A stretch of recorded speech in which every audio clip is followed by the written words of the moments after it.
Memory: How to Develop, Train, and Use It, by William Walker Atkinson. Chapter 1. Memory: Its Importance.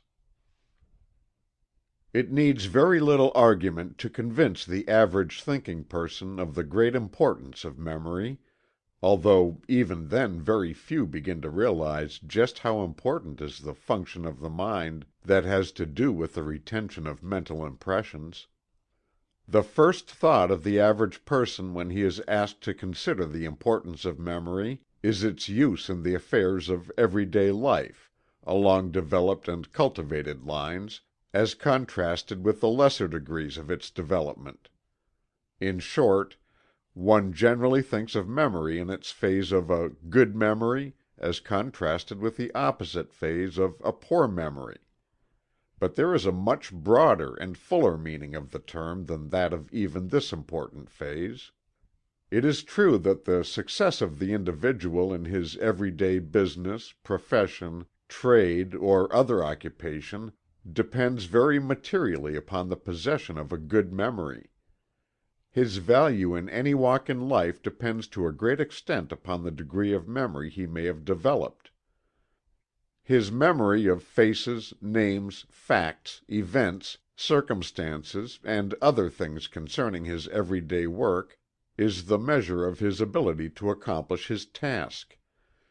And in the social intercourse of men and women, the possession of a retentive memory, well stocked with available facts, renders its possessor a desirable member of society. And in the higher activities of thought, the memory comes as an invaluable aid to the individual in marshaling the bits and sections of knowledge he may have acquired, and passing them in review before his cognitive faculties. Thus does the soul review its mental possessions. As Alexander Smith has said, "A man's real possession is his memory. In nothing else is he rich, in nothing else is he poor." Richter has said, "Memory is the only paradise from which we cannot be driven away. Grant but memory to us, and we can lose nothing by death." Lactantius says, "Memory tempers prosperity, mitigates adversity, controls youth, and delights old age." But even the above phases of memory represent but a small segment of its complete circle.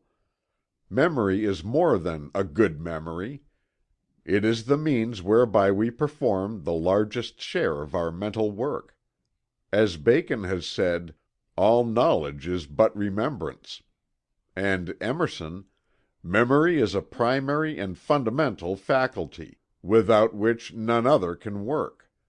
The cement, the bitumen, the matrix in which the other faculties are embedded. Without it all life and thought were an unrelated succession." And Burke, "There is no faculty of the mind which can bring its energy into effect unless the memory be stored with ideas for it to look upon." And Basile, "Memory is the cabinet of imagination, the treasury of reason, the registry of conscience, and the council chamber of thought." Kant pronounced memory to be "the most wonderful of the faculties." Kay, one of the best authorities on the subject, has said regarding it, "Unless the mind possessed the power of treasuring up and recalling its past experiences, no knowledge of any kind could be acquired. If every sensation, thought, or emotion passed entirely from the mind the moment it ceased to be present, then it would be as if it had not been, and it could not be recognized or named should it happen to return. Such an one would be not only without knowledge, without experience gathered from the past, but without purpose, aim, or plan regarding the future, for these imply knowledge and require memory. Even voluntary motion, or motion for a purpose, could have no existence without memory, for memory is involved in every purpose. Not only the learning of the scholar, but the inspiration of the poet, the genius of the painter, the heroism of the warrior, all depend upon memory. Nay, even consciousness itself could have no existence without memory, for every act of consciousness involves a change from a past state to a present, and did the past state vanish the moment it was past, there could be no consciousness of change. Memory, therefore, must be said to be involved in all conscious existence, a property of every conscious being. In the building of character and individuality, the memory plays an important part, for upon the strength of the impressions received, and the firmness with which they are retained, depends the fiber of character and individuality. Our experiences are indeed the stepping stones to greater attainments, and at the same time our guides and protectors from danger. If the memory serves us well in this respect, we are saved the pain of repeating the mistakes of the past, and may also profit by remembering and thus avoiding the mistakes of others. As Beattie says, "When memory is preternaturally defective, experience and knowledge will be deficient in proportion, and imprudent conduct and absurd opinion are the necessary consequence." Bain says, "A character retaining a feeble hold of bitter experience, or genuine delight, and unable to revive afterwards the impression of the time, is in reality the victim of an intellectual weakness under the guise of a moral weakness. To have constantly before us an estimate of the things that affect us, true to the reality, is one precious condition for having our will always stimulated with an accurate reference to our happiness. The thoroughly educated man, in this respect, is that he can carry with him at all times the exact estimate of what he has enjoyed or suffered from every object that has ever affected him, and in case of encounter can present to the enemy as strong a front as if he were under the genuine impression. A full and accurate memory, for pleasure or for pain, is the intellectual basis both of prudence as regards self, and sympathy as regards others." So we see that the cultivation of the memory is far more than the cultivation and development of a single mental faculty. It is the cultivation and development of our entire mental being, the development of ourselves. To many persons the words memory, recollection, and remembrance have the same meaning, but there is a great difference in the exact shade of meaning of each term. The student of this book should make the distinction between the terms, for by so doing he will be better able to grasp the various points of advice and instruction herein given. Let us examine these terms. Locke, in his celebrated work, The Essay Concerning Human Understanding, has clearly stated the difference between the meaning of these several terms. He says, "Memory is the power to revive again in our minds those ideas which after imprinting have disappeared, or have been laid aside out of sight. When an idea again recurs without the operation of the like object on the external sensory, it is remembrance. If it be sought after by the mind, and with pain and endeavor found, and brought again into view, it is recollection." Fuller says, commenting on this, "Memory is the power of reproducing in the mind former impressions, or percepts. Remembrance and recollection are the exercise of that power, the former being involuntary or spontaneous, the latter volitional. We remember because we cannot help it, but we recollect only through positive effort. The act of remembering, taken by itself, is involuntary. In other words, when the mind remembers without having tried to remember, it acts spontaneously.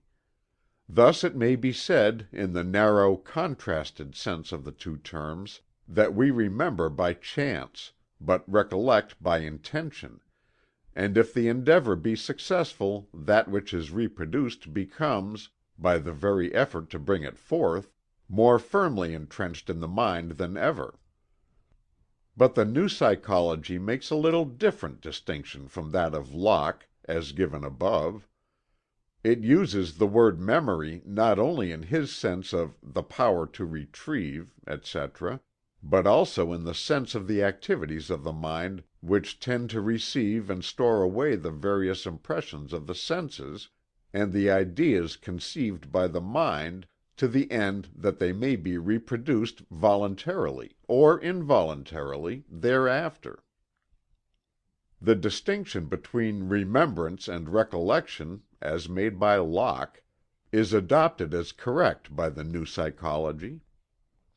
It has long been recognized that the memory, in all of its phases, is capable of development, culture, training and guidance through intelligent exercise.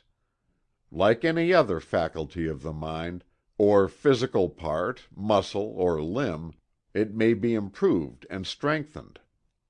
But until recent years, the entire efforts of these memory developers were directed to the strengthening of that phase of the memory known as recollection, which, you will remember, Locke defined as an idea or impression sought after by the mind, and with pain and endeavor found and brought again into view. The new psychology goes much further than this. While pointing out the most improved and scientific methods for recollecting the impressions and ideas of the memory, it also instructs the student in the use of the proper methods whereby the memory may be stored with clear and distinct impressions, which will, thereafter, flow naturally and involuntarily into the field of consciousness when the mind is thinking upon the associated subject or line of thought, and which may also be recollected by a voluntary effort with far less expenditure of energy than under the old methods and systems. You will see this idea carried out in detail, as we progress with the various stages of the subject in this work. You will see that the first thing to do is to find something to remember, then to impress that thing clearly and distinctly upon the receptive tablets of the memory, then to exercise the remembrance in the direction of bringing out the stored away facts of the memory, then to acquire the scientific methods of recollecting special items of memory that may be necessary at some special time. This is the natural method in memory cultivation, as opposed to the artificial systems that you will find mentioned in another chapter. It is not only development of the memory, but also development of the mind itself in several of its regions and phases of activity. It is not merely a method of recollecting, but also a method of correct seeing, thinking, and remembering. This method recognizes the truth of the verse of the poet Pope, who said, "Remembrance and reflection, how allied! What thin partitions sense from thought divide." End of chapter 1.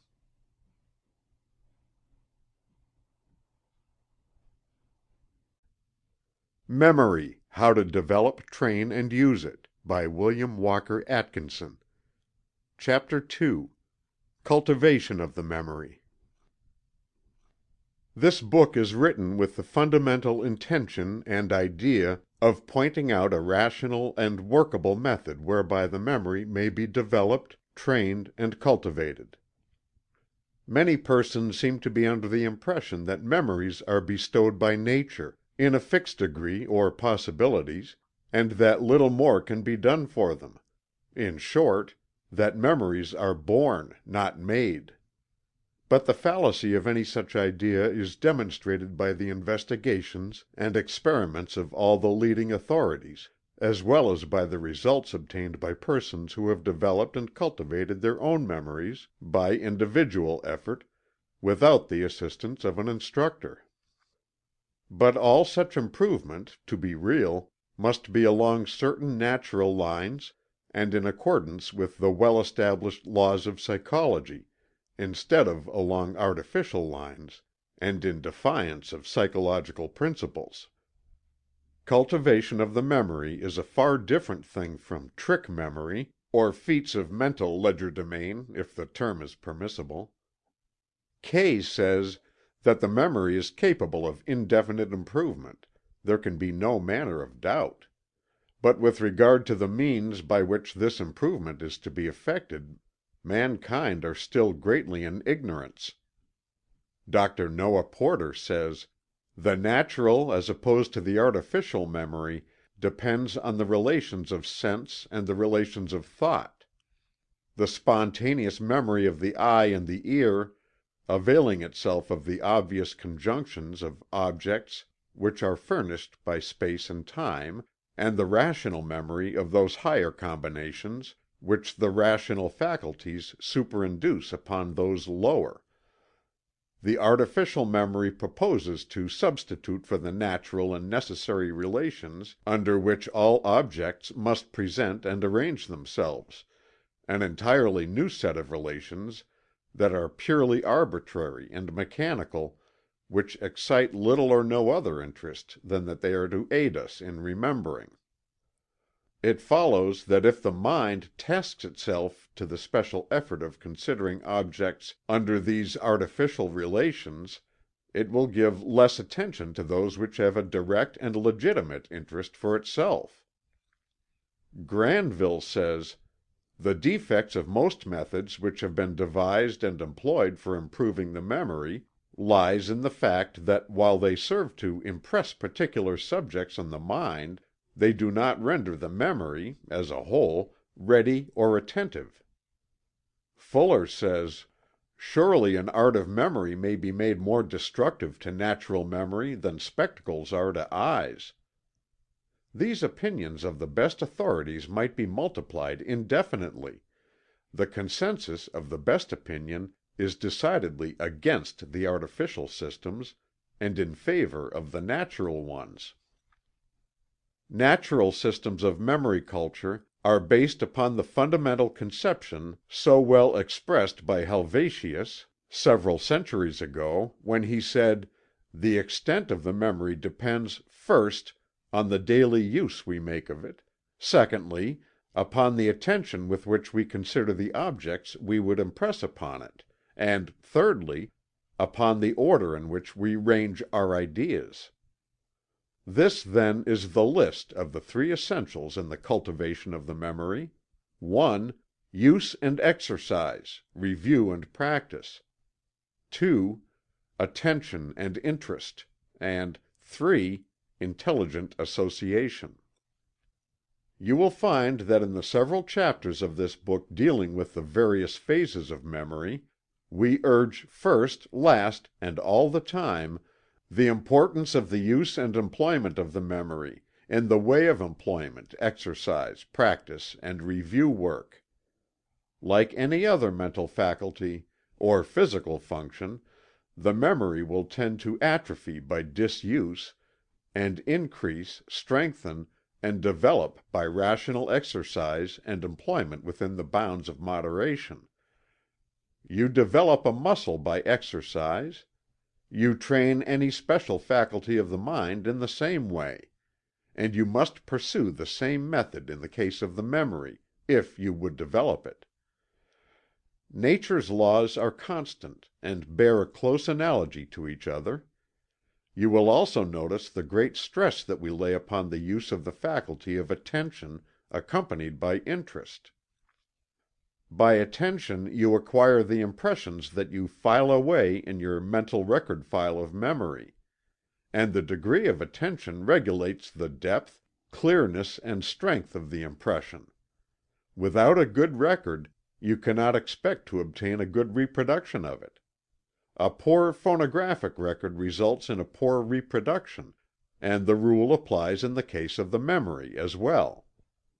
You will also notice that we explain the laws of association, and the principles which govern the subject, as well as the methods whereby the proper associations may be made.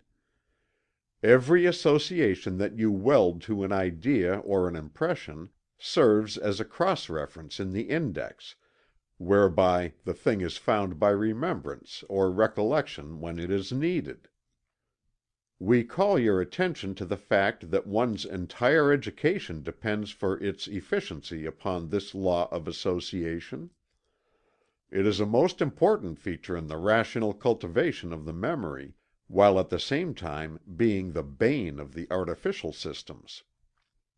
Natural associations educate, while artificial ones tend to weaken the powers of the mind, if carried to any great length.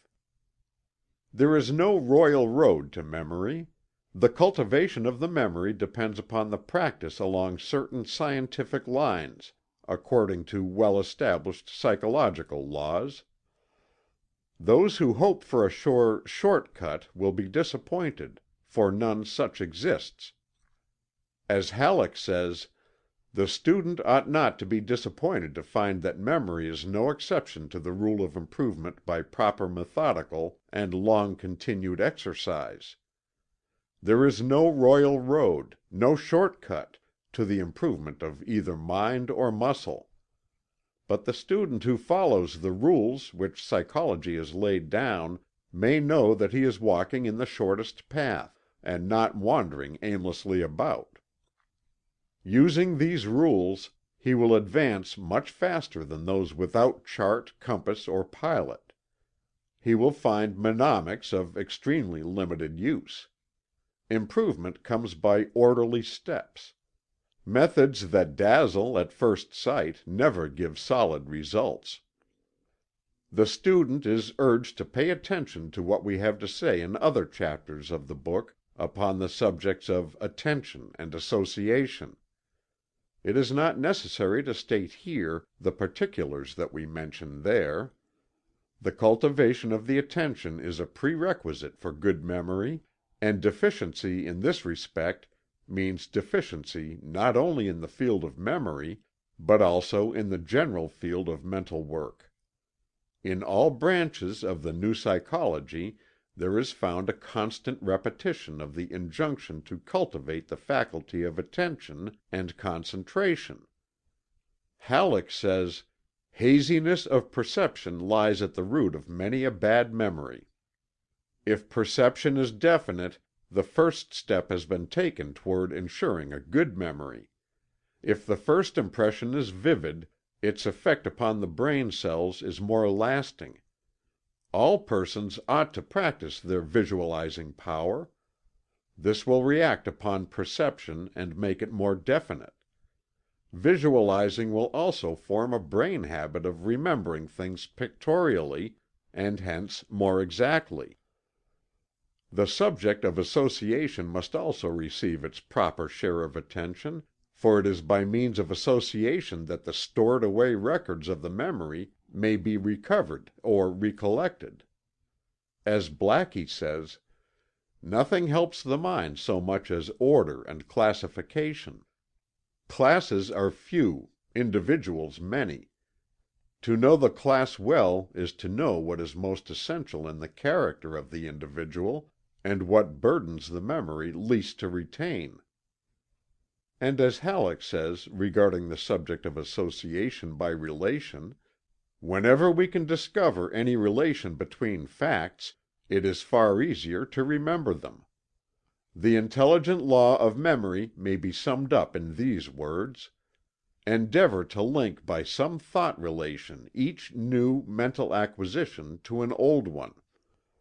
Bind new facts to other facts by relations of similarity, cause and effect, whole and part, or by any logical relation, and we shall find that when an idea occurs to us, a host of related ideas will flow into the mind. If we wish to prepare a speech or write an article on any subject, pertinent illustrations will suggest themselves. The person whose memory is merely contiguous will wonder how we think of them." In your study for the cultivation of the memory, along the lines laid down in this book, you have read the first chapter thereof, and have informed yourself thoroughly regarding the importance of the memory to the individual, and what a large part it plays in the entire work of the mind. Now carefully read the third chapter, and acquaint yourself with the possibilities in the direction of cultivating the memory to a high degree, as evidenced by the instances related of the extreme cases of development noted therein. Then study the chapter on memory systems, and realize that the only true method is the natural method, which requires work, patience, and practice. Then make up your mind that you will follow this plan as far as it will take you. Then acquaint yourself with the secret of memory, the subconscious region of the mind, in which the records of memory are kept, stored away, and indexed, and in which the little mental office boys are busily at work. This will give you the key to the method. Then take up the 2 chapters on attention and association, respectively, and acquaint yourself with these important principles. Then study the chapter on the phases of memory, and take mental stock of yourself, determining in which phase of memory you are strongest, and in which you need development. Then read the 2 chapters on training the eye and ear, respectively. You need this instruction. Then read over the several chapters on the training of the special phases of the memory, whether you need them or not. You may find something of importance in them. Then read the concluding chapter, which gives you some general advice and parting instruction. Then return to the chapters dealing with the particular phases of memory in which you have decided to develop yourself, studying the details of the instruction carefully until you know every point of it. Then, most important of all, get to work. The rest is a matter of practice, practice, practice, and rehearsal. Go back to the chapters from time to time, and refresh your mind regarding the details. Reread each chapter at intervals. Make the book your own, in every sense of the word, by absorbing its contents. End of chapter 2.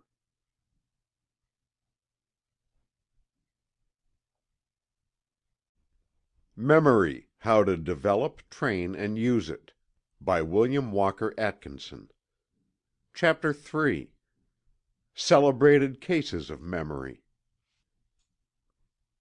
In order that the student may appreciate the marvelous extent of development possible to the memory, we have thought it advisable to mention a number of celebrated cases, past and present.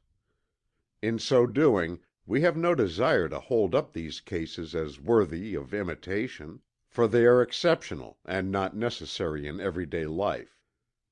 We mention them merely to show to what wonderful extent development along these lines is possible. In India, in the past, the sacred books were committed to memory, and handed down from teacher to student, for ages.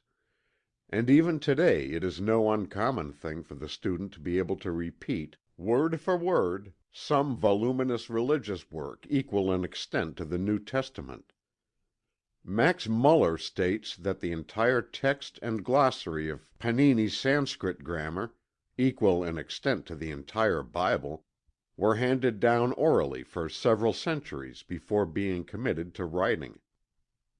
There are Brahmins today who have committed to memory, and who can repeat at will, the entire collection of religious poems known as the Mahabharata, consisting of over 300,000 slokas, or verses. Leland states that "the Slavonian minstrels of the present day have by heart, with remarkable accuracy, immensely long epic poems. I have found the same among Algonquin Indians, whose sagas, or mythic legends, are interminable, and yet are committed word by word accurately. I have heard in England of a lady 90 years of age, whose memory was miraculous, and of which extraordinary instances are narrated by her friends. She attributed it to the fact that when young she had been made to learn a verse from the Bible every day, and then constantly review it. As her memory improved, she learned more, the result being that in the end She could repeat from memory any verse or chapter called for in the whole Scripture. It is related that Mithridates, the ancient warrior king, knew the name of every soldier in his great army, and conversed fluently in 22 dialects. Pliny relates that Charmides could repeat the contents of every book in his large library. Hortensius, the Roman orator, had a remarkable memory which enabled him to retain and recollect the exact words of his opponent's argument, without making a single notation. On a wager he attended a great auction sale which lasted over an entire day, and then called off in their proper order every object sold, the name of its purchaser, and the price thereof. Seneca is said to have acquired the ability to memorize several thousand proper names, and to repeat them in the order in which they had been given him, and also to reverse the order, and call off the list backward. He also accomplished the feat of listening to several hundred persons, each of whom gave him a verse, memorizing the same as they proceeded, and then repeating them word for word in the exact order of their delivery, and then reversing the process, with complete success. Eusebius stated that only the memory of Esdras saved the Hebrew Scriptures to the world, for when the Chaldeans destroyed the manuscripts, Esdras was able to repeat them, word by word, to the scribes, who then reproduced them. The Mohammedan scholars are able to repeat the entire text of the Koran, letter perfect. Scaliger committed the entire text of the Iliad and the Odyssey in 3 weeks.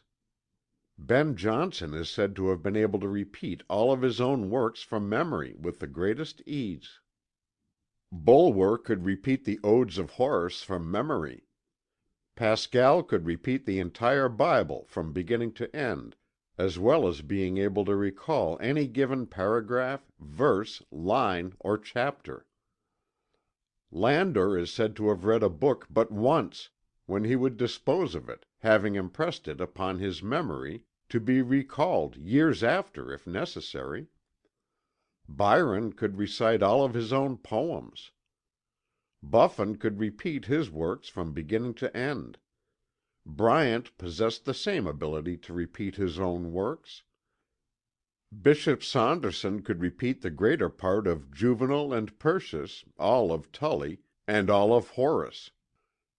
Fedosova, a Russian peasant, could repeat over 25,000 poems, folk songs, legends, fairy tales, war stories, etc., when she was over 70 years of age.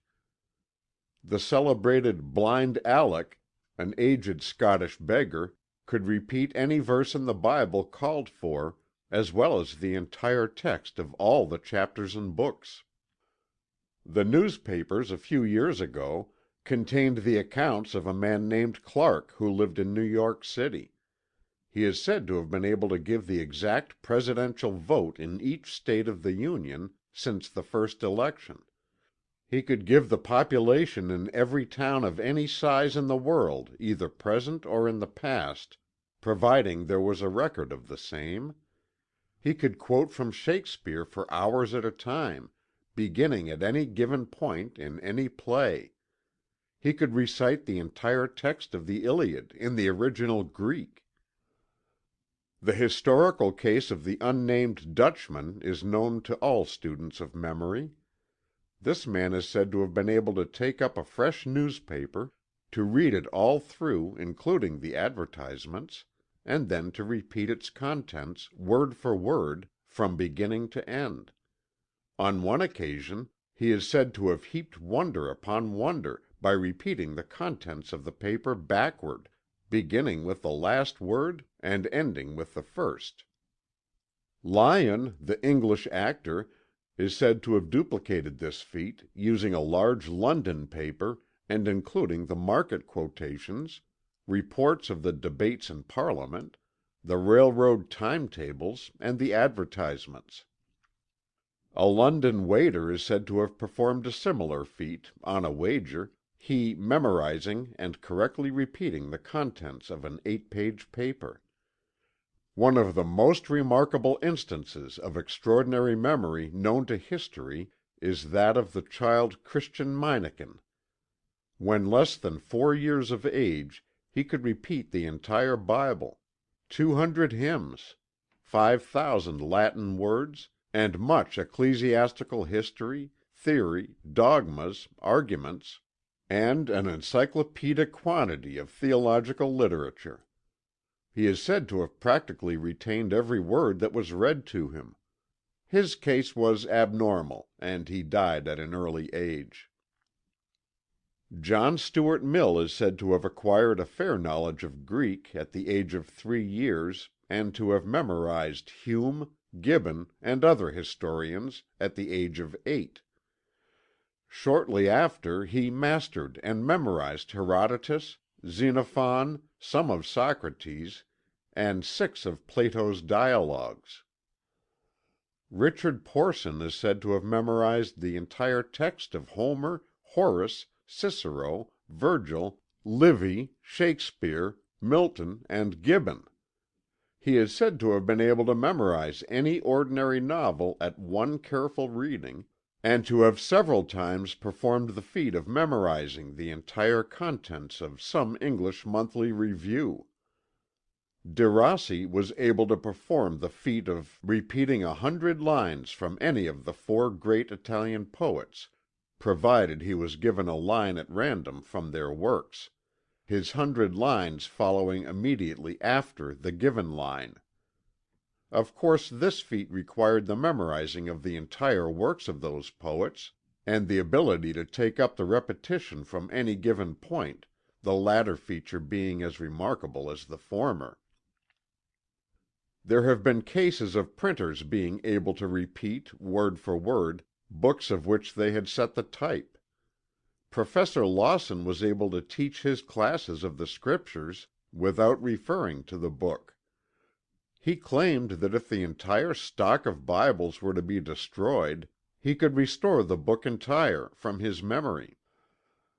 Rev. Thomas Fuller is said to have been able to walk down a long London street, reading the names of the signs on both sides, then recalling them in the order in which they had been seen, and then by reversing the order.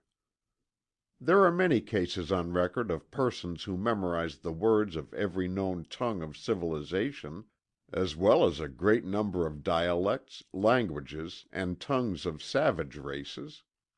Bossuet had memorized the entire Bible, and Homer, Horace, and Virgil beside.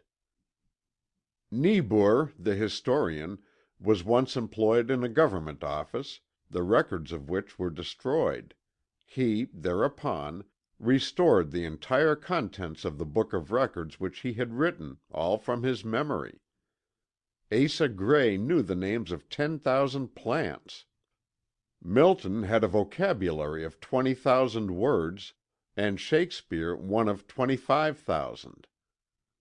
Cuvier and Agassiz are said to have memorized lists of several thousand species and varieties of animals. Magliabechi, the librarian of Florence, is said to have known the location of every volume in the large library of which he was in charge, and the complete list of works along certain lines in all the other great libraries. He once claimed that he was able to repeat titles of over 500,000 of books in many languages and upon many subjects.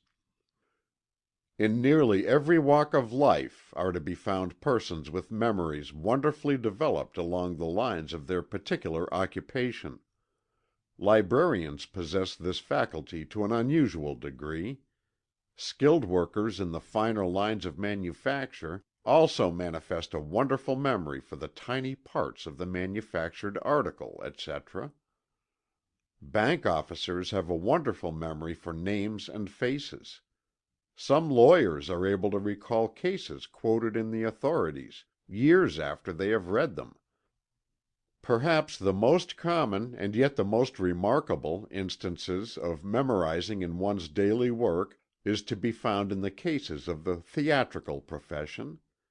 In some cases members of stock company must not only be able to repeat the lines of the play they are engaged in acting at the time, but also the one that they are rehearsing for the following week, and possibly the one for the second week.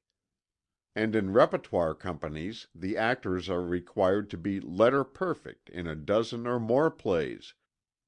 Surely a wonderful feat, and yet one so common that no notice is given to it. In some of the celebrated cases the degree of recollection manifested is undoubtedly abnormal, but in the majority of the cases it may be seen that the result has been obtained only by the use of natural methods and persistent exercise. That wonderful memories may be acquired by anyone who will devote to the task patience, time and work is a fact generally acknowledged by all students of the subject. It is not a gift, but something to be won by effort and work along scientific lines. End of chapter 3.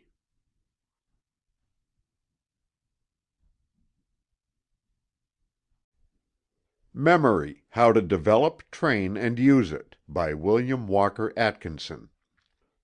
Chapter 4. Memory Systems. The subject of memory development is not a new one by any means. For 2,000 years, at least, there has been much thought devoted to the subject.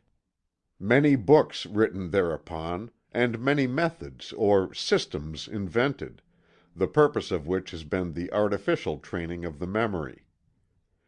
Instead of endeavoring to develop the memory by scientific training and rational practice and exercise along natural lines, there seems to have always been an idea that one could improve on nature's methods, and that a plan might be devised by the use of some trick the memory might be taught to give up her hidden treasures.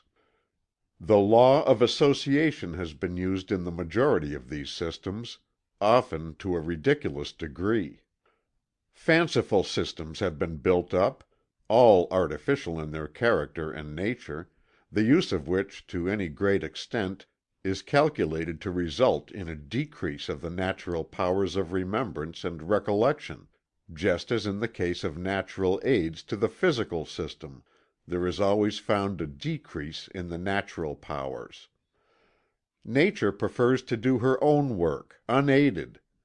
She may be trained, led, directed and harnessed, but she insists upon doing the work herself, or dropping the task. The principle of association is an important one, and forms a part of natural memory training, and should be so used. But when pressed into service in many of the artificial systems, the result is the erection of a complex and unnatural mental mechanism, which is no more an improvement upon the natural methods than a wooden leg is an improvement upon the original limb. There are many points in some of these systems which may be employed to advantage in natural memory training, by divorcing them from their fantastic rules and complex arrangement. We ask you to run over the list of the principal systems with us, that you may discard the useless material by recognizing it as such, and cull the valuable for your own use. The ancient Greeks were fond of memory systems.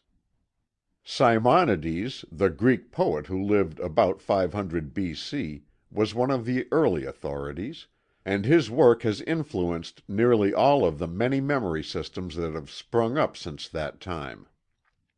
There is a romantic story connected with the foundation of his system. It is related that the poet was present at a large banquet attended by some of the principal men of the place. He was called out by a message from home, and left before the close of the meal.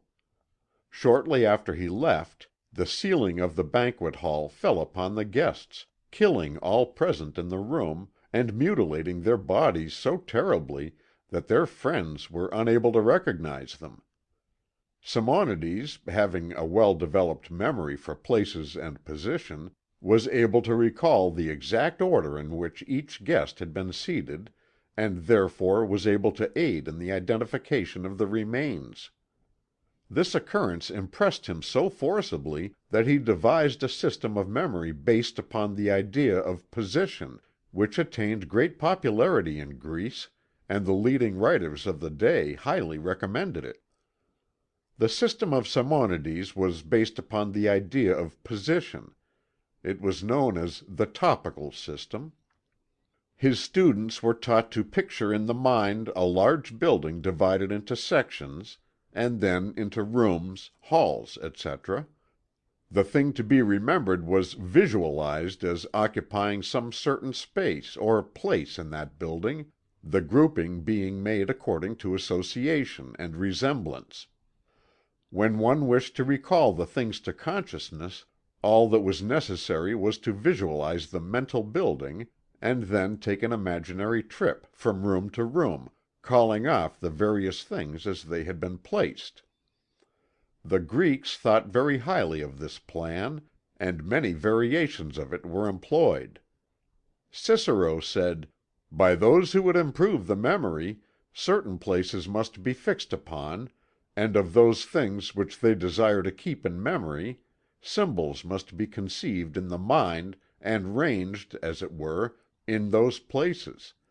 Thus the order of places would preserve the order of things, and the symbols of the things would denote the things themselves, so that we should use the places as waxen tablets and the symbols as letters." Quintilian advises students to "fix in their minds places of the greatest possible extent, diversified by considerable variety, such as a large house, for example, divided into many apartments. Whatever is remarkable in it is carefully impressed on the mind, so that the thought may run over every part of it without hesitation or delay. Places we must have, either fancied or selected, and images or symbols which we may invent at pleasure. These symbols are marks by which we may distinguish the particulars which we have to get by heart." Many modern systems have been erected upon the foundation of Simonides, and in some of which cases students have been charged high prices for the "secret." The following outline given by Kay gives the secret of many a high-priced system of this class. Select a number of rooms, and divide the walls and floor of each, in imagination, into 9 equal parts or squares, 3 in a row. On the front wall, that opposite the entrance, of the first room, are the units; on the right hand wall the tens; on the left hand the 20s; on the fourth wall the 30s, and on the floor the 40s. Numbers 10, 20, 30, and 40 each find a place on the roof above their respective walls, while 50 occupies the center of the room. One room will thus furnish 50 places, and 10 rooms as many as 500. Having fixed these clearly in the mind, so as to be able readily and at once to tell exactly the position of each place or number, it is then necessary to associate with each of them some familiar object, or symbol, so that the object being suggested its place may be instantly remembered, or when the place be before the mind its object may immediately spring up. When this has been done thoroughly, the objects can be run over in any order from beginning to end, or from end to beginning, or the place of any particular one can at once be given. All that is further necessary is to associate the ideas we wish to remember with the objects in the various places, by which means they are easily remembered, and can be gone over in any order. In this way one may learn to repeat several hundred disconnected words or ideas in any order after hearing them only once. We do not consider it necessary to argue in detail the fact that this system is artificial, and cumbersome to a great degree. While the idea of position may be employed to some advantage in grouping together in the memory several associated facts, ideas, or words, still the idea of employing a process such as the above in the ordinary affairs of life is ridiculous, and any system based upon it has a value only as a curiosity, or a mental acrobatic feat. Akin to the above is the idea underlying many other systems and secret methods. The idea of contiguity, in which words are strung together by fanciful connecting links. Feinagle describes this underlying idea, or principle, as follows: "The recollection of them is assisted by associating some idea of relation between the two, and as we find by experience, that whatever is ludicrous is calculated to make a strong impression on the mind, the more ridiculous the association is the better."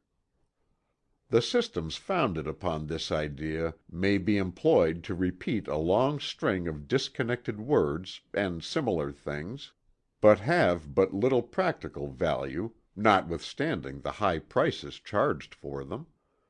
They serve merely as curiosities, or methods of performing "tricks" to amuse one's friends. Dr. Kothe, a German teacher, about the middle of the 19th century, founded this last school of memory training, his ideas serving as the foundation for many teachers of high-priced systems or secret methods since that time. The above description of Feinagle gives the key to the principle employed. The working of the principle is accomplished by the employment of intermediates, or correlatives as they are called. For instance, the word chimney and leaf would be connected as follows: chimney, smoke; wood, tree; leaf. Then there are systems or methods based on the old principle of the figure alphabet, in which one is taught to remember dates by associating them with letters or words. For instance, one of the teachers of this class of systems wished his pupils to remember the year 1480 by the word BIGRAT, the capitals representing the figures in the date. Comment is unnecessary. The student will find that nearly all the systems or secret methods that are being offered for sale in courses, often at a very high price, are merely variations, improvements upon, or combinations of the three forms of artificial methods named above. New changes are constantly being worked on these old plans, new tunes played on the same old instruments, new chimes sounded from the same old bells. And the result is ever the same, in these cases: disappointment and disgust. There are a few natural systems on the market, nearly all of which contain information and instructions that make them worth the price at which they are sold. As for the others, well, judge for yourself after purchasing them if you so desire. Regarding these artificial and fanciful systems, Kay says: "All such systems for the improvement of the memory belong to what we have considered the first or lowest form of it. They are for the most part based on light or foolish associations, which have little foundation in nature, and are hence of little practical utility, and they do not tend to improve or strengthen the memory as a whole."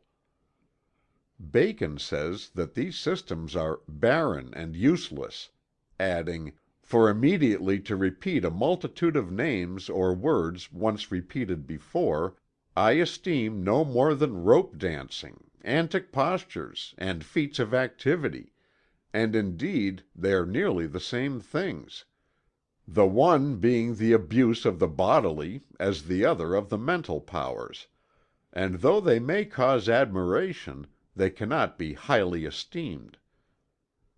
And as another authority has said, "The systems of mnemonics as taught are no better than crutches, useful to those who cannot walk, but impediments and hindrances to those who have the use of their limbs, and who only require to exercise them properly in order to have the full use of them."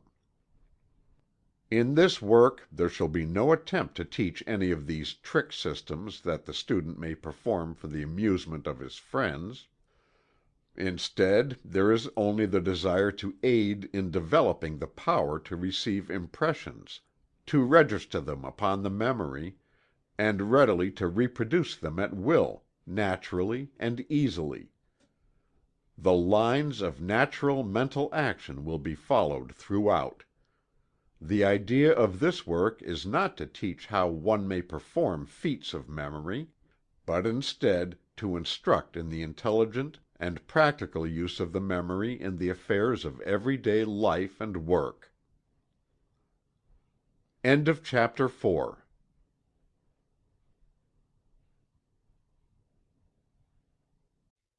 Memory: How to Develop, Train and Use It, by William Walker Atkinson.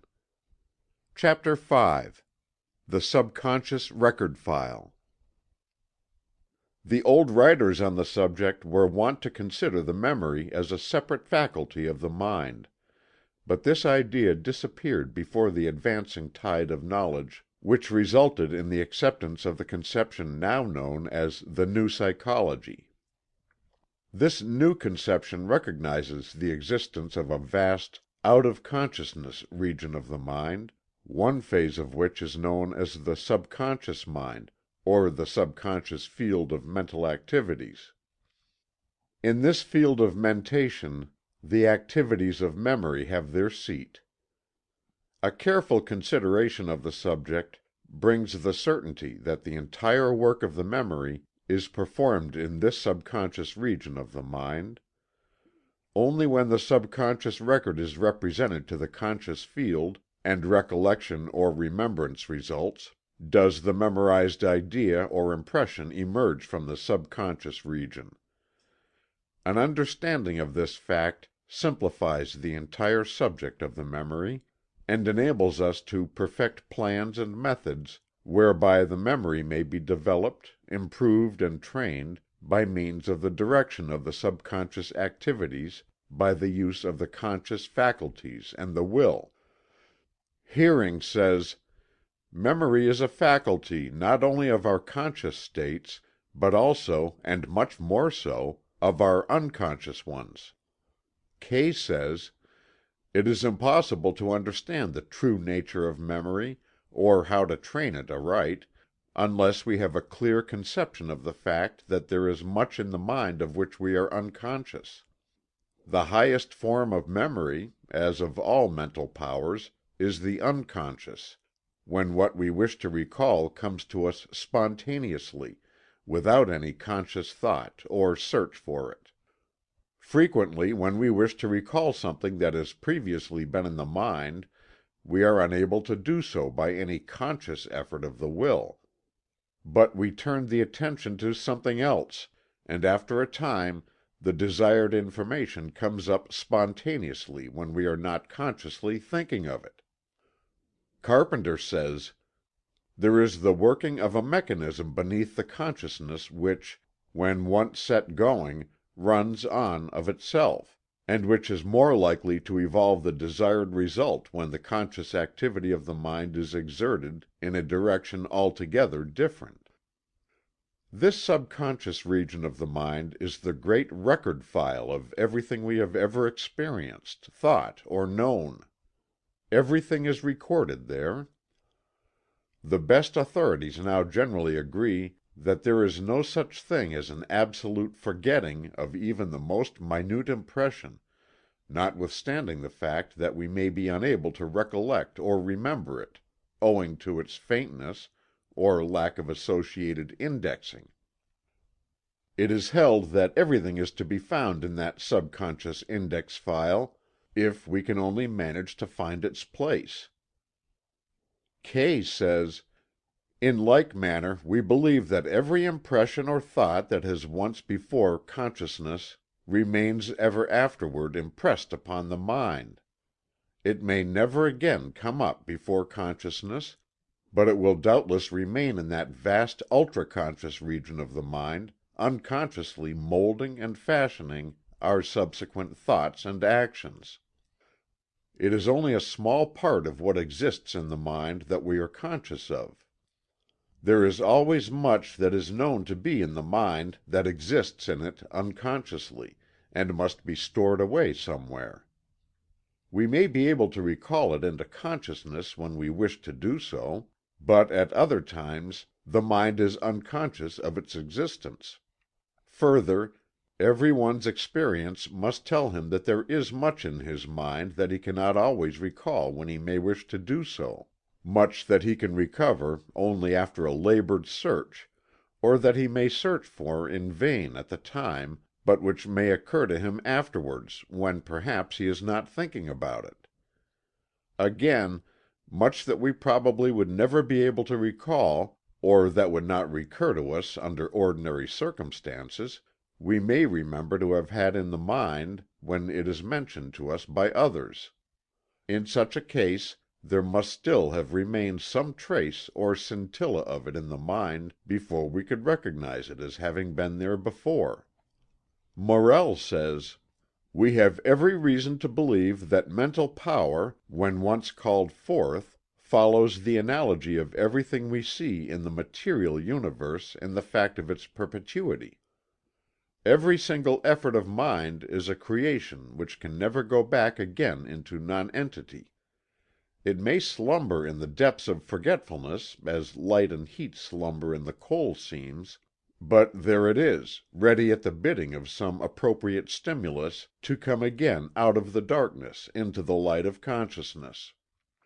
Beatty says, "That which has been long forgotten, nay, that which we have often in vain endeavored to recollect, will sometimes without an effort of ours occur to us on a sudden, and, if I may so speak, of its own accord." Hamilton says, "The mind frequently contains whole systems of knowledge which, though in our normal state they may have faded into absolute oblivion, may in certain abnormal states, as madness, delirium, somnambulism, catalepsy, etc., flash out into luminous consciousness. For example, there are cases in which the extinct memory of whole languages were suddenly restored."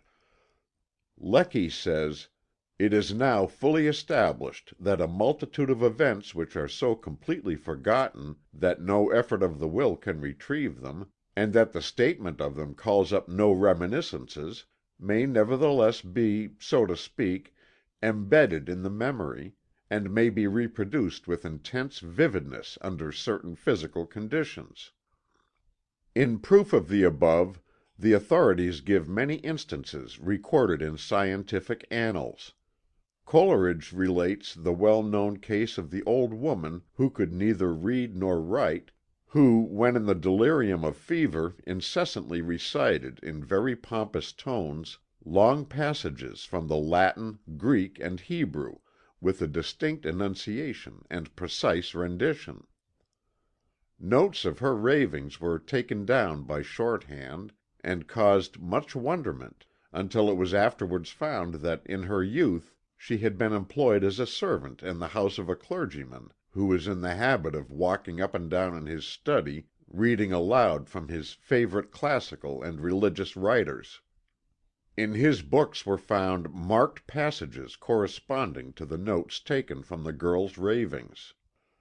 Her subconscious memory had stored up the sounds of these passages heard in her early youth, but of which she had no recollection in her normal state. Beaufort, describing his sensations just before being rescued from drowning, says, "Every incident of my former life seemed to glance across my recollection in a retrograde procession, not in mere outline, but in a picture filled with every minute and collateral feature, thus forming a panoramic view of my whole existence." Kay truly observes, "By adopting the opinion that every thought or impression that had once been consciously before the mind is ever afterwards retained, we obtain light on many obscure mental phenomena, and especially do we draw from it the conclusion of the perfectibility of the memory to an almost unlimited extent. We cannot doubt that Could we penetrate to the lowest depths of our mental nature, we should there find traces of every impression we have received, every thought we have entertained, and every act we have done through our past life, each one making its influence felt in the way of building up our present knowledge, or in guiding our everyday actions. And if they persist in the mind, might it not be possible to recall most, if not all of them, into consciousness when we wish to do so, if our memories or powers of recollection were what they should be? As we have said, this great subconscious region of the mind, this memory region, may be thought of as a great record file, with an intricate system of indexes, and office boys whose business it is to file away the records, to index them, and to find them when needed. The records record only what we have impressed upon them by the attention, the degree of depth and clearness depending entirely upon the degree of attention which we bestowed upon the original impression. We can never expect to have the office boys of the memory bring up anything that they have not been given to file away. The indexing and cross-references are supplied by the association existing between the various impressions.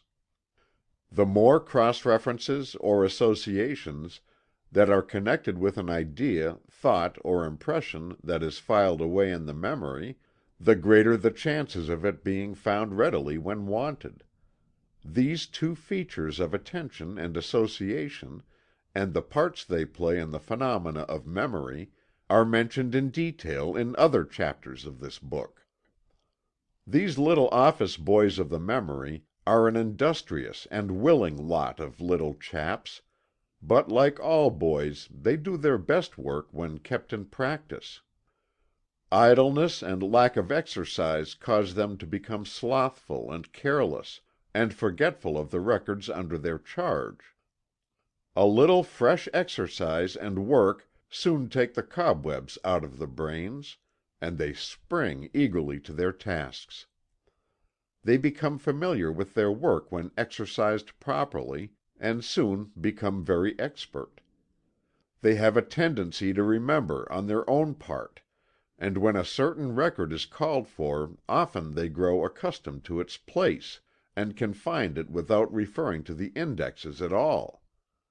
But their trouble comes from faint and almost illegible records, caused by poor attention. These they can scarcely decipher when they do succeed in finding them. Lack of proper indexing by associations causes them much worry and extra work, and sometimes they are unable to find the records at all from this neglect. Often, however, after they have told you that they cannot find a thing, and you have left the place in disgust, they will continue their search, and hours afterward will surprise you by handing you the desired idea or impression which they had found carelessly indexed or improperly filed away. In these chapters you will be helped, if you will carry in your mind these little office boys of the memory record file, and the hard work they have to do for you, much of which is made doubly burdensome by your own neglect and carelessness. Treat these little fellows right, and they will work overtime for you, willingly and joyfully. But they need your assistance and encouragement, and an occasional word of praise and commendation. End of chapter 5.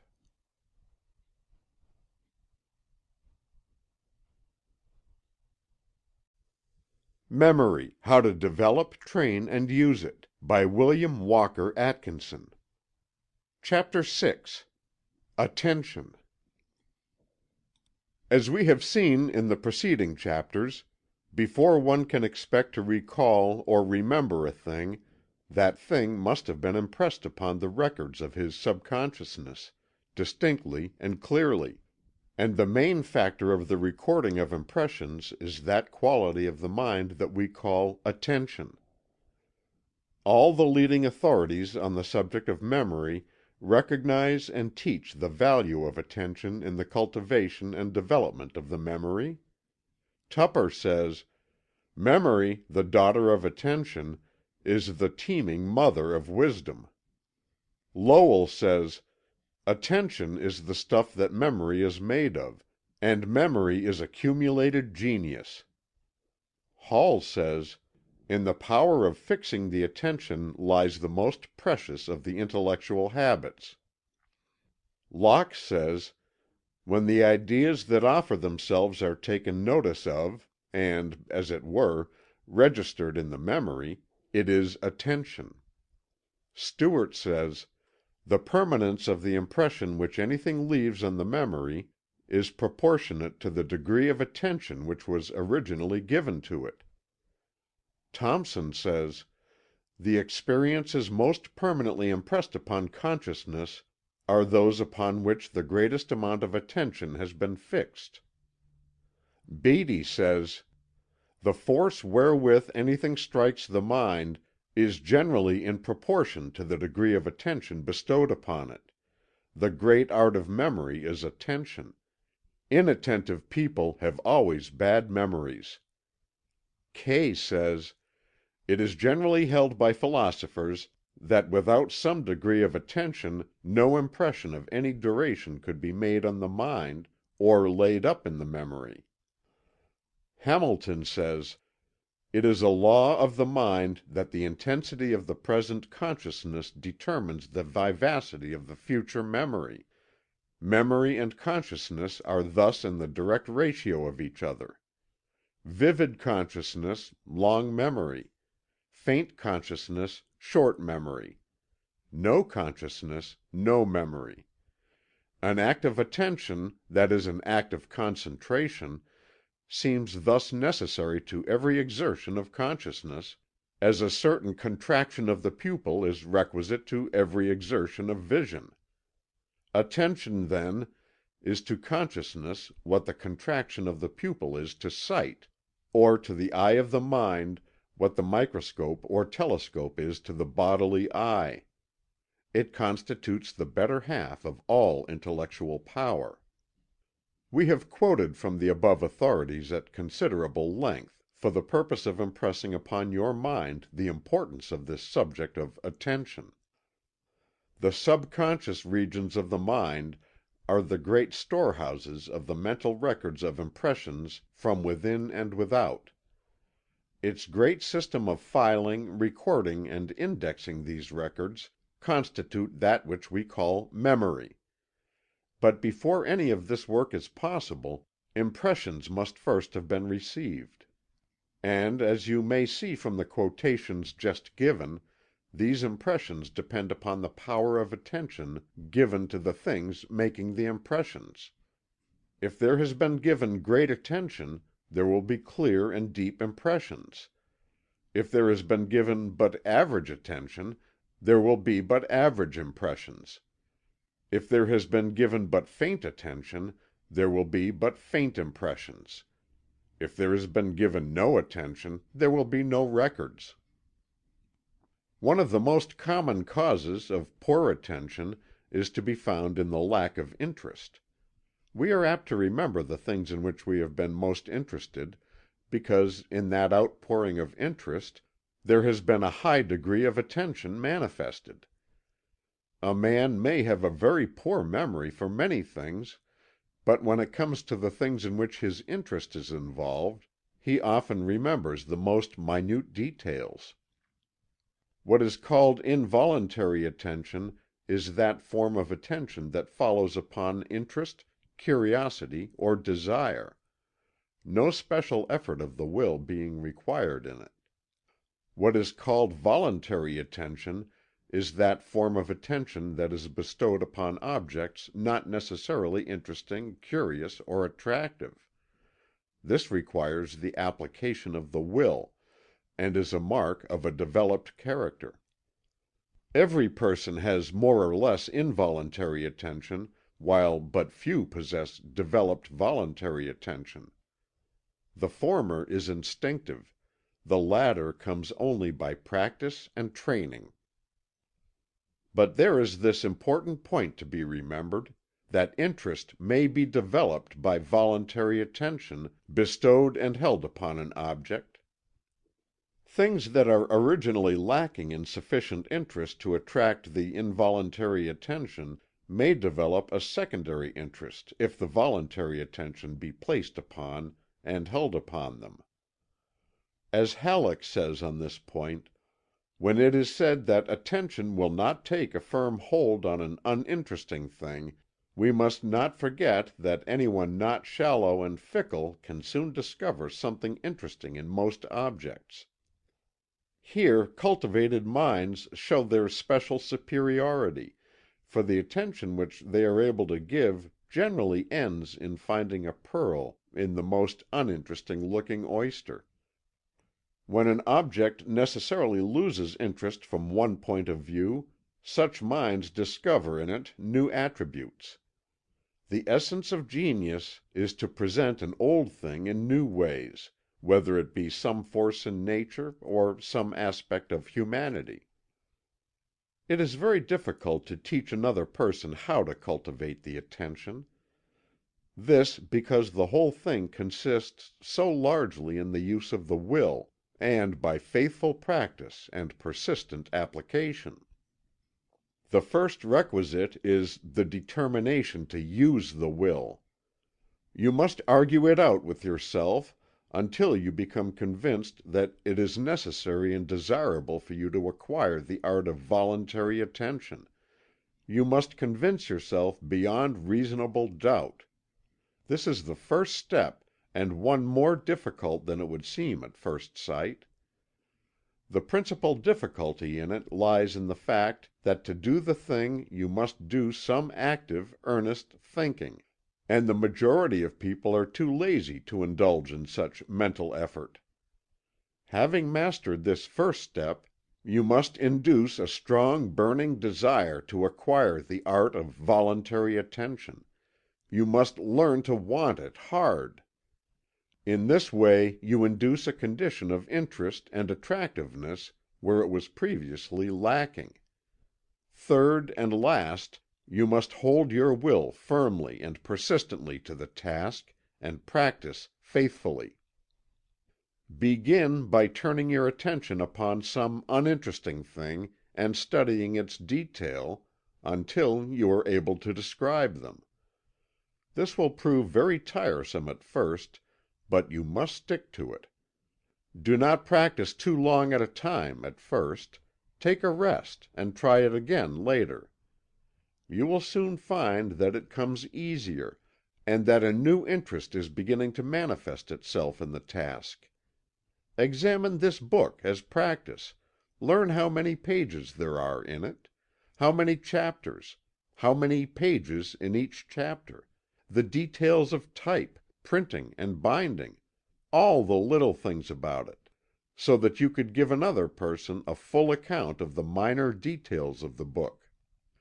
This may seem uninteresting, and so it will be at first, but a little practice will create a new interest in the petty details, and you will be surprised at the number of little things that you will notice. This plan, practiced on many things in spare hours, will develop the power of voluntary attention and perception in anyone, no matter how deficient he may have been in these things. If you can get someone else to join in the game task with you, and then each endeavor to excel the other in finding details, the task will be much easier, and better work will be accomplished. Begin to take notice of things about you, the places you visit, the things in the rooms, etc. In this way you will start the habit of noticing things, which is the first requisite for memory development. Halleck gives the following excellent advice on this subject: "To look at a thing intelligently is the most difficult of all arts. The first rule for the cultivation of accurate perception is, do not try to perceive the whole of a complex object at once. Take the human face as an example. A man, holding an important position to which he has been elected, offended many people because he could not remember faces, and hence failed to recognize individuals the second time he met them. His trouble was in looking at the countenance as a whole. When he changed his method of observation, and noticed carefully the nose, mouth, eyes, chin, and color of hair, he at once began to find recognition easier. He was no longer in difficulty of mistaking A for B, since he remembered that the shape of B's nose was different, or the color of his hair at least 3 shades lighter. This example shows that another rule can be formulated: pay careful attention to details. We are perhaps asked to give a minute description of the exterior of a somewhat noted suburban house that we have lately seen. We reply in general terms, giving the size and color of the house. Perhaps we also have an idea of part of the material used in the exterior construction. We are asked to be exact about the shape of the door, porch, roof, chimneys, and windows, whether the windows are plain or circular, whether they have cornices, or whether the trimmings around them are of the same material as the rest of the house. A friend, who will be unable to see the house, wishes to know definitely about the angles of the roof, and the way the windows are arranged with reference to them. Unless we can answer these questions exactly, we merely tantalize our friends by telling them we have seen the house. To see an object merely as an undiscriminated mass of something in a certain place is to do no more than a donkey accomplishes as he trots along. There are 3 general rules that may be given in this matter of bestowing the voluntary attention in the direction of actually seeing things, instead of merely looking at them. The first is: make yourself take an interest in the thing. The second: see it as if you were taking note of it in order to repeat its details to a friend. This will force you to take notice. The third: give to your subconscious a mental command to take note of what you are looking at.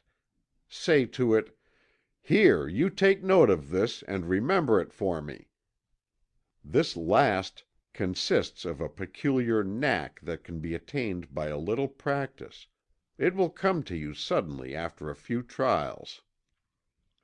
Regarding this third rule whereby the subconscious is made to work for you, Charles Leland has the following to say, although he uses it to illustrate another point: "As I understand it, it is a kind of impulse or projection of will into the coming work. I may here illustrate this with a curious fact in physics. If the reader wished to ring a doorbell so as to produce as much sound as possible, he would probably pull it as far back as he could, and then let it go. But if he would, in letting it go, simply give it a tap with his forefinger, he would actually redouble the sound. Or, to shoot an arrow as far as possible, it is not enough to merely draw the bow to its utmost span or tension. If, just as it goes, you will give the bow a quick push, though the effort be trifling, the arrow will fly almost as far again as it would have done without it. Or if, as is well known in wielding a very sharp saber, we make the draw cut, that is, if to blow or chop, as with an axe, we also add a certain slight pull simultaneously, we can cut through a silk handkerchief or a sheep. Forethought, command to the subconsciousness, is the tap on the bell, the push on the bow, the draw on the saber. It is the deliberate but yet rapid action of the mind when, before dismissing thought, we bid the mind to consequently respond. It is more than merely thinking what we are to do. It is the bidding or ordering the self to fulfill a task before willing it. Remember first, last, and always, that before you can remember or recollect, you must first perceive.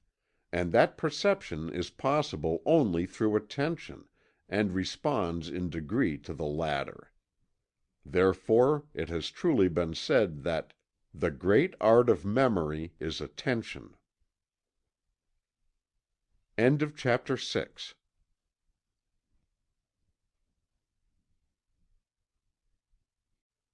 Memory: How to Develop, Train, and Use It, by William Walker Atkinson. Chapter 7. Association. In the preceding chapters we have seen that in order that a thing may be remembered, it must be impressed clearly upon the mind in the first place, and that in order to obtain a clear impression there must be a manifestation of attention. So much for the recording of the impressions. But when we come to recalling, recollecting, or remembering the impressions we are brought face to face with another important law of memory, the law of association. Association plays a part analogous to the indexing and cross-indexing of a book, a library, or another system in which the aim is to readily find something that has been filed away, or contained in some way in a collection of similar things. As Kay says, "In order that what is in the memory may be recalled or brought again before consciousness, it is necessary that it be regarded in connection, or in association, with one or more other things or ideas, and as a rule the greater the number of other things with which it is associated, the greater the likelihood of its recall." The two processes are involved in every act of memory. We must first impress, and then we must associate. Without a clear impression being formed, that which is recalled will be indistinct and inaccurate, and unless it is associated with something else in the mind, it cannot be recalled. If we may suppose an idea existing in the mind by itself, unconnected with any other idea, its recall would be impossible. All the best authorities recognize and teach the importance of this law of association in connection with the memory. Abercrombie says, "Next to the effect of attention is the remarkable influence produced upon memory by association." Carpenter says, "The recording power of memory mainly depends upon the degree of attention we give to the idea to be remembered. The reproducing power again altogether depends upon the nature of the associations by which the new idea has been linked on to other ideas, which have been previously recorded." Ribot says, "The most fundamental law which regulates psychological phenomena is the law of association. In its comprehensive character it is comparable to the law of attraction in the physical world." Mill says, "That which the law of gravitation is to astronomy, that which the elementary properties of the tissues are to physiology, the law of association of ideas is to psychology." Stewart says, "The connection between memory and the association of ideas is so striking that it has been supposed by some that the whole of the phenomena might be resolved into this principle. The association of ideas connects our various thoughts with each other, so as to present them to the mind in a certain order, but it presupposes the existence of those thoughts in the mind; in other words, it presupposes a faculty of retaining the knowledge which we acquire. On the other hand, it is evident that without the associating principle, the power of retaining our thoughts, and of recognizing them when they occur to us, would have been of little use, for the most important articles of our knowledge might have remained latent in the mind, even when those occasions presented themselves to which they were immediately applicable. Association of ideas depends upon two principles known, respectively, as 1. The law of contiguity, and 2. The law of similarity. Association by contiguity is that form of association by which an idea is linked, connected, or associated with the sensation, thought, or idea immediately preceding it, and that which directly follows it. Each idea or thought is a link in a great chain of thought being connected with the preceding link and the succeeding link.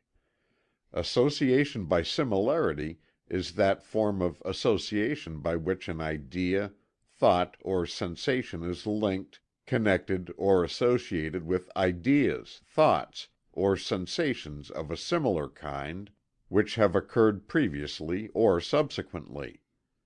The first form of association is the relation of sequence, the second the relation of kind.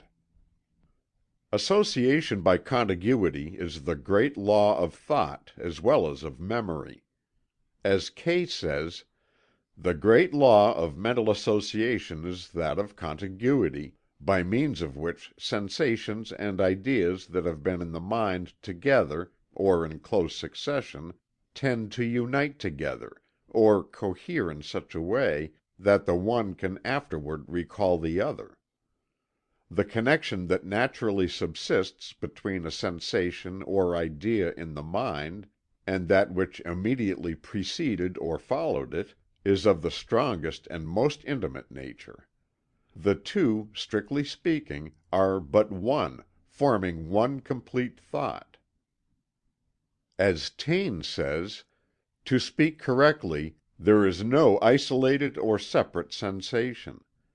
A sensation is a state which begins as a continuation of preceding ones, and ends by losing itself in those following it.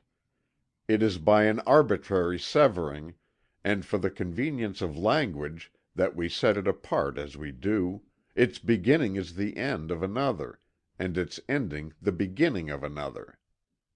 As Ribot says, "When we read or hear a sentence, for example, at the commencement of the fifth word something of the fourth word still remains." Association by contiguity may be separated into two subclasses: contiguity in time and contiguity in space. In contiguity in time there is manifested the tendency of the memory to recall the impressions in the same order in which they were received, the first impression suggesting the second, and that the third, and so on. In this way the child learns to repeat the alphabet, and the adult the succeeding lines of a poem. As Priestley says, "In a poem, the end of each preceding word being connected with the beginning of the succeeding one, we can easily repeat them in that order, but we are not able to repeat them backwards till they have been frequently named in that order." Memory of words, or groups of words, depends upon this form of contiguous association. Some persons are able to repeat long poems from beginning to end, with perfect ease, but are unable to repeat any particular sentence or verse without working down to it from the beginning. Contiguity in space is manifested in forms of recollection or remembrance by position. Thus, by remembering the things connected with the position of a particular thing, we are enabled to recall the thing itself. As we have seen in a preceding chapter, some forms of memory systems have been based on this law. If you will recall some house or room in which you have been, you will find that you will remember one object after another in the order of the relative positions, or contiguity in space or position. Beginning with the front hall, you may travel in memory from one room to another, recalling each with the objects it contains, according to the degree of attention you bestowed upon them originally. Kay says of association by contiguity, "It is on this principle of contiguity that mnemonical systems are constructed, as when what we wish to remember is associated in the mind with a certain object or locality, the ideas associated will at once come up. or when each word or idea is associated with the one immediately preceding it, so that when the one is recalled, the other comes up along with it, and thus long lists of names or long passages of books can be readily learnt by heart. From the foregoing, it will be seen that it is of great importance that we correlate our impressions with those preceding and following. The more closely knitted together our impressions are, the more closely will they cohere, and the greater will be the facility of remembering or recollecting them. We should endeavor to form our impressions of things so that they will be associated with other impressions, in time and space. Every other thing that is associated in the mind with a given thing serves as a loose end of memory, which, if once grasped and followed up, will lead us to the thing we desire to recall to mind. Association by similarity is the linking together of impressions of a similar kind, irrespective of time and place. Carpenter expresses it as follows: "The law of similarity expresses the general fact that any present state of consciousness tends to revive previous states which are similar to it. Rational or philosophical association is when a fact or statement on which the attention is fixed is associated with some fact previously known, to which it has a relation, or with some object which it is calculated to illustrate." And, as Kay says, "The similars may be widely apart in space or in time, but they are brought together and associated through their resemblance to each other. Thus a circumstance of today may recall circumstances of a similar nature that occurred perhaps at very different times, and they will become associated together in the mind, so that afterwards the presence of one will tend to recall the others."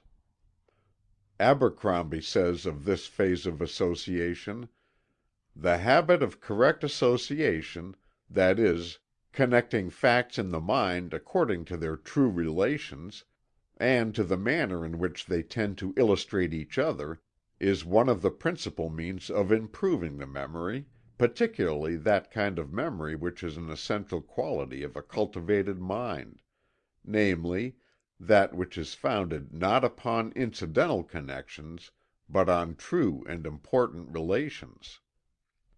As Beattie says: "The more relations or likenesses that we find or can establish between objects, the more easily will the view of one lead us to recollect the rest."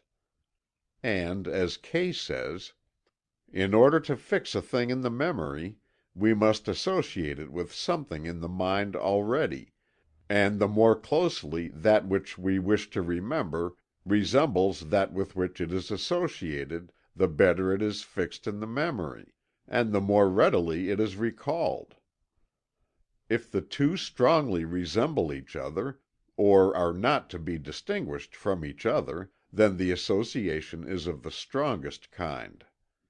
The memory is able to retain and replace a vastly greater number of ideas, if they are associated or arranged in some principle of similarity, than if they are presented merely as isolated facts. It is not by the multitude of ideas, but the want of arrangement among them, that the memory is burdened and its powers weakened. As Arnott says: "The ignorant man may be said to have charged his 100 hooks of knowledge (to use a rude simile) with single objects, while the informed man makes each hook support a long chain to which thousands of kindred and useful things are attached." We ask each student of this book to acquaint himself with a general idea of the working features of the law of association as given in this chapter, for the reason that much of the instruction to be given under the head of the several phases and classes of memory is based upon an application of the law of association in connection with the law of attention.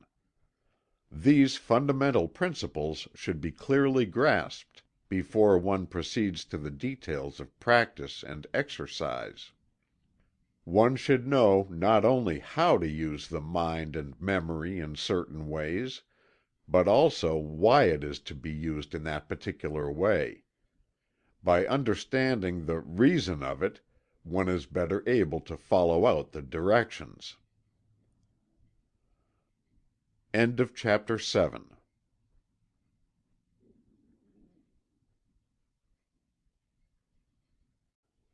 Memory: How to Develop, Train, and Use It, by William Walker Atkinson.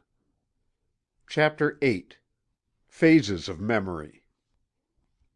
One of the first things apt to be noticed by the student of memory is the fact that there are several different phases of the manifestation of memory.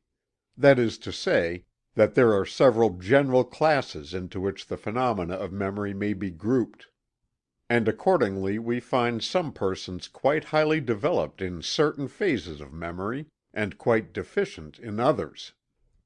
If there were but one phase or class of memory, then a person who had developed his memory along any particular line would have at the same time developed it equally along all the other lines.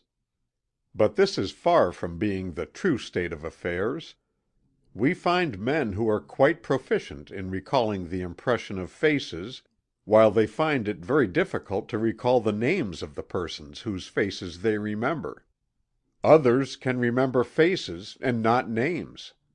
Others have an excellent recollection of localities, while others are constantly losing themselves. Others remember dates, prices, numbers, and figures generally, while deficient in other forms of recollection. Others remember tales, incidents, anecdotes, etc., while forgetting other things. And so on, each person being apt to possess a memory good in some phases, while deficient in others. The phases of memory may be divided into two general classes, namely, 1.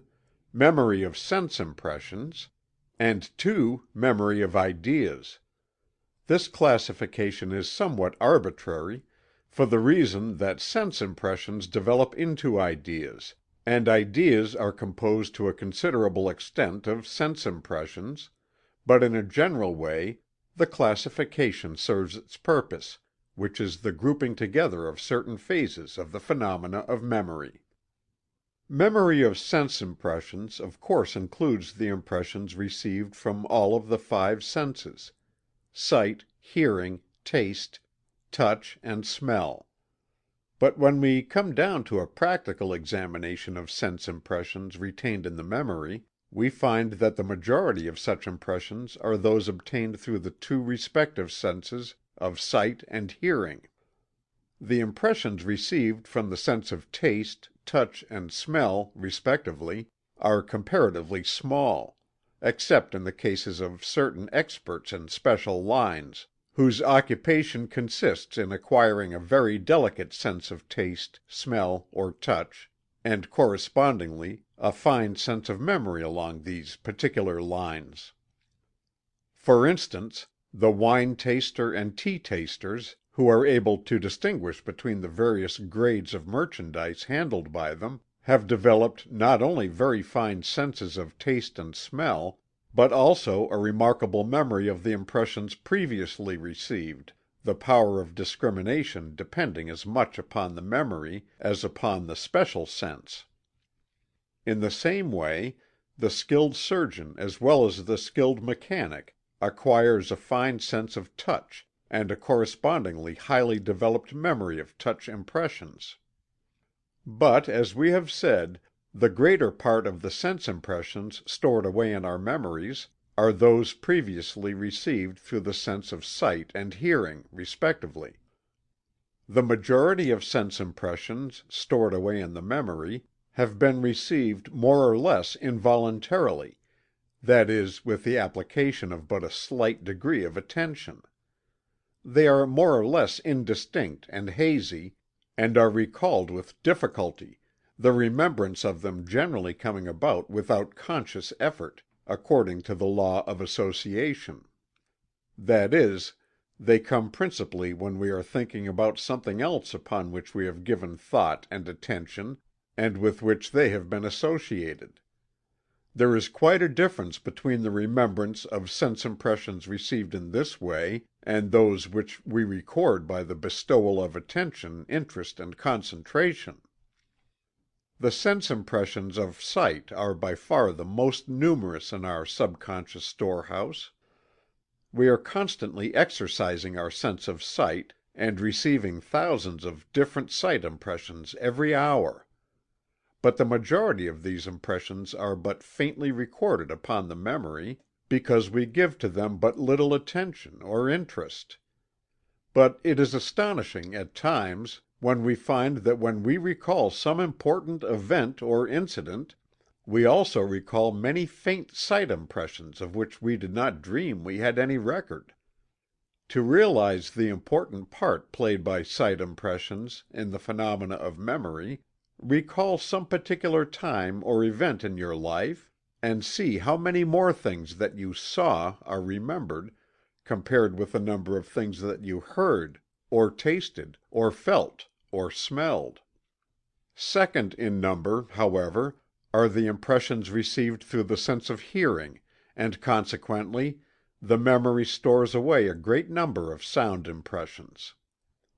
In some cases, the impressions of sight and sound are joined together, as for instance in the case of words, in which not only the sound but the shape of the letters composing the word, or rather the word shape itself, are stored away together, and consequently are far more readily remembered or recollected than things of which but one sense impression is recorded.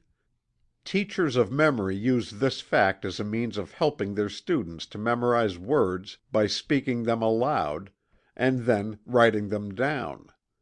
Many persons memorize names in this way, the impression of the written word being added to the impression of the sound, thus doubling the record. The more impressions that you can make regarding a thing, the greater are the chances of your easily recollecting it. Likewise, it is very important to attach an impression of a weaker sense to that of a stronger one, in order that the former may be memorized.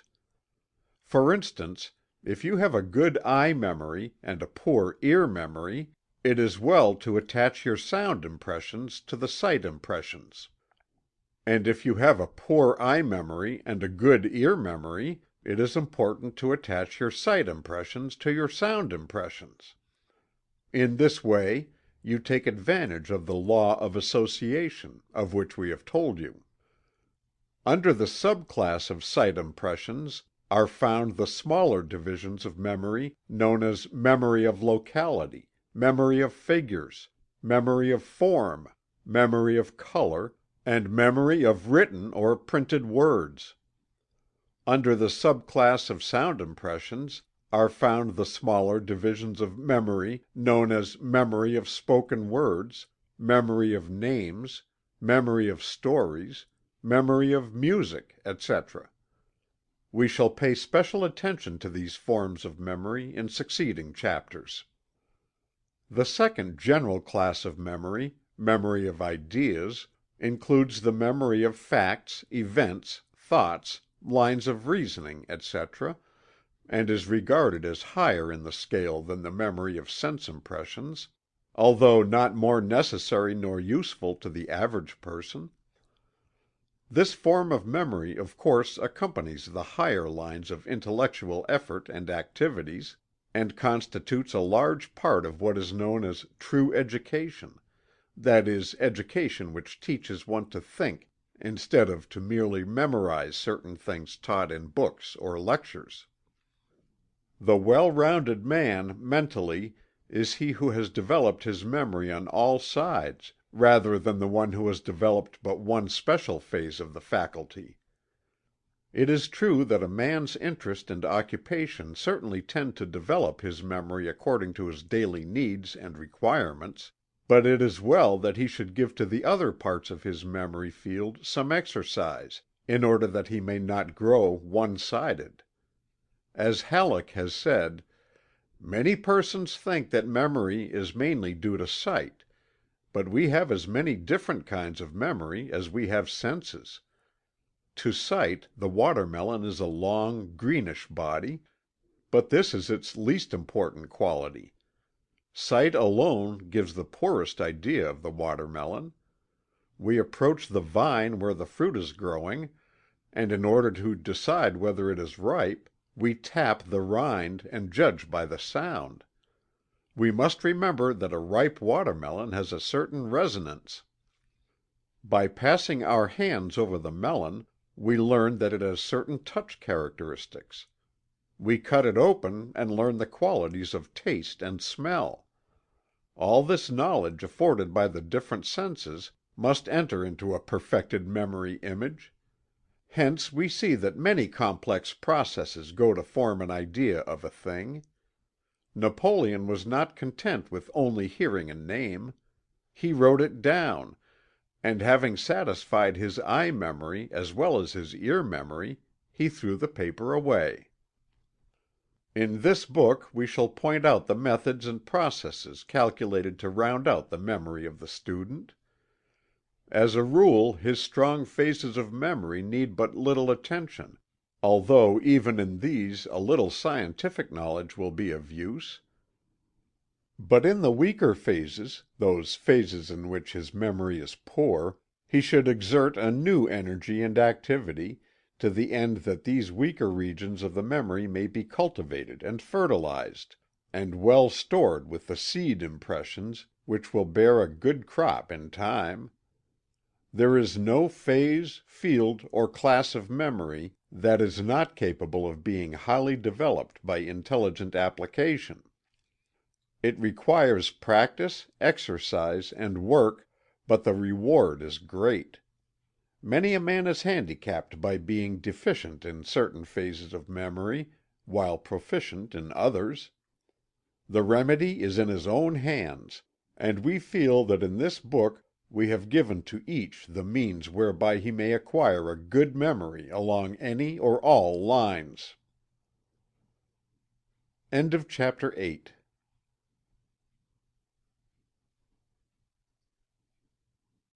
Memory: How to Develop, Train, and Use It, by William Walker Atkinson. Chapter 9. Training the Eye. Before the memory can be stored with sight impressions, before the mind can recollect or remember such impressions, the eye must be used under the direction of the attention.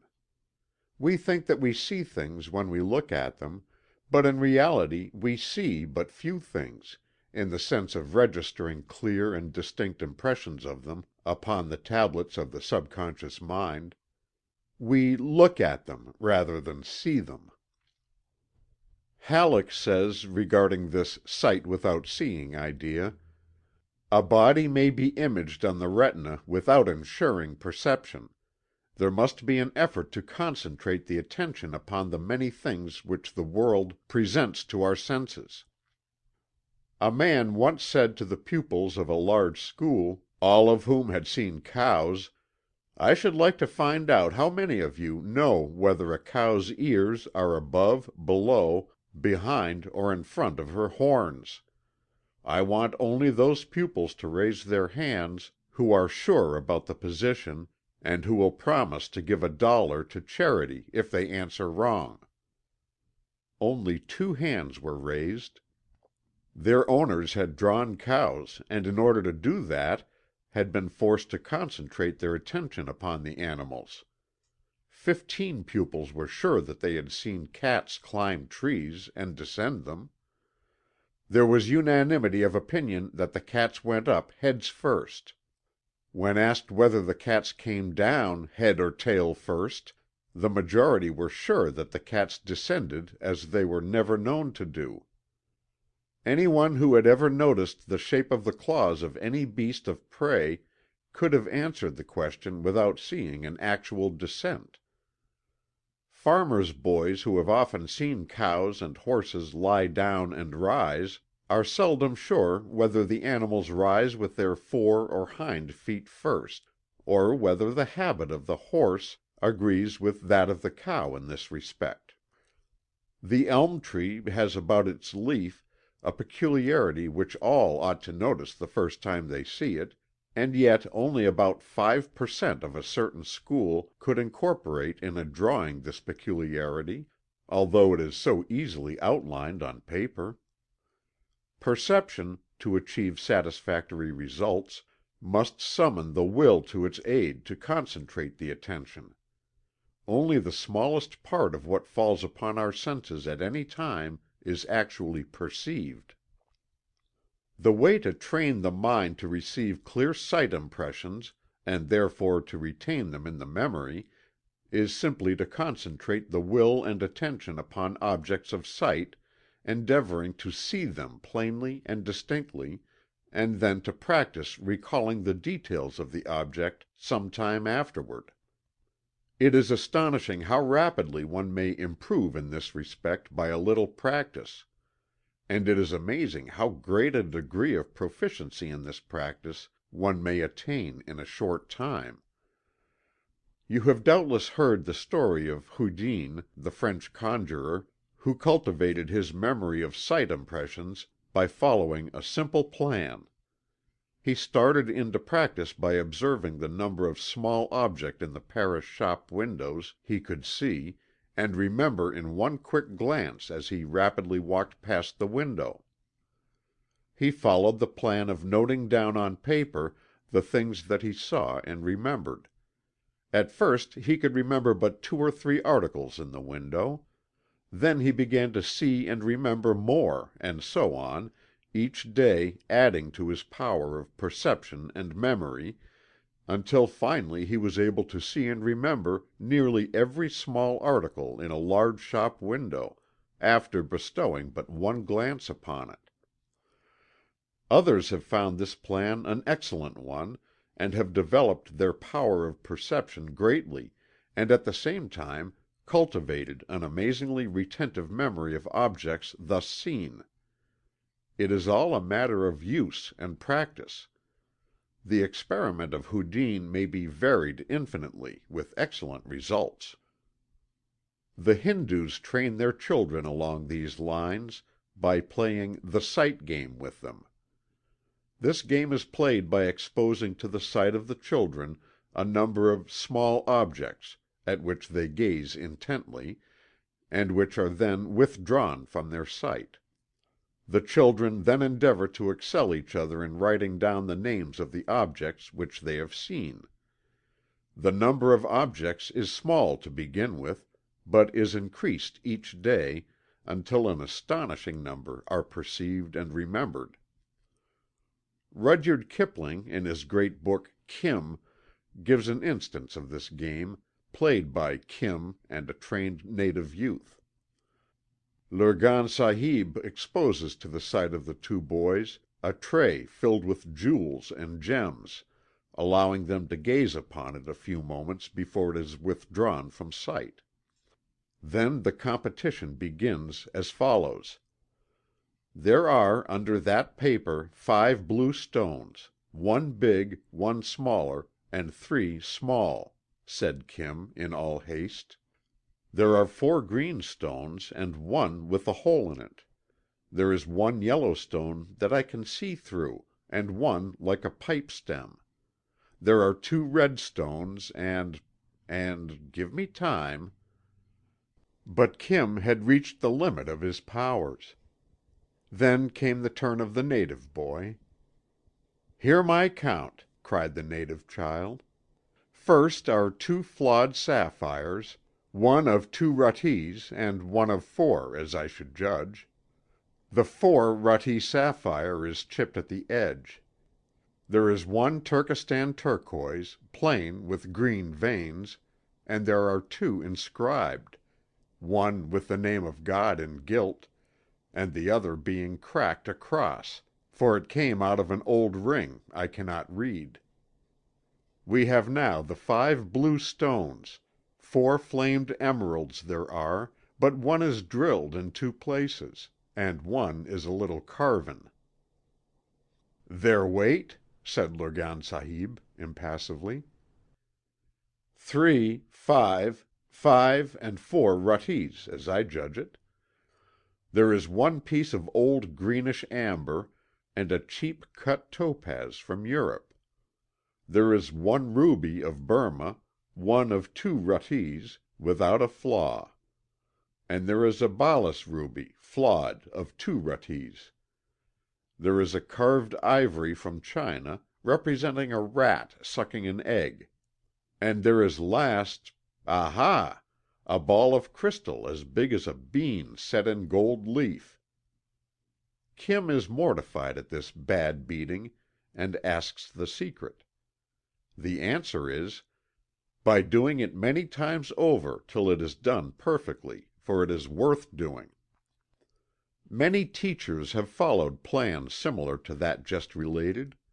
A number of small articles are exposed, and the pupils are trained to see and remember them, the process being gradually made more and more difficult.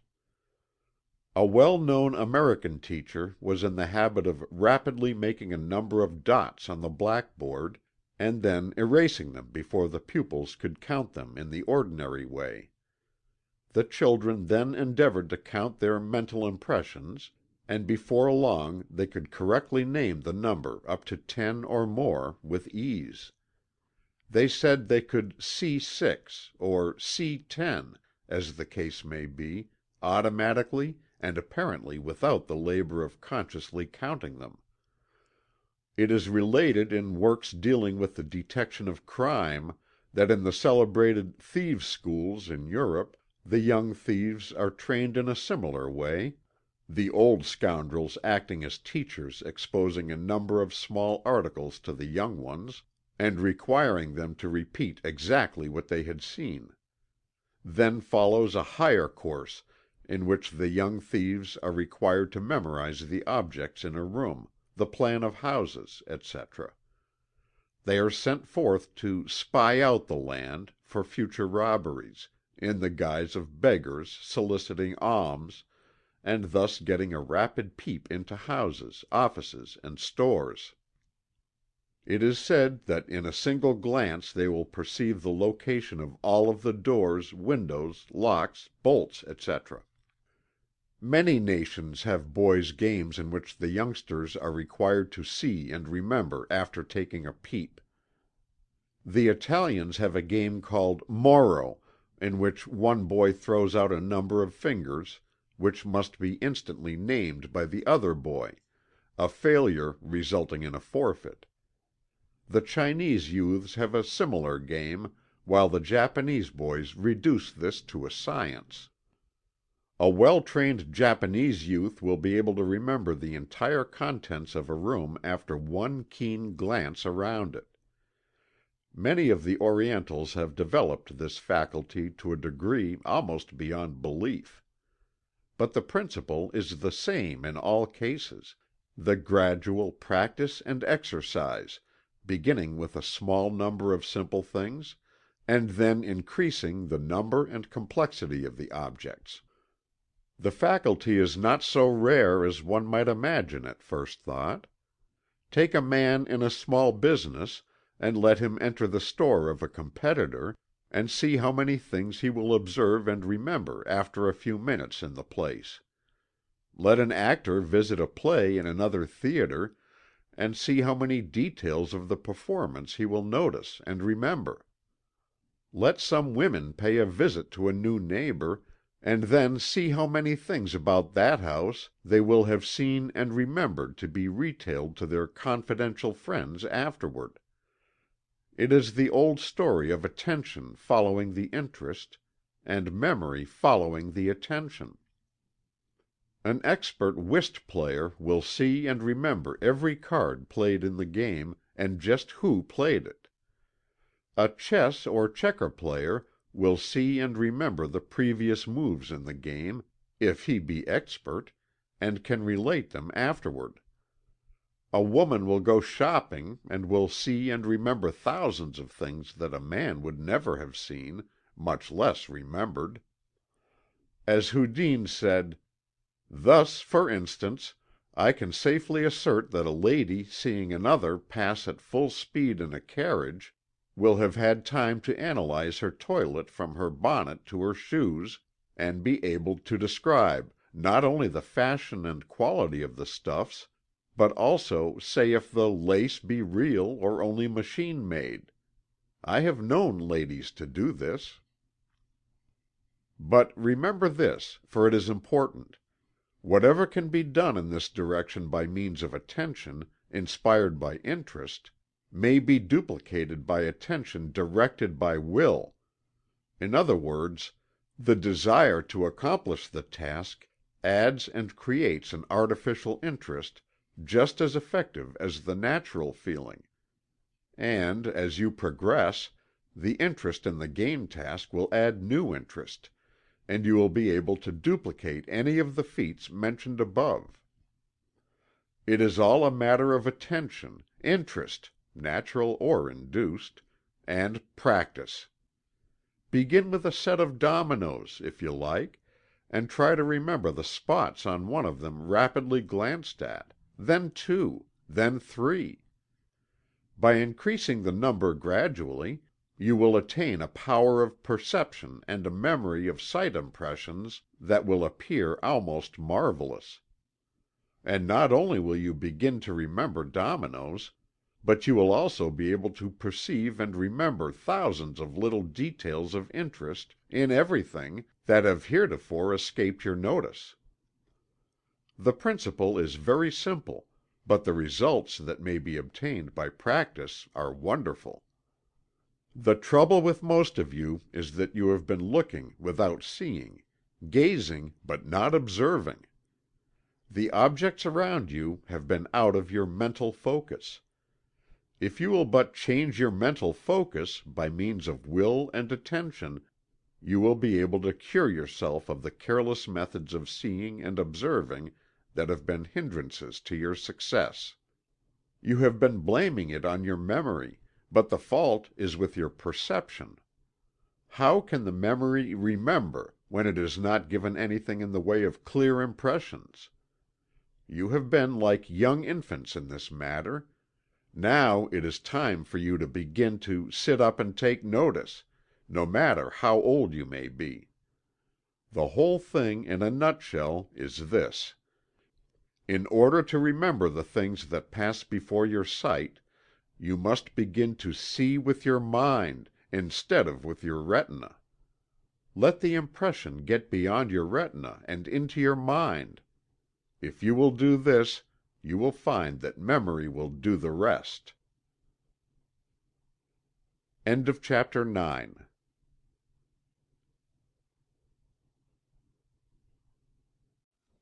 Memory: How to Develop, Train, and Use It, by William Walker Atkinson.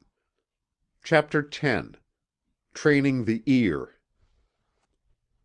The sense of hearing is one of the highest of the senses or channels whereby we receive impressions from the outside world. In fact, it ranks almost as high as the sense of sight.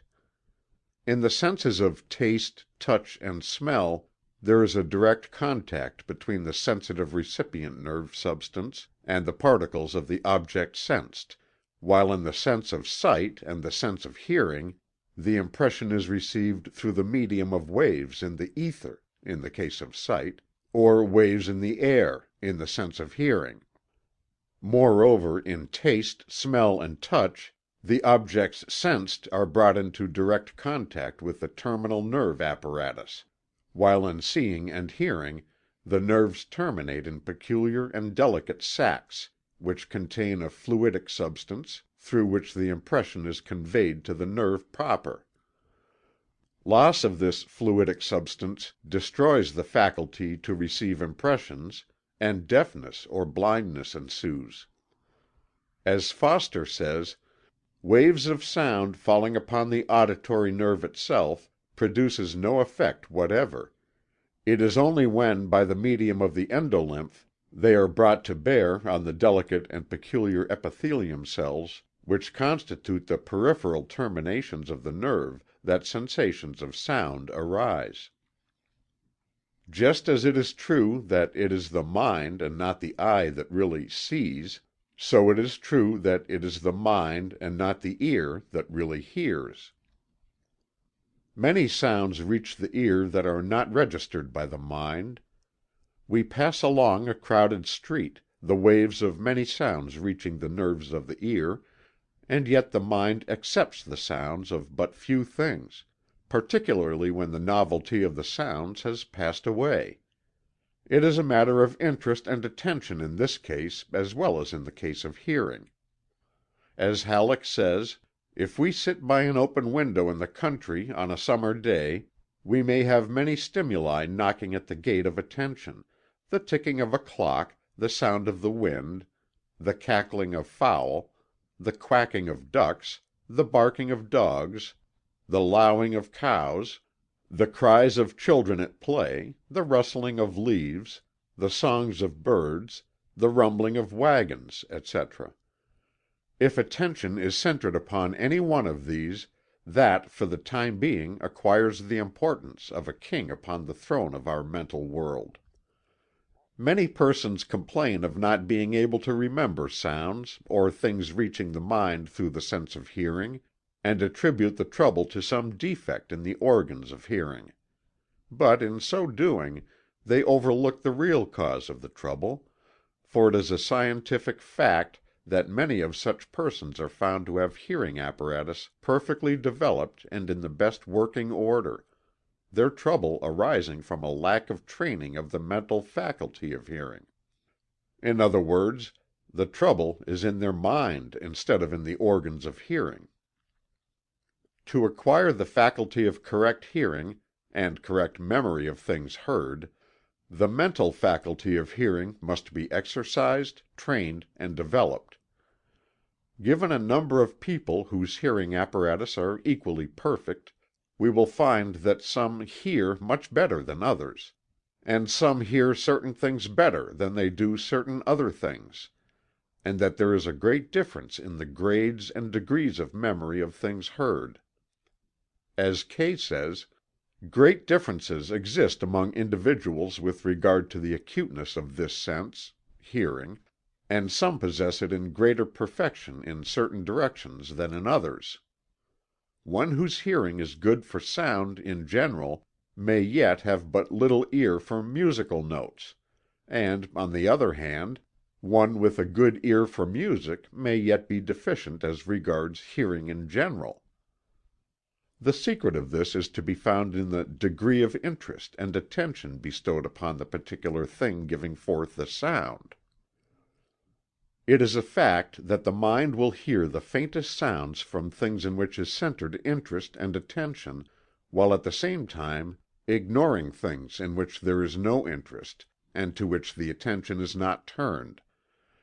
A sleeping mother will awaken at the slightest whimper from her babe, while the rumbling of a heavy wagon on the street, or even the discharge of a gun in the neighborhood, may not be noticed by her.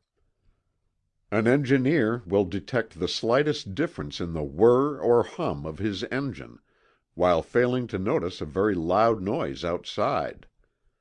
A musician will note the slightest discord occurring in a concert in which there are a great number of instruments being played, and in which there is a great volume of sound reaching the ear, while other sounds may be unheard by him.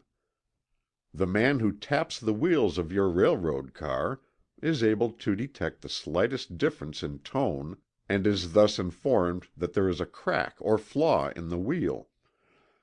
One who handles large quantities of coin will have his attention drawn to the slightest difference in the ring of a piece of gold or silver that informs him that there is something wrong with the coin. A train engineer will distinguish the strange whir of something wrong with the train behind him, amidst all the thundering rattle and roar in which it is merged. The foreman in a machine shop, in the same manner, detects the little strange noise that informs him that something is amiss, and he rings off the power at once. Telegraphers are able to detect the almost imperceptible differences in the sound of their instruments that informs them that a new operator is on the wire, or just who is sending the message, and in some cases the mood or temper of the person transmitting it. Trainmen and steamboatmen recognize the differences between every engine or boat in their line, or river as the case may be. A skilled physician will detect the faint sounds denoting a respiratory trouble or a heart murmur in the patients. And yet these very people who are able to detect the faint differences in sound, above mentioned, are often known as poor hearers in other things. Why? Simply because they hear only that in which they are interested, and to which their attention has been directed. That is the whole secret, and in it is also to be found the secret of training of the ear perception. It is all a matter of interest and attention; the details depend upon these principles. In view of the facts just stated, it will be seen that the remedy for poor hearing and poor memory of things heard is to be found in the use of the will in the direction of voluntary attention and interest.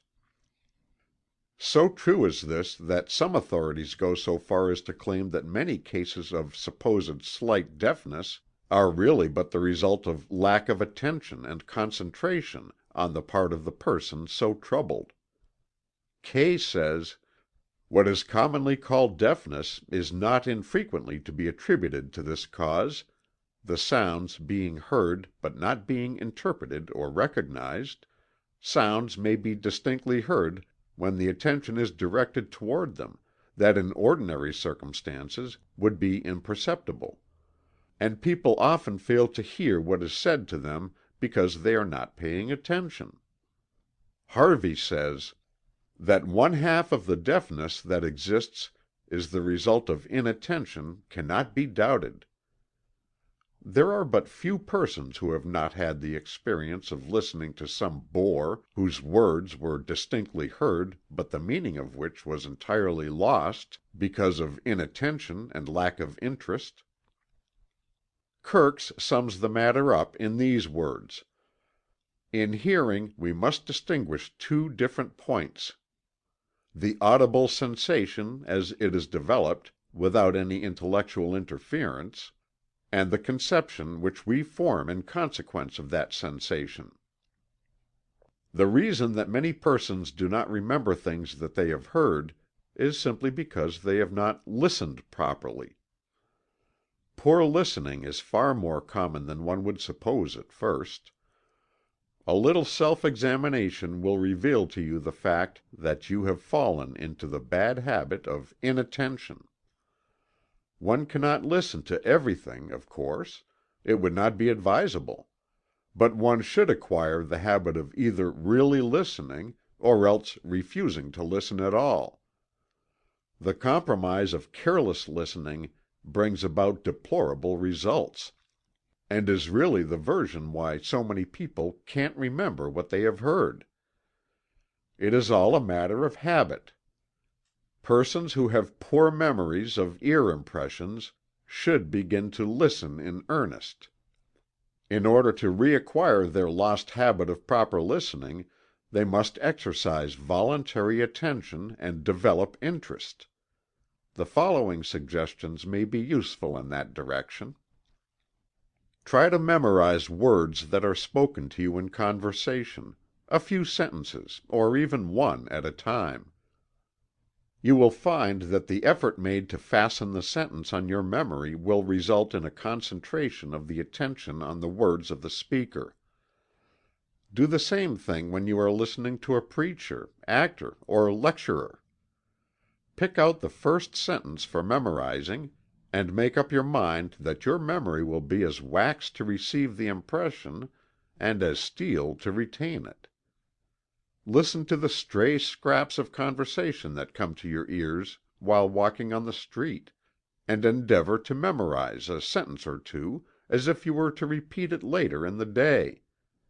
Study the various tones, expressions, and inflections in the voices of persons speaking to you. You will find this most interesting and helpful. You will be surprised at the details that such analysis will reveal. Listen to the footsteps of different persons, and endeavor to distinguish between them. Each has its peculiarities. Get someone to read a line or two of poetry or prose to you, and then endeavor to remember it. A little practice of this kind will greatly develop the power of voluntary attention to sounds and spoken words. But above everything else, practice repeating the words and sounds that you have memorized, so far as possible. For by so doing you will get the mind into the habit of taking an interest in sound impressions. In this way you not only improve the sense of hearing, but also the faculty of remembering.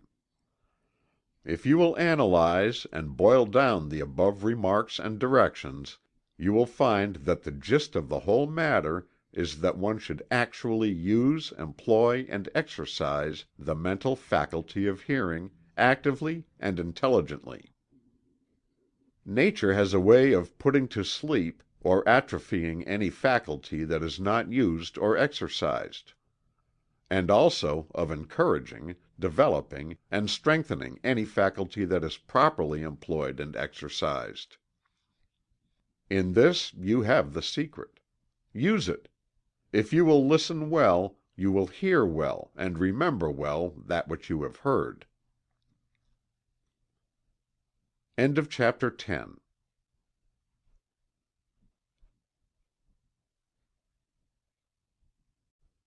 Memory: How to Develop, Train, and Use It, by William Walker Atkinson. Chapter 11. How to Remember Names. The phase of memory connected with the remembrance or recollection of names probably is of greater interest to the majority of persons than are any of the associated phases of the subject. On all hands are to be found people who are embarrassed by their failure to recall the name of someone whom they feel they know, but whose name has escaped them. This failure to remember the names of persons undoubtedly interferes with the business and professional success of many persons, and on the other hand the ability to recall names readily has aided many persons in the struggle for success. It would seem that there are a greater number of persons deficient in this phase of memory than in any other. As Holbrook has said, "The memory of names is a subject with which most persons must have a more than passing interest. The number of persons who never or rarely forget a name is exceedingly small. The number of those who have a poor memory for them is very large. The reason for this is partly a defect of mental development and partly a matter of habit. In either case it may be overcome by effort. I have satisfied myself by experience and observation that a memory for names may be increased not only 2, but 100-fold. You will find that the majority of successful men have been able to recall the faces and names of those with whom they came in contact, and it is an interesting subject for speculation as to just how much of their success was due to this faculty. Socrates is said to have easily remembered the names of all of his students, and his classes numbered thousands in the course of a year. Xenophon is said to have known the name of every one of his soldiers, which faculty was shared by Washington and Napoleon also. Trajan is said to have known the names of all of the Praetorian Guards, numbering about 12,000. Pericles knew the face and name of every one of the citizens of Athens. Cineas is said to have known the names of all of the citizens of Rome. Themistocles knew the names of 20,000 Athenians. Lucius Scipio could call by name every citizen of Rome. John Wesley could recall the names of thousands of persons whom he had met in his travels. Henry Clay was specially developed in this phase of memory, and there was a tradition among his followers that he remembered every one whom he met. Blaine had a similar reputation.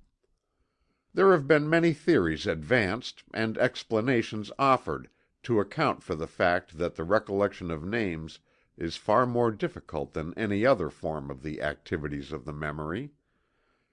We shall not take up your time in going over these theories, but shall proceed upon the theory now generally accepted by the best authorities, viz., that the difficulty in the recollection of names is caused by the fact that names in themselves are uninteresting, and therefore do not attract or hold the attention as do other objects presented to the mind. There is of course to be remembered the fact that sound impressions are apt to be more difficult of recollection than sight impressions, but the lack of interesting qualities in names is believed to be the principal obstacle and difficulty. Fuller says of this matter, "A proper noun or name, when considered independently of accidental features of coincidence with something that is familiar, doesn't mean anything. For this reason a mental picture of it is not easily formed.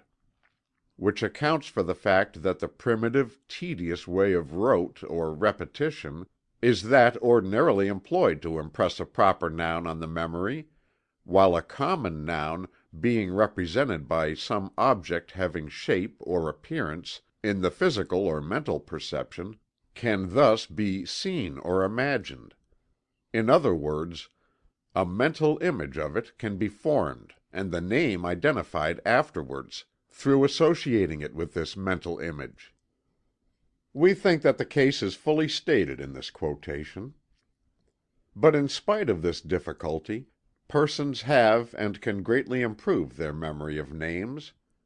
Many who were originally very deficient in this respect have not only improved the faculty far beyond its former condition, but have also developed exceptional ability in this special phase of memory, so that they became noted for their unfailing recollection of the names of those with whom they came in contact.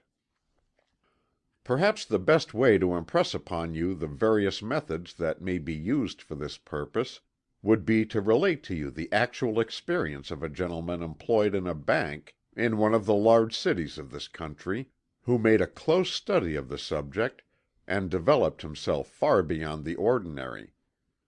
Starting with a remarkably poor memory for names, he is now known to his associates as "the man who never forgets a name." This gentleman first took a number of courses in secret methods of developing the memory, but after thus spending much money he expressed his disgust with the whole idea of artificial memory training. He then started in to study the subject from the point of view of the new psychology, putting into effect all of the tested principles, and improving upon some of their details.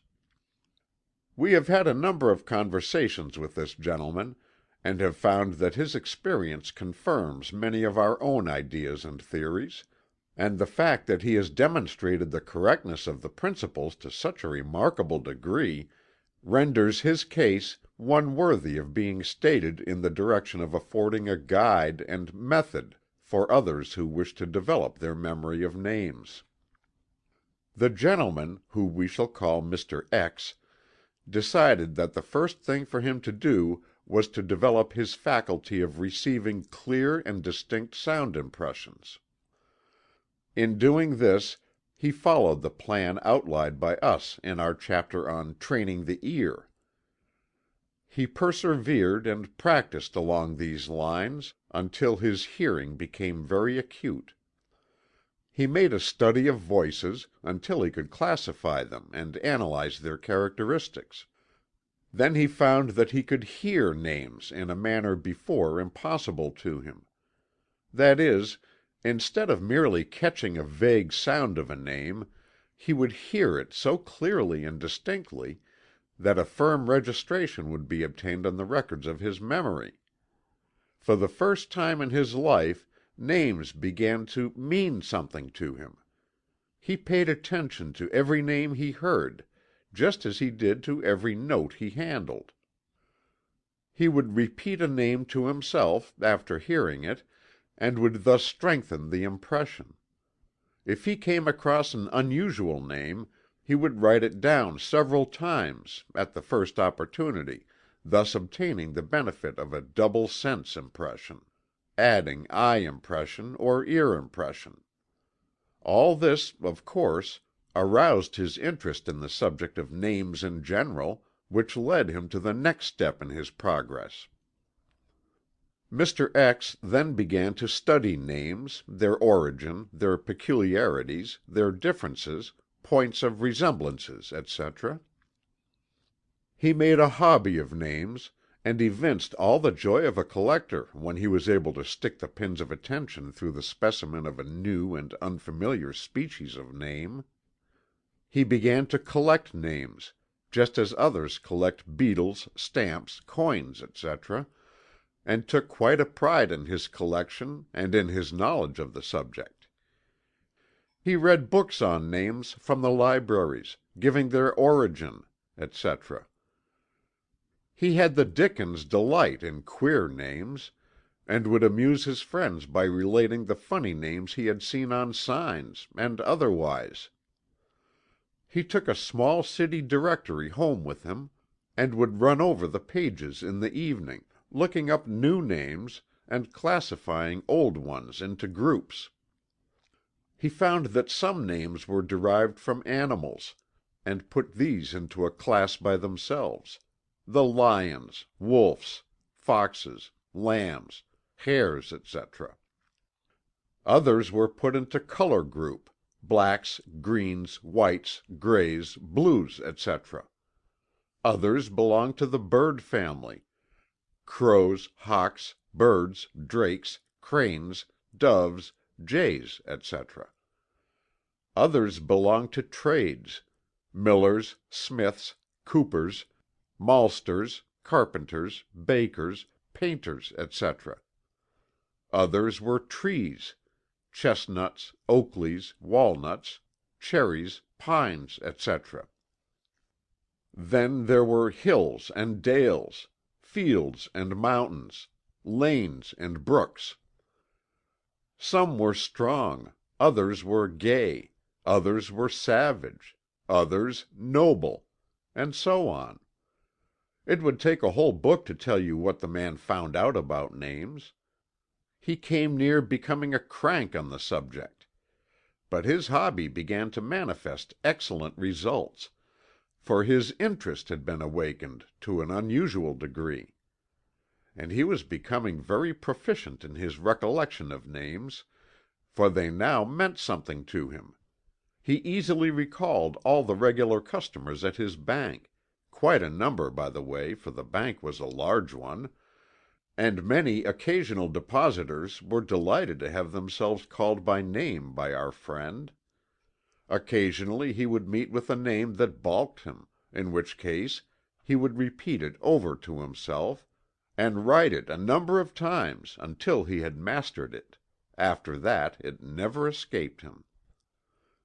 Mr. X would always repeat a name when it was spoken, and would at the same time look intently at the person bearing it, thus seeming to fix the two together in his mind at the same time. When he wanted them they would be found in each other's company. He also acquired the habit of visualizing the name; that is, he would see its letters in his mind's eye, as a picture. This he regarded as a most important point, and we thoroughly agree with him. He used the law of association in the direction of associating a new man with a well-remembered man of the same name. A new Mr. Schmitzenberger would be associated with an old customer of the same name. When he would see the new man, he would think of the old one, and the name would flash into his mind. To sum up the whole method, however, it may be said that the gist of the thing was in taking an interest in names in general. In this way an uninteresting subject was made interesting, and a man always has a good memory for the things in which he is interested. The case of Mr. X is an extreme one, and the results obtained were beyond the ordinary. But if you will take a leaf from his book, you may obtain the same results in the degree that you work for it. Make a study of names, start a collection, and you will have no trouble in developing a memory for them. This is the whole thing in a nutshell. End of chapter 11.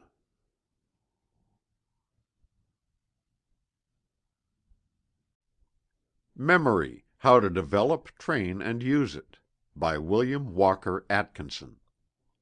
Chapter 12. How to Remember Faces. The memory of faces is closely connected with the memory of names, and yet the two are not always associated, for there are many people who easily remember faces and yet forget names, and vice versa. In some ways, however, the memory of faces is a necessary precedent for the recollection of the names of people. For unless we recall the face, we are unable to make the necessary association with the name of the person. We have given a number of instances of face memory in our chapter on name memory, in which are given instances of the wonderful memory of celebrated individuals who acquired a knowledge and memory of the thousands of citizens of a town, or city, or the soldiers of an army. In this chapter, however, we shall pay attention only to the subject of the recollection of the features of persons, irrespective of their names. This faculty is possessed by all persons, but in varying degrees. Those in whom it is well developed seem to recognize the faces of persons whom they have met years before, and to associate them with their circumstances in which they last met them, even where the name escapes the memory. Others seem to forget a face the moment it passes from view, and fail to recognize the same persons whom they met only a few hours before, much to their mortification and chagrin. Detectives, newspaper reporters, and others who come in contact with many people, usually have this faculty largely developed, for it becomes a necessity of their work, and their interest and attention is rendered active thereby. Public men often have this faculty largely developed by reason of the necessities of their life. It is said that James G. Blaine never forgot the face of anyone whom he had met and conversed with a few moments. This faculty rendered him very popular in political life. In this respect he resembled Henry Clay, who was noted for his memory of faces. It is related of Clay that he once paid a visit of a few hours to a small town in Mississippi, on an electioneering tour. Amidst the throng surrounding him was an old man, with one eye missing. The old fellow pressed forward, crying out that he was sure that Henry Clay would remember him. Clay took a sharp look at him, and said, "I met you in Kentucky many years ago, did I not?" "Yes," replied the man. "Did you lose your eye since then?" asked Clay. "Yes, several years after," replied the old man. "Turn your face sideways so that I can see your profile," said Clay. The man did so. Then Clay smiled, triumphantly, saying, "I've got you now. Weren't you on that jury in the Innes case at Frankfort, that I tried in the United States Court over 20 years ago?" "Yes, sirree," said the man. "I knowed that you know me, and I told 'em you would." And the crowd gave a whoop, and Clay knew that he was safe in that town and county. Vidocq, the celebrated French detective, is said to have never forgotten a face of a criminal whom he had once seen. A celebrated instance of this power on his part is that of the case of De la Franche, the forger who escaped from prison and dwelt in foreign lands for over 20 years. After that time he returned to Paris feeling secure from detection, having become bald, losing an eye, and having his nose badly mutilated. Moreover, he disguised himself and wore a beard, in order to still further evade detection. One day Vidocq met him on the street, and recognized him at once, his arrest and return to prison following. Instances of this kind could be multiplied indefinitely, but the student will have had a sufficient acquaintance with persons who possess this faculty developed to a large degree, so that further illustration is scarcely necessary. The way to develop this phase of memory is akin to that urged in the development of other phases, the cultivation of interest, and the bestowal of attention. Faces as a whole are not apt to prove interesting. It is only by analyzing and classifying them that the study begins to grow of interest to us. The study of a good elementary work on physiognomy is recommended to those wishing to develop the faculty of remembering faces, for in such a work the student is led to notice the different kinds of noses, ears, eyes, chins, foreheads, etc., such notice and recognition tending to induce an interest in the subject of features. A rudimentary course of study in drawing faces, particularly in profile, will also tend to make one "take notice," and will awaken interest. If you are required to draw a nose, particularly from memory, you will be apt to give it your interested attention. The matter of interest is vital.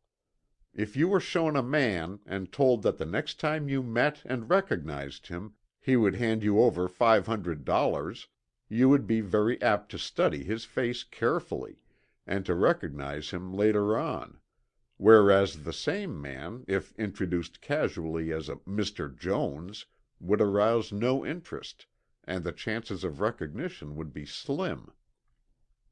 Halleck says, "Every time we enter a street car we see different types of people, and there is a great deal to be noticed about each type. Every human countenance shows its past history to one who knows how to look. Successful gamblers often become so expert in noticing the slightest change of an opponent's facial expression that they will estimate the strength of his hand by the involuntary signs which appear in the face, and which are frequently checked the instant they appear. Of all classes, perhaps artists are more apt to form a clear-cut image of the features of persons whom they meet, particularly if they are portrait painters. There are instances of celebrated portrait painters who were able to execute a good portrait after having once carefully studied the face of the sitter, their memory enabling them to visualize the features at will. Some celebrated teachers of drawing have instructed their scholars to take a sharp, hasty glance at a nose, an eye, an ear, or chin, and then to so clearly visualize it that they could draw it perfectly. It is all a matter of interest, attention, and practice.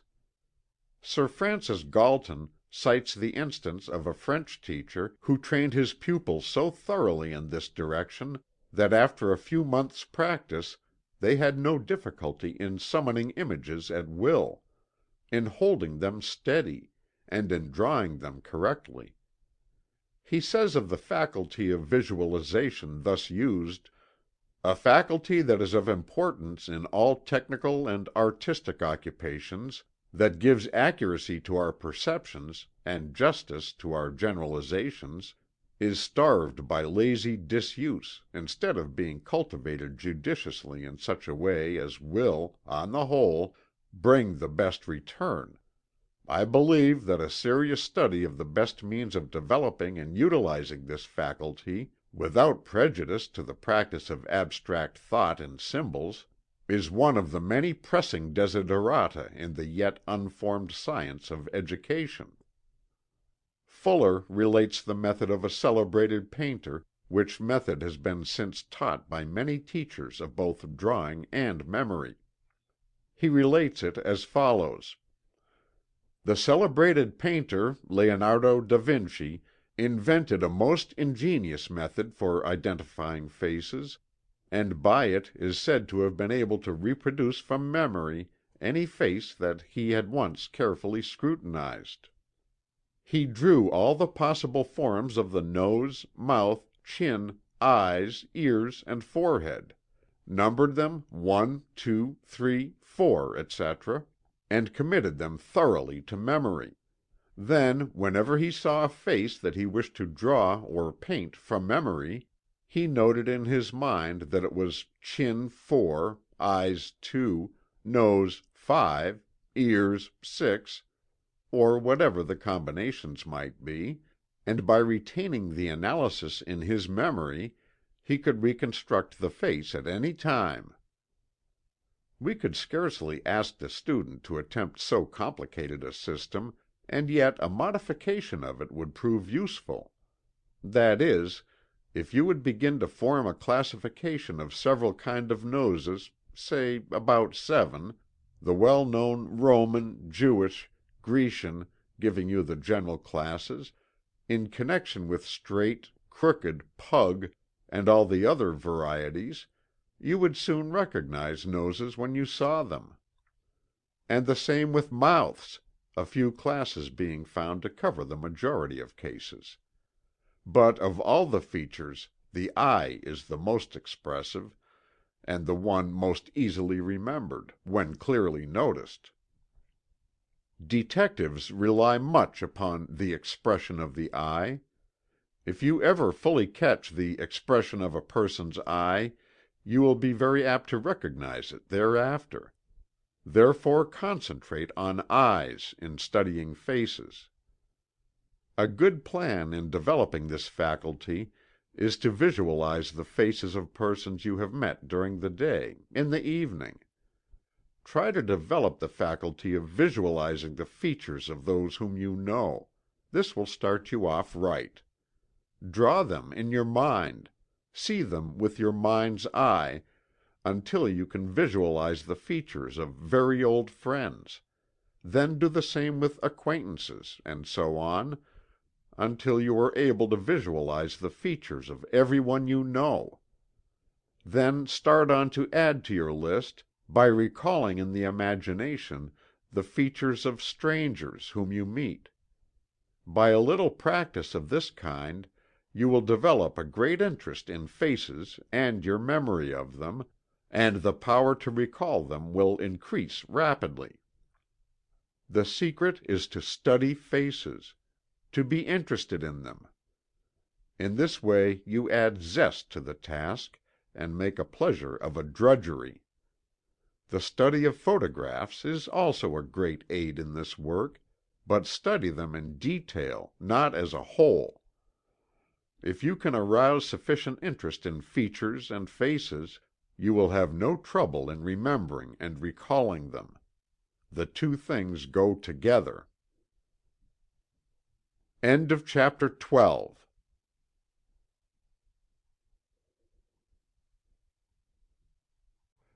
Memory: How to Develop, Train, and Use It by William Walker Atkinson. Chapter 13. How to Remember Places. There is a great difference in the various degrees of development of the sense of locality in different persons, but these differences may be traced directly to the degree of memory of that particular phase or faculty of the mind, which in turn depends upon the degree of attention, interest, and use which has been bestowed upon the faculty in question. The authorities on phrenology define the faculty of locality as follows: cognizance of place, recollection of the looks of places, roads, sceneries, and the location of objects, where on a page ideas are to be found, and position generally, the geographical faculty, the desire to see places, and have the ability to find them. Persons in whom this faculty is developed to the highest degree seem to have an almost intuitive idea of direction, place, and position. They never get lost or mixed up regarding direction or place.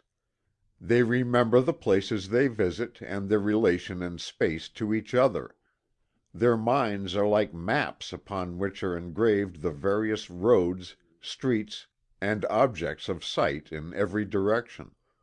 When these people think of China, Labrador, Terra del Fuego, Norway, Cape of Good Hope, Tibet, or any other place, they seem to think of it in this direction or that direction, rather than as a vague place situated in a vague direction.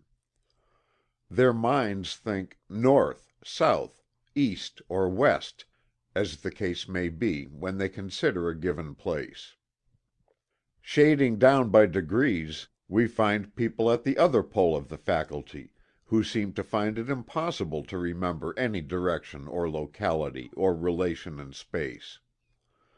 Such people are constantly losing themselves in their own towns, and fear to trust themselves in a strange place.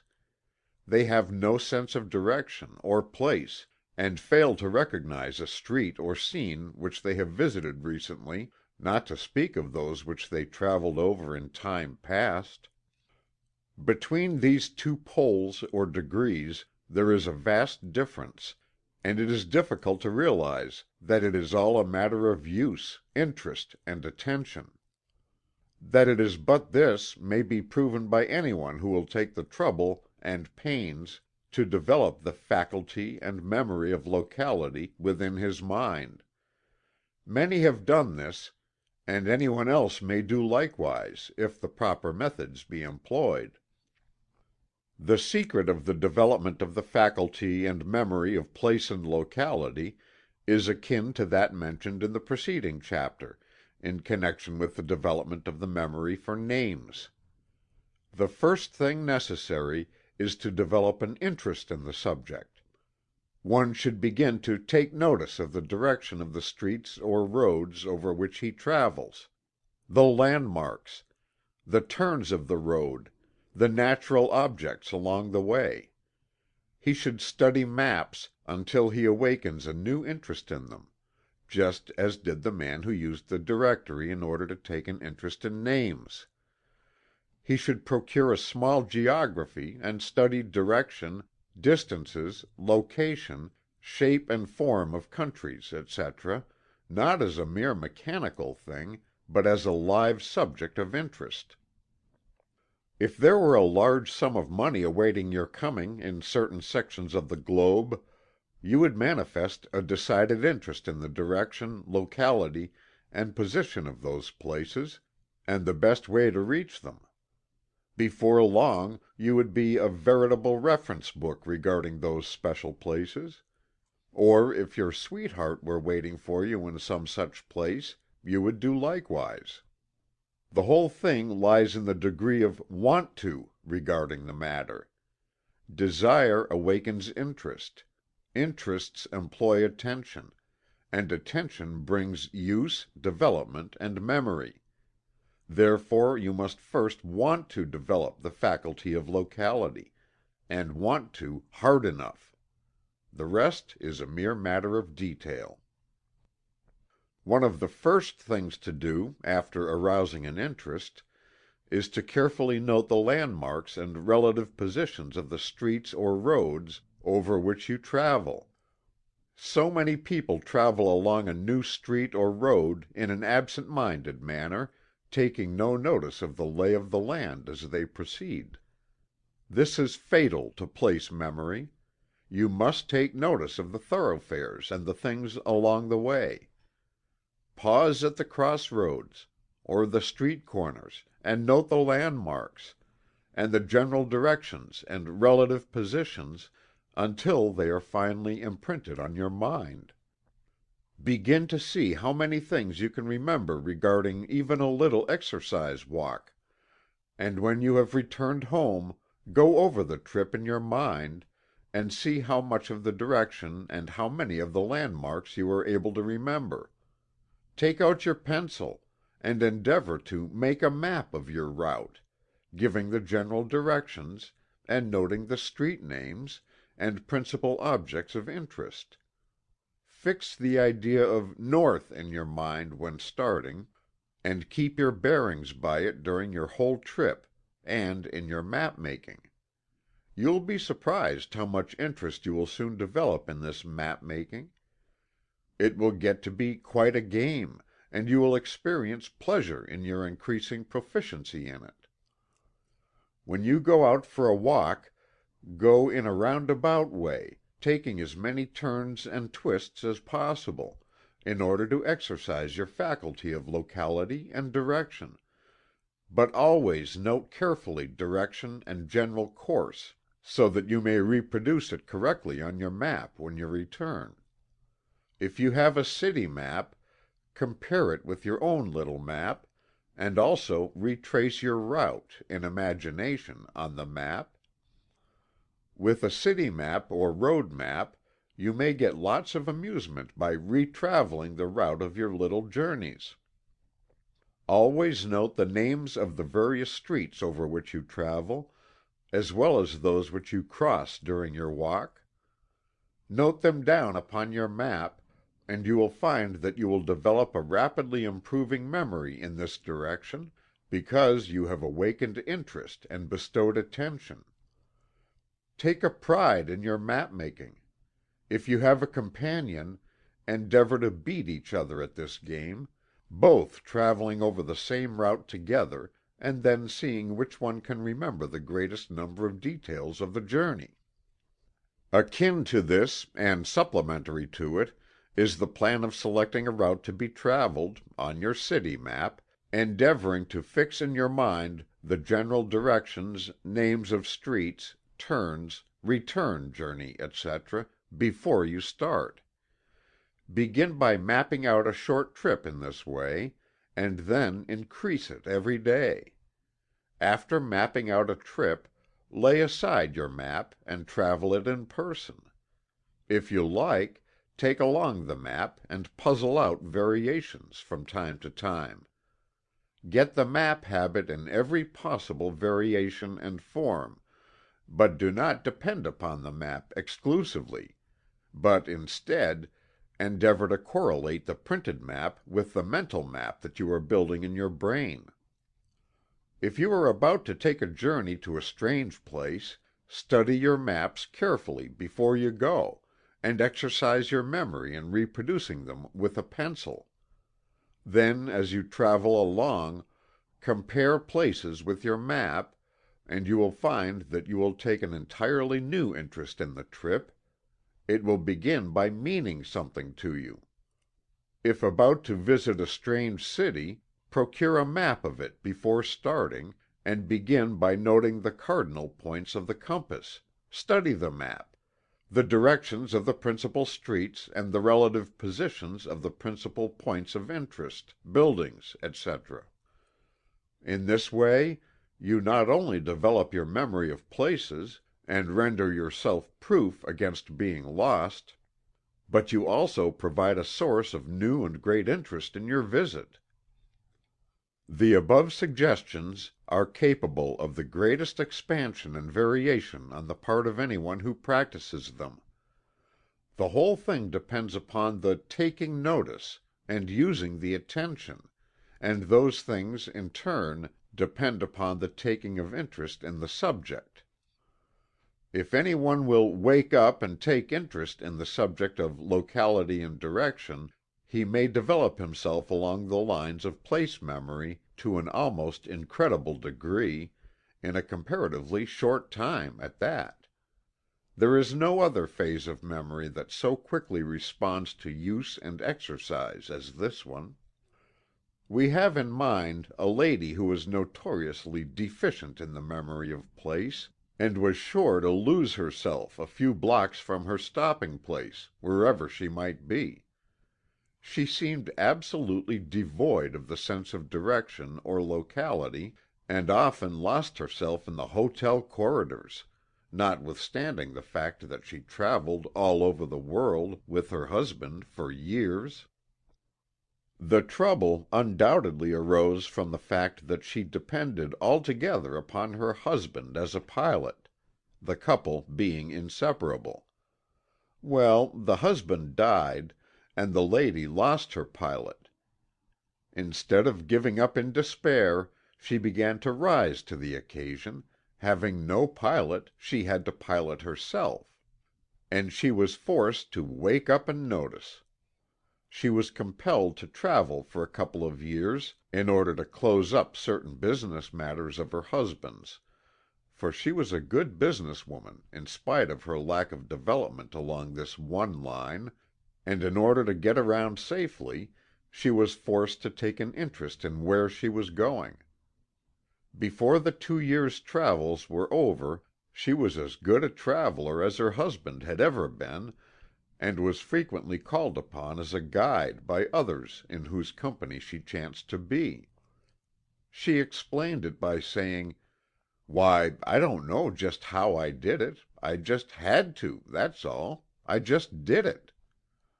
Another example of a woman's "because," you see.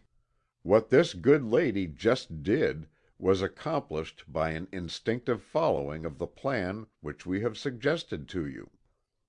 She just had to use maps, and to take notice. That is the whole story.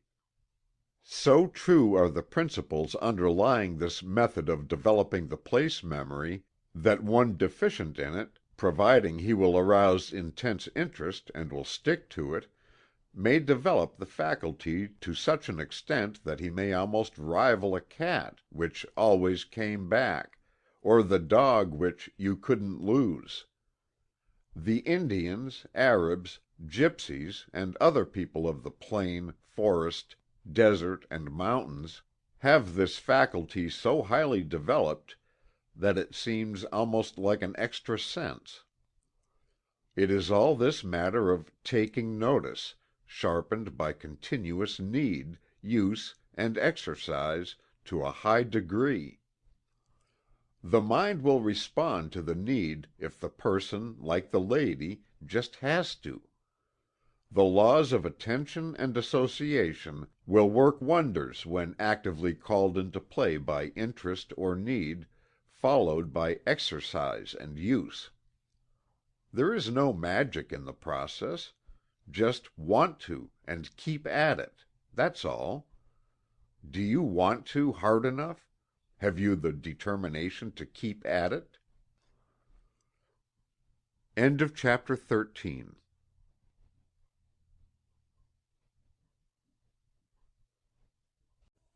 Memory: How to Develop, Train, and Use It, by William Walker Atkinson. Chapter 14. How to Remember Numbers.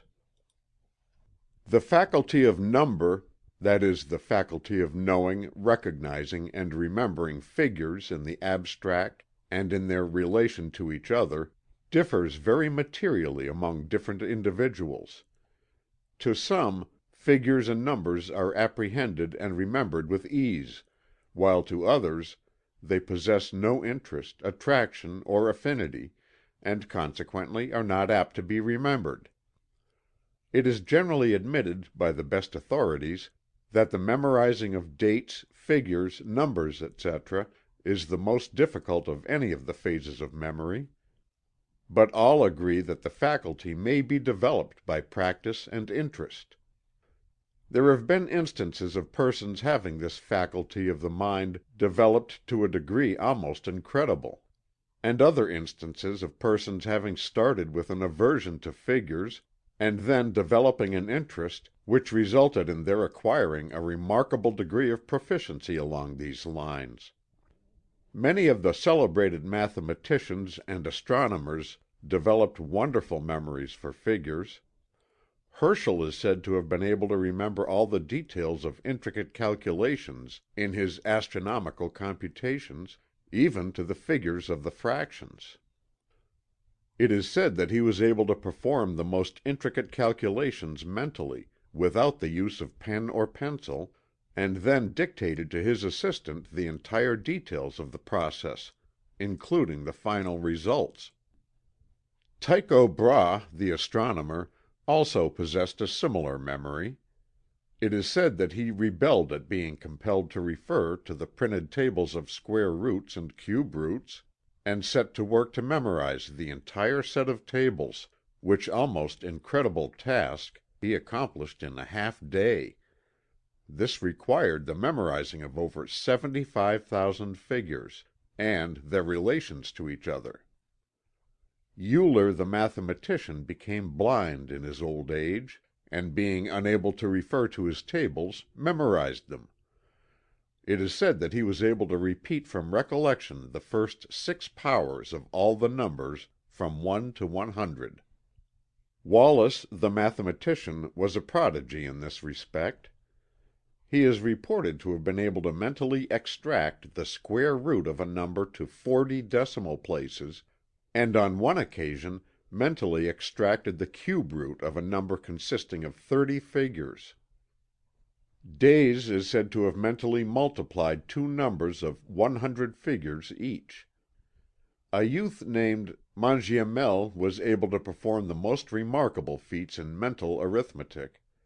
The reports show that upon a celebrated test before members of the French Academy of Sciences he was able to extract the cube root of 3,796,416 in 30 seconds, and the 10th root of 282,475,289 in 3 minutes. He also immediately solved the following question put to him by Arago: "What number has the following proportion: that if 5 times the number be subtracted from the cube plus 5 times the square of the number and 9 times the square of the number be subtracted from that result, the remainder will be 0. The answer 5 was given immediately, without putting down a figure on paper or board. It is related that a cashier of a Chicago bank was able to mentally restore the accounts of the bank, which had been destroyed in the Great Fire in that city, and his account, which was accepted by the bank and the depositors, was found to agree perfectly with the other memoranda in the case, the work performed by him being solely the work of his memory. Bidder was able to tell instantly the number of farthings in the sum of £868 42s. 121. Buxton mentally calculated the number of cubical eighths of an inch there were in a quadrangular mass 23,145,789 yards long, 2,642,732 yards wide, and 54,965 yards in thickness.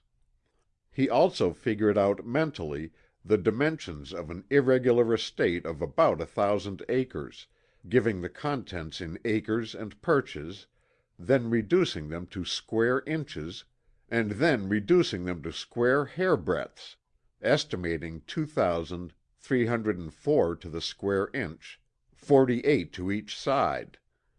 The mathematical prodigy, Zerah Colburn, was perhaps the most remarkable of any of these remarkable people. When a mere child, he began to develop the most amazing qualities of mind regarding figures. He was able to instantly make the mental calculation of the exact number of seconds or minutes there was in a given time. On one occasion he calculated the number of minutes and seconds contained in 48 years, the answer 25,228,800 minutes, and 1,513,728,000 seconds, being given almost instantaneously. He could instantly multiply any number of 1 to 3 figures by another number consisting of the same number of figures, the factors of any number consisting of 6 or 7 figures, the square and cube roots, and the prime numbers of any numbers given him. He mentally raised the number 8 progressively to its 16th power, the result being 281,474,976,710,656. And gave the square root of 106,929, which was 5. He mentally extracted the cube root of 268,336,125, and the squares of 244,999,755, and 1,224,998,755. In 5 seconds he calculated the cube root of 413,993,348,677. He found the factors of 4,294,967,297, which had previously been considered to be a prime number. He mentally calculated the square of 999,999, which is 999,998,000,001, and then multiplied that number by 49, and the product by the same number, and the whole by 25, the latter as extra measure. The great difficulty in remembering numbers, to the majority of persons, is the fact that numbers do not mean anything to them; that is, the numbers are thought of only in their abstract phase and nature, and are consequently far more difficult to remember than are the impressions received from the senses of sight or sound. The remedy, however, becomes apparent when we recognize the source of the difficulty. The remedy is, make the number the subject of sound and sight impressions. Attach the abstract idea of the numbers to the sense of impressions of sight or sound, or both, according to which are the best developed in your particular case. It may be difficult for you to remember 1848 as an abstract thing, but comparatively easy for you to remember the sound of 1848. Or the shape and appearance of 1848. If you will repeat a number to yourself, so that you grasp the sound impression of it, or else visualize it so that you can remember having seen it, then you will be far more apt to remember it than if you merely think of it without reference to sound or form. You may forget that the number of a certain store or house is 3948, but you may easily remember the sound of the spoken words 3948, or the form of 3948 as it appeared to your sight on the door of the place. In the latter case, you associate the number with the door, and when you visualize the door, you visualize the number. Kay, speaking of visualization, or the reproduction of mental images of things to be remembered, says, "Those who have been distinguished for their power to carry out long and intricate processes of mental calculation owe it to the same cause."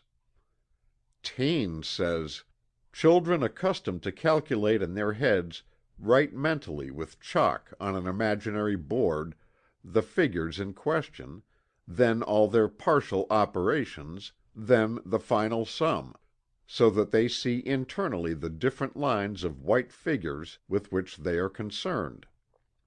Young Colburn, who had never been at school and did not know how to read or write, said that, when making his calculations, he saw them clearly before him. Another said that he saw the numbers he was working with as if they had been written on a slate. Bidder says, "If I perform a sum mentally, it always proceeds in a visible form in my mind.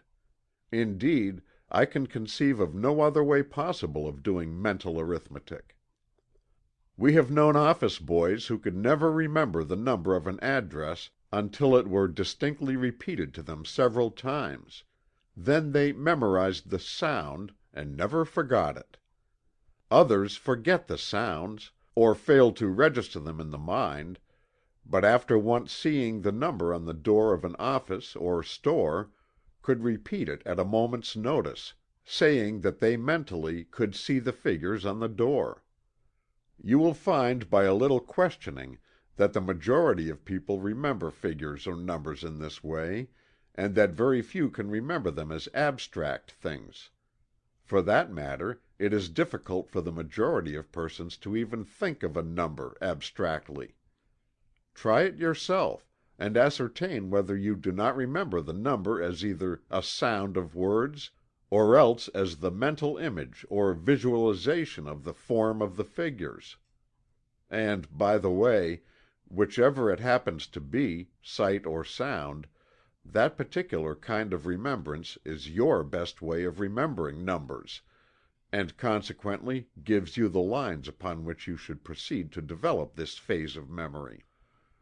The law of association may be used advantageously in memorizing numbers. For instance, we know of a person who remembered the number 186,000, the number of miles per second traveled by light waves in the ether, by associating it with the number of his father's former place of business, 186. Another remembered his telephone number, 1876, by recalling the date of the Declaration of Independence. Another, the number of States in the Union, by associating it with the last two figures of the number of his place of business. But by far the better way to memorize dates, special numbers connected with events, etc., is to visualize the picture of the event with the picture of the date or number, thus combining the two things into a mental picture, the association of which will be preserved when the picture is recalled. Verse of doggerel, such as "In 1492 Columbus sailed the ocean blue," or "In 1861 our country's Civil War begun," etc., have their places and uses, but it is far better to cultivate the sight or sound of a number than to depend upon cumbersome associative methods based on artificial links and pegs. Finally, as we have said in the preceding chapters, before one can develop a good memory of a subject, he must first cultivate an interest in that subject.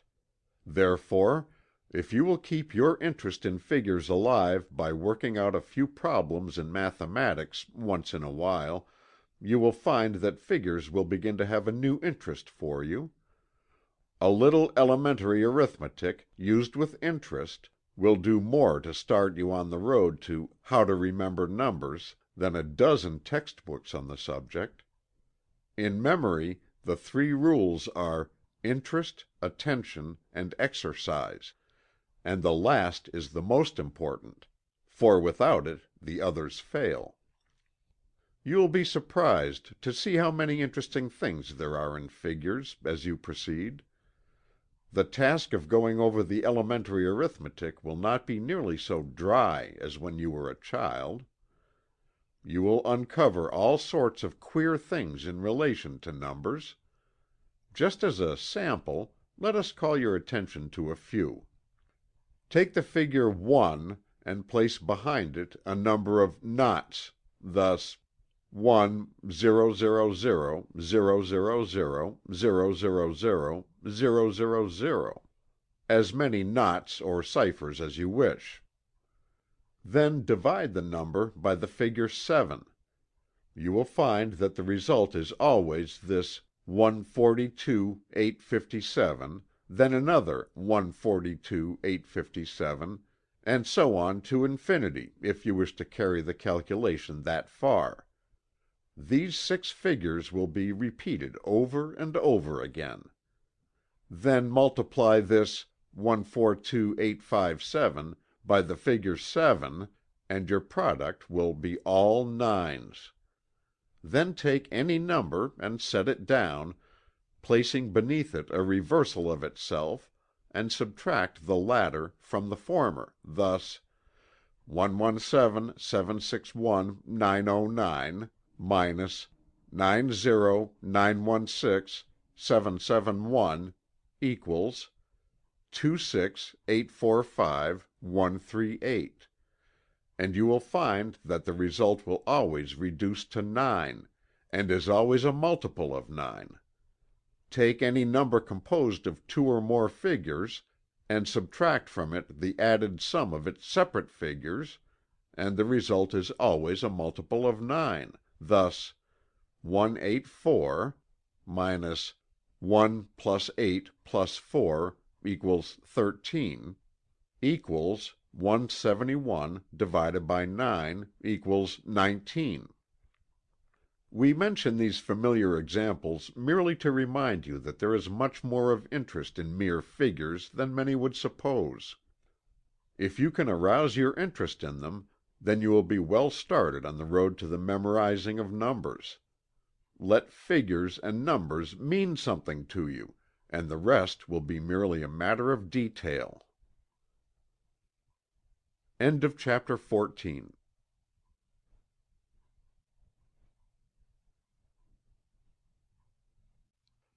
Memory: How to Develop, Train, and Use It, by William Walker Atkinson. Chapter 15. How to Remember Music. Like all of the other faculties of the mind, that of music or tune is manifested in varying degrees by different individuals. To some, music seems to be almost instinctively grasped, while to others it is acquired only by great effort and much labor. To some, harmony is natural, and inharmony a matter of repulsion, while others fail to recognize the difference between the two, except in extreme cases. Some seem to be the very soul of music, while others have no conception of what the soul of music may be. Then there is manifested the different phases of the knowledge of music. Some play correctly by ear, but are clumsy and inefficient when it comes to playing by note. Others play very correctly in a mechanical manner, but fail to retain the memory of music which they have heard. It is indeed a good musician who combines within himself or herself both of the two last mentioned faculties, the ear perception of music and the ability to execute correctly from notes. There are many cases of record in which extraordinary powers of memory of music have been manifested. Fuller relates the following instances of this particular phase of memory. Carolan, the greatest of Irish bards, once met a noted musician and challenged him to a test of their respective musical abilities. The defi was accepted, and Carolan's rival played on his violin one of Vivaldi's most difficult concertos. On the conclusion of the performance, Carolan, who had never heard the piece before, took his harp and played the concerto through from beginning to end without making a single error. His rival thereupon yielded the palm, thoroughly satisfied of Carolan's superiority, as well he might be. Beethoven could retain in his memory any musical composition, however complex, that he had listened to, and could reproduce most of it. He could play from memory every one of the compositions in Bach's Well-Tempered Clavichord, there being 48 preludes and the same number of figures which in intricacy of movement and difficulty of execution are almost unexampled, as each of these compositions is written in the most abstruse style of counterpoint. Mozart, at 4 years of age, could remember note for note elaborate solos in concertos which he had heard. He could learn a minuet in half an hour, and even composed short pieces at that early age. At 6 he was able to compose without the aid of an instrument, and continued to advance rapidly in musical memory and knowledge. When 14 years old he went to Rome in Holy Week. At the Sistine Chapel was performed each day Allegri's Miserere, the score of which Mozart wished to obtain, but he learned that no copies were allowed to be made. He listened attentively to the performance, at the conclusion of which he wrote the whole score from memory without an error. Another time Mozart was engaged to contribute an original composition to be formed by a noted violinist and himself at Vienna before the Emperor Joseph. On arriving at the appointed place, Mozart discovered that he had forgotten to bring his part. Nothing dismayed, he placed a blank sheet of paper before him, and played his part through from memory without a mistake. When the opera of Don Giovanni was first performed, there was no time to copy the score for the harpsichord, But Mozart was equal to the occasion.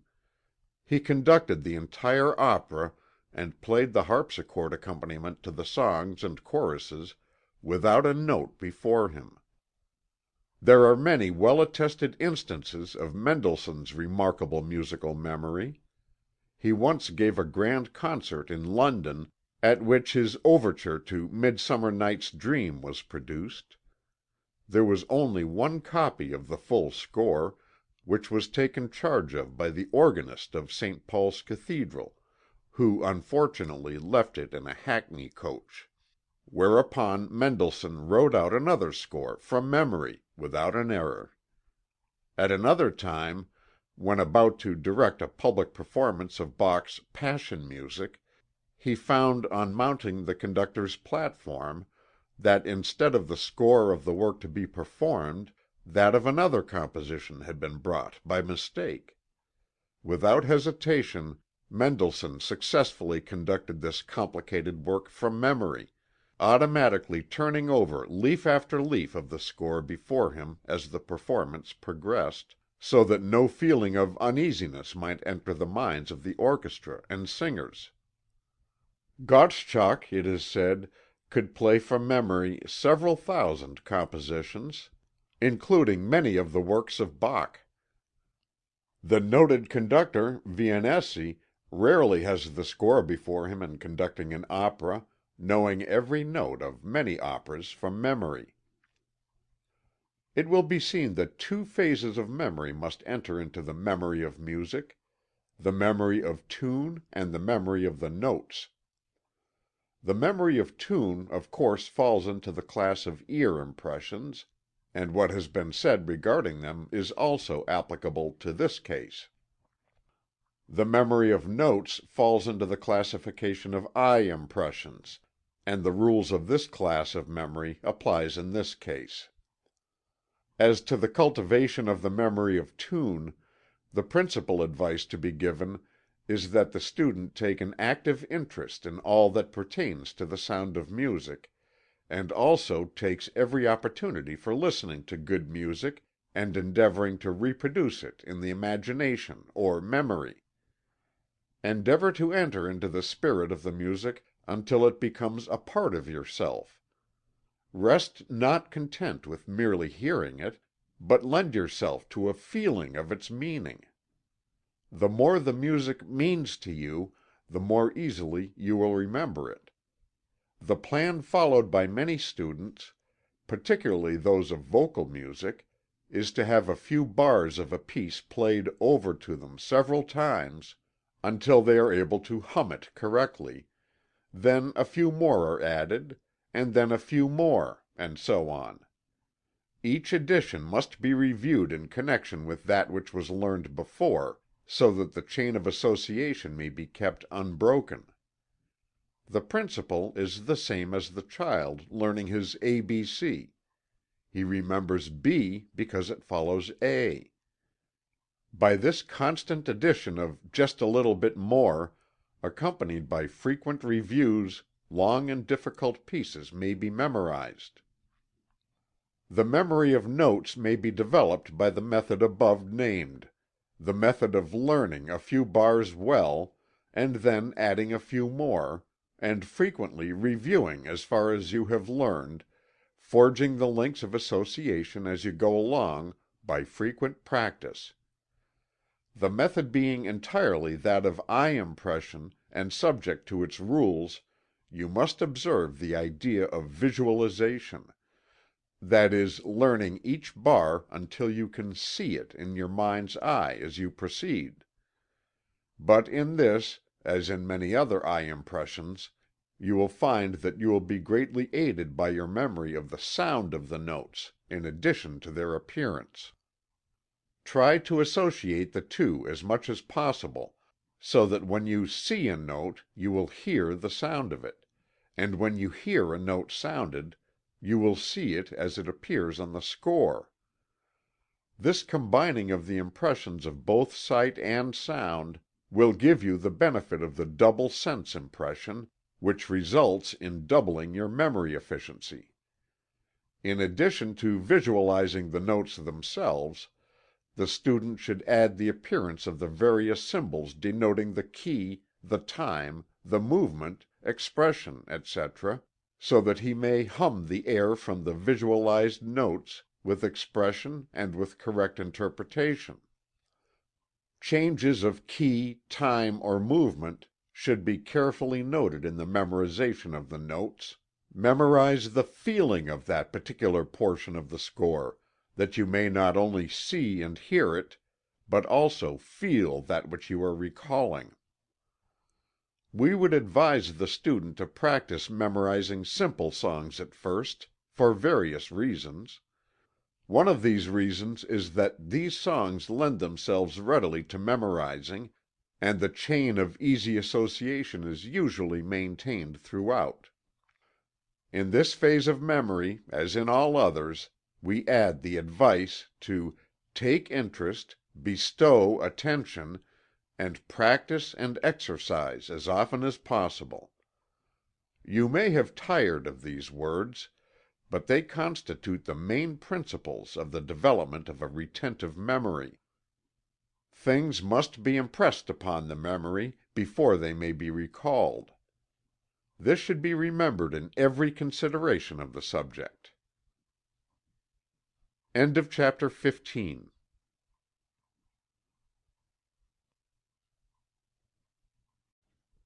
Memory: How to Develop, Train, and Use It, by William Walker Atkinson. Chapter 16. How to Remember Occurrences. The phase of memory which manifests in the recording of and recollection of the occurrences and details of one's everyday life is far more important than would appear at first thought. The average person is under the impression that he remembers very well the occurrences of his everyday business, professional or social life, and is apt to be surprised to have it suggested to him that he really remembers but very little of what happens to him during his waking hours. In order to prove how very little of this kind is really remembered, let each student lay down this book at this place, and then, quieting his mind, let him endeavor to recall the incidents of the same day of the preceding week. He will be surprised to see how very little of what happened on that day he is really capable of recollecting. Then let him try the same experiment with the occurrences of yesterday. This result will also excite surprise. It is true that if he is reminded of some particular occurrence, he will recall it, more or less distinctly, but beyond that he will remember nothing. Let him imagine himself called upon to testify in court regarding the happenings of the previous day, or the day of the week before, and he will realize his position. The reason for his failure to easily remember the events referred to is to be found in the fact that he made no effort at the time to impress these happenings upon his subconscious mentality. He allowed them to pass from his attention like the proverbial water from the duck's back. He did not wish to be bothered with the recollection of trifles, and in endeavoring to escape from them, he made the mistake of failing to store them away. There is a vast difference between dwelling on the past and storing away past records for possible future reference. To allow the records of each day to be destroyed is like tearing up the important business papers in an office in order to avoid giving them a little space in the files. It is not advisable to expend much mental effort in fastening each important detail of the day upon the mind as it occurs, but there is an easier way that will accomplish the purpose, if one will but take a little trouble in that direction. We refer to the practice of reviewing the occurrences of each day, after the active work of the day is over. If you will give to the occurrences of each day a mental review in the evening, you will find that the act of reviewing will employ the attention to such an extent as to register the happenings in such a manner that they will be available if ever needed thereafter. It is akin to the filing of the business papers of the day, for possible future reference. Besides this advantage, these reviews will serve you well as a reminder of many little things of immediate importance which have escaped your recollection by reason of something that followed them in the field of attention. You will find that a little practice will enable you to review the events of the day, in a very short space of time, with a surprising degree of accuracy of detail. It seems that the mind will readily respond to this demand upon it. The process appears to be akin to a mental digestion, or rather a mental rumination, similar to that of the cow when it chews the cud that it has previously gathered. The thing is largely a knack easily acquired by a little practice. It will pay you for the little trouble and time that you expend upon it. As we have said, not only do you gain the advantage of storing away these records of the day for future use, but you also have your attention called to many important details that have escaped you, and you will find that many ideas of importance will come to you in your moments of leisure rumination. Let this work be done in the evening, when you feel at ease, but do not do it after you retire. The bed is made for sleep, not for thinking. You will find that the subconsciousness will awaken to the fact that it will be called upon later for the records of the day, and will, accordingly, take notice of what happens, in a far more diligent and faithful manner. The subconsciousness responds to a call made upon it in an astonishing manner, when it once understands just what is required of it. You will see that much of the virtue of the plan recommended consists in the fact that in the review there is an employment of the attention in a manner impossible during the haste and rush of the day's work. The faint impressions are brought out for examination, and the attention of the examination and review greatly deepen the impression in each case, so that it may be reproduced thereafter. In a sentence, it is the deepening of the faint impressions of the day. Thurlow Weed, a well-known politician of the last century, testifies to the efficacy of the above-mentioned method in his Memoirs. His plan was slightly different from that mentioned by us, but you will at once see that it involves the same principles, the same psychology. Mr. Weed says, "Some of my friends used to think that I was cut out for a politician, but I saw at once a fatal weakness. My memory was a sieve. I could remember nothing. Dates, names, appointments, faces, everything escaped me. I said to my wife, 'Catherine, I shall never make a successful politician, for I cannot remember, and that is a prime necessity of politicians. A politician who sees a man once should remember him forever.' My wife told me that I must train my memory. So when I came home that night, I sat down alone and spent 15 minutes trying silently to recall with accuracy the principal events of the day. I could remember but little at first. Now I remember that I could not then recall what I had for breakfast. After a few days' practice, I found I could recall more. Events came back to me more minutely, more accurately, and more vividly than at first. After a fortnight or so of this, Catherine said, 'Why don't you relate to me the events of the day, instead of recalling them to yourself? It would be interesting, and my interest in it would be a stimulus to you.' Having great respect for my wife's opinion, I began a habit of oral confession, as it were, which was continued for almost 50 years. Every night, the last thing before retiring, I told her everything I could remember that had happened to me, or about me, during the day.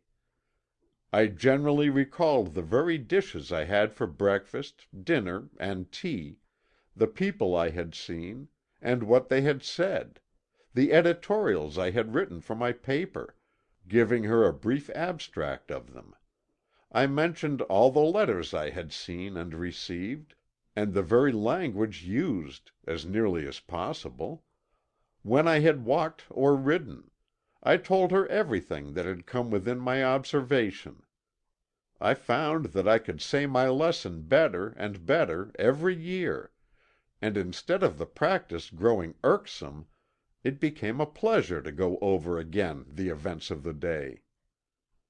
I am indebted to this discipline for a memory of unusual tenacity, and I recommend the practice to all who wish to store up facts, or expect to have much to do with influencing men. The careful student, after reading these words of Thurlow Weed, will see that in them he has not only given a method of recalling the particular class of occurrences mentioned in this lesson, but has also pointed out a way whereby the entire field of memory may be trained and developed. The habit of reviewing and telling the things that one perceives, does, and thinks during the day naturally sharpens the powers of future observation, attention, and perception.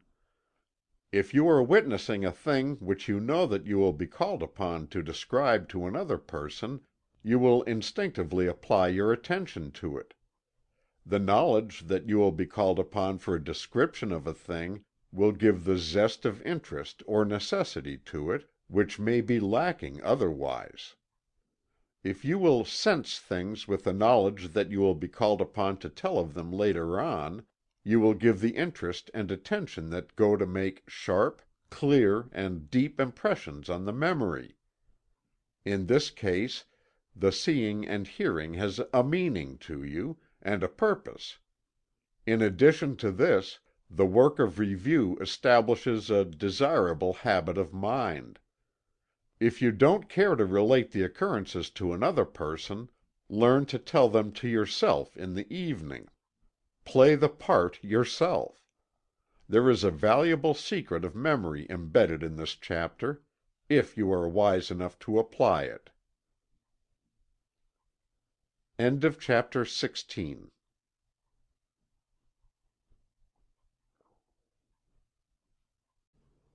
Memory: How to Develop, Train, and Use It, by William Walker Atkinson.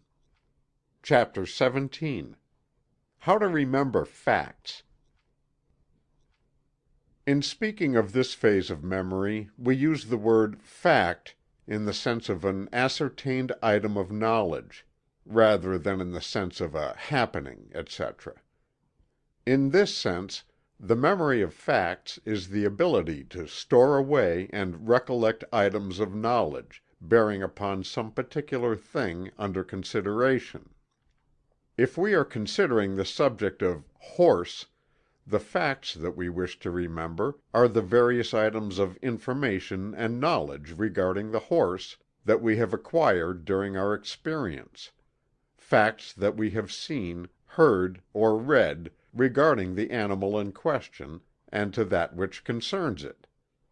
We are continually acquiring items of information regarding all kinds of subjects, and yet when we wish to collect them we often find the task rather difficult, even though the original impressions were quite clear. The difficulty is largely due to the fact that the various facts are associated in our minds only by contiguity in time or place, or both, the associations of relation being lacking. In other words, we have not properly classified and indexed our bits of information, and do not know where to begin to search for them.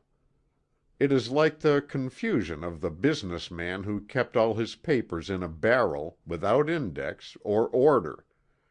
He knew that they were all there, but he had hard work to find any one of them when it was required. Or we are like the compositor whose type has become pied, and then thrown into a big box.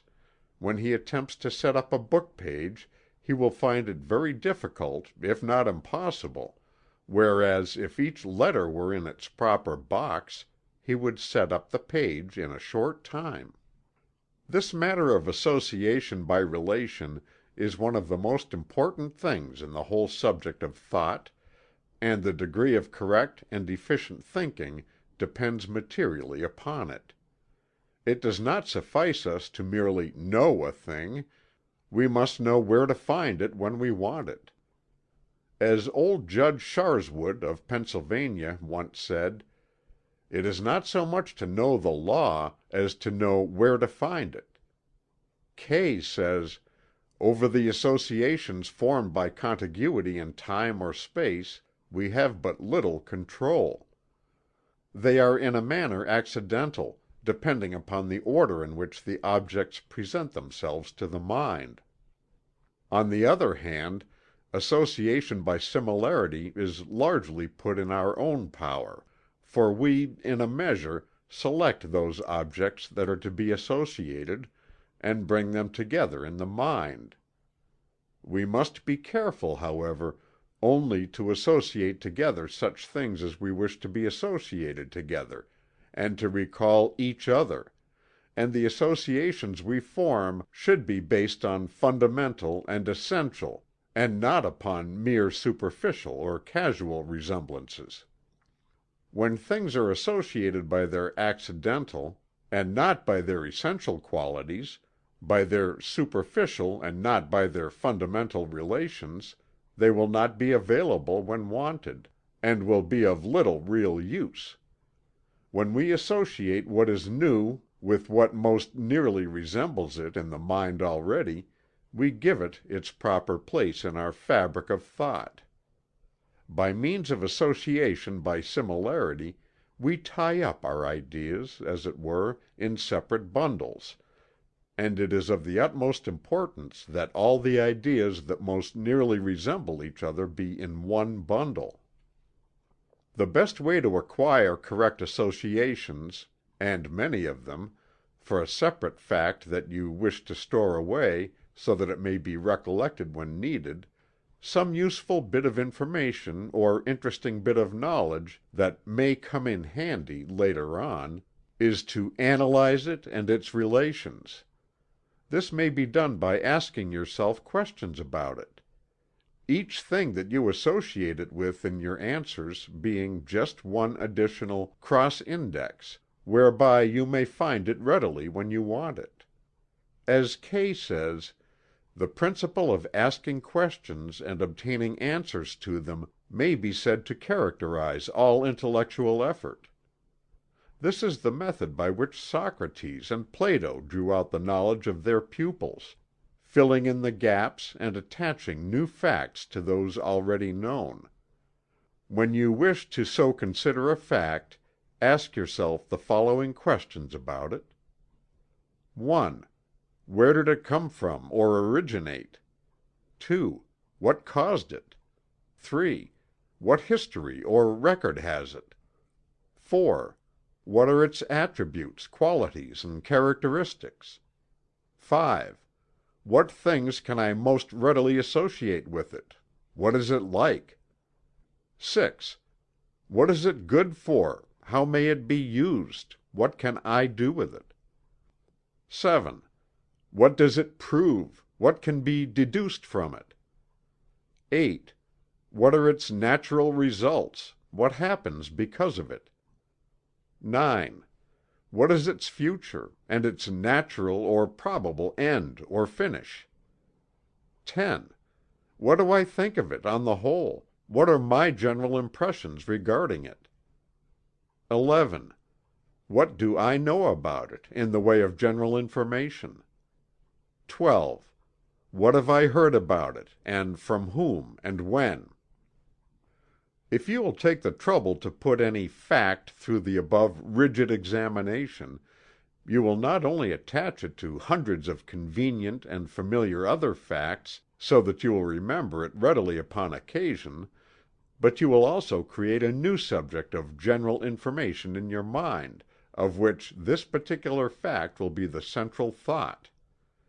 Similar systems of analysis have been published and sold by various teachers, at high prices, and many men have considered that the results justified the expenditure. So do not pass it by lightly. The more other facts that you manage to associate with any one fact, the more pegs will you have to hang your facts upon, the more loose ends will you have whereby to pull that fact into the field of consciousness, the more cross indexes will you have whereby you may run down the fact when you need it.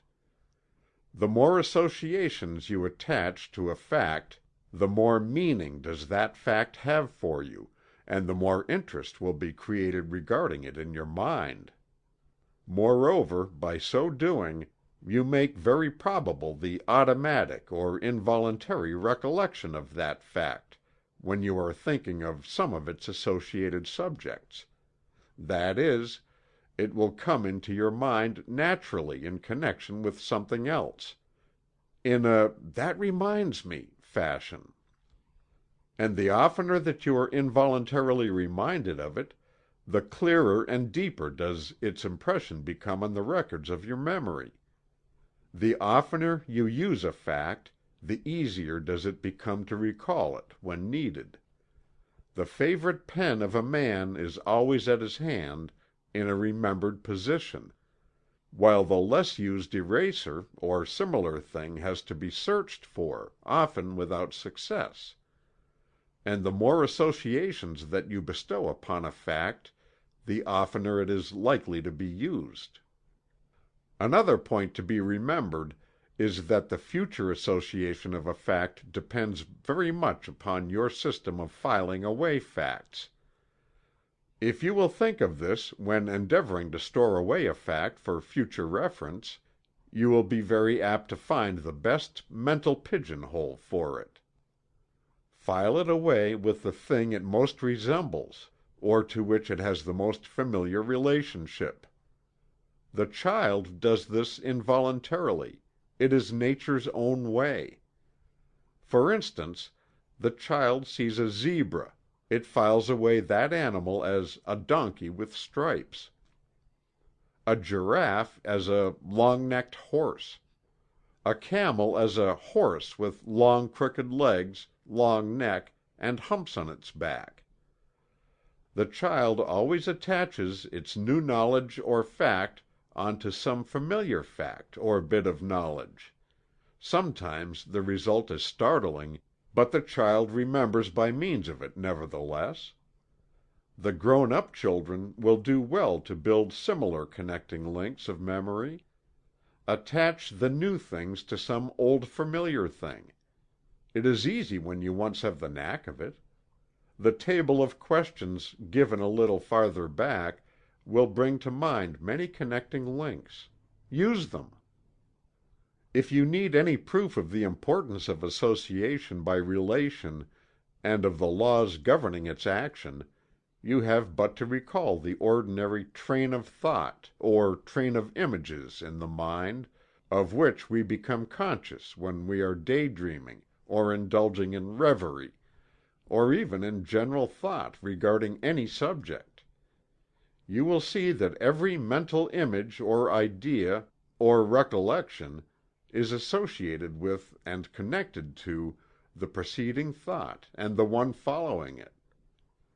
It is a chain that is endless, until something breaks into the subject from outside.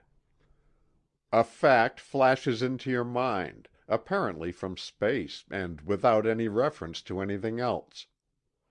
In such cases, you will find that it occurs either because you had previously set your subconscious mentality at work upon some problem, or bit of recollection, and the flash was the belated and delayed result, or else that the fact came into your mind because of its association with some other fact, which in turn came from a precedent one, and so on.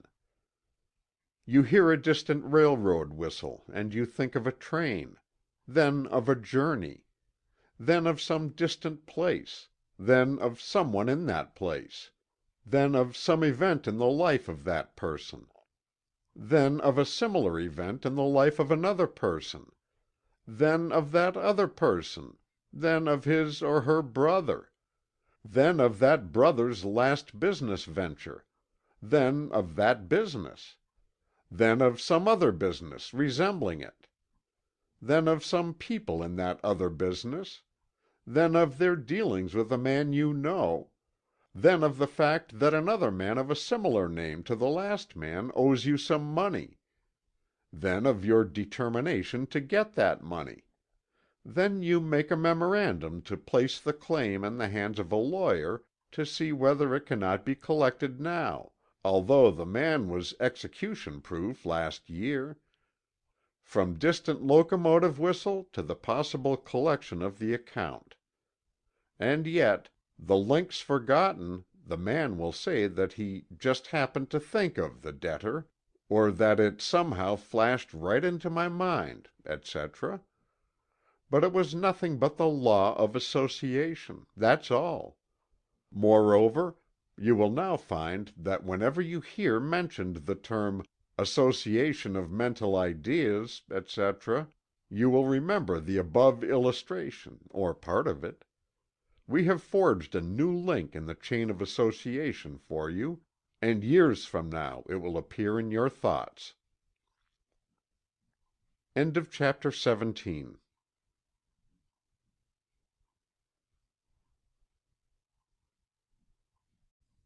Memory: How to Develop, Train, and Use It, by William Walker Atkinson. Chapter 18. How to Remember Words, etc. In a preceding chapter we gave a number of instances of persons who had highly developed their memory of words, sentences, etc. History is full of instances of this kind. The moderns fall far behind the ancients in this respect, probably because there does not exist the present necessity for the feats of memory which were once accepted as commonplace and not out of the ordinary. Among ancient people, when printing was unknown and manuscripts scarce and valuable, it was the common custom of the people to learn by heart the various sacred teachings of their respective religions. The sacred books of the Hindus were transmitted in this way, and it was a common thing among the Hebrews to be able to recite the books of Moses and the prophets entirely from memory. Even to this day, the faithful Mohammedans are taught to commit the entire Koran to memory, and investigation reveals, always, that there has been used the identical process of committing these sacred books to memory and recalling them at will, the natural method, instead of an artificial one. And therefore we shall devote this chapter solely to this method, whereby poems or prose may be committed to memory and recalled readily. This natural method of memorizing words, sentences, or verses is no royal road. It is a system which must be mastered by steady work and faithful review. One must start at the beginning and work his way up. But the result of such work will astonish anyone not familiar with it. It is the very same method that the Hindus, Hebrews, Mohammedans, Norsemen, and the rest of the races memorized their thousands of verses and hundreds of chapters of the sacred books of their people. It is the method of the successful actor, and the popular elocutionist, not to mention those speakers who carefully commit to memory their impromptu addresses and extemporaneous speeches. This natural system of memorizing is based upon the principle which has already been alluded to in this book, and by which every child learns its alphabet and its multiplication table, as well as the little piece that it recites for the entertainment of its fond parents and the bored friends of the family. That principle consists of the learning of one line at a time, and reviewing that line, then learning a second line and reviewing that, and then reviewing the two lines together, and so on, each edition being reviewed in connection with those that went before. The child that learns the sound of A, then it learns B, then it associates the sound of A, B in its first review, the C is added, and the review runs, A, B, C. And so on until Z is reached, and the child is able to review the entire list from A to Z, inclusive. The multiplication table begins with its twice 1 is 2, then twice 2 is 4, and so on, a little at a time, until the 2's are finished and the 3's begun. This process is kept up, by constant addition and constant review, until 12 12's finishes up the list, and the child is able to repeat the tables from first to last from memory. But there is more to it in the case of the child than merely learning to repeat the alphabet or the multiplication table. There is also the strengthening of the memory as a result of its exercise and use. Memory, like every faculty of the mind, or every muscle of the body, improves and develops by intelligent and reasonable use and exercise. Not only does this exercise and use develop the memory along the particular line of the faculty used, but also along every line and faculty. This is so because the exercise develops the power of concentration and the use of the voluntary attention. We suggest that the student who wishes to acquire a good memory for words, sentences, etc., begin at once, selecting some favorite poem for the purpose of the demonstration. Then let him memorize one verse of not only 4 to 6 lines to begin with. Let him learn this verse perfectly, line by line, until he is able to repeat it without a mistake. Let him be sure to be letter perfect in that verse, so perfect that he will see even the capital letters and the punctuation marks when he recites it. Then let him stop for the day. The next day let him repeat the verse learned the day before, and then let him memorize a second verse in the same way, and just as perfectly. Then let him review the first and second verses together. This addition of the second verse to the first verse serves to weld the two together by association, and each review of them together serves to add a little bit to the weld, until they become joined in the mind, as are A, B, C. The third day let him learn a third verse in the same way, and then review the 3. Continue this for say a month, adding a new verse each day, and adding to it the verses preceding it. But constantly review them from beginning to end. He cannot review them too often. He will be able to have them flow along like the letters of the alphabet from A to Z if he reviews properly and often enough. Then, if he can spare the time, let him begin the second month by learning 2 verses each day, and adding to those that precede them with constant and faithful reviews. He will find that he can memorize 2 verses in the second month as easily as he did the 1 verse in the first month. His memory has been trained to this extent.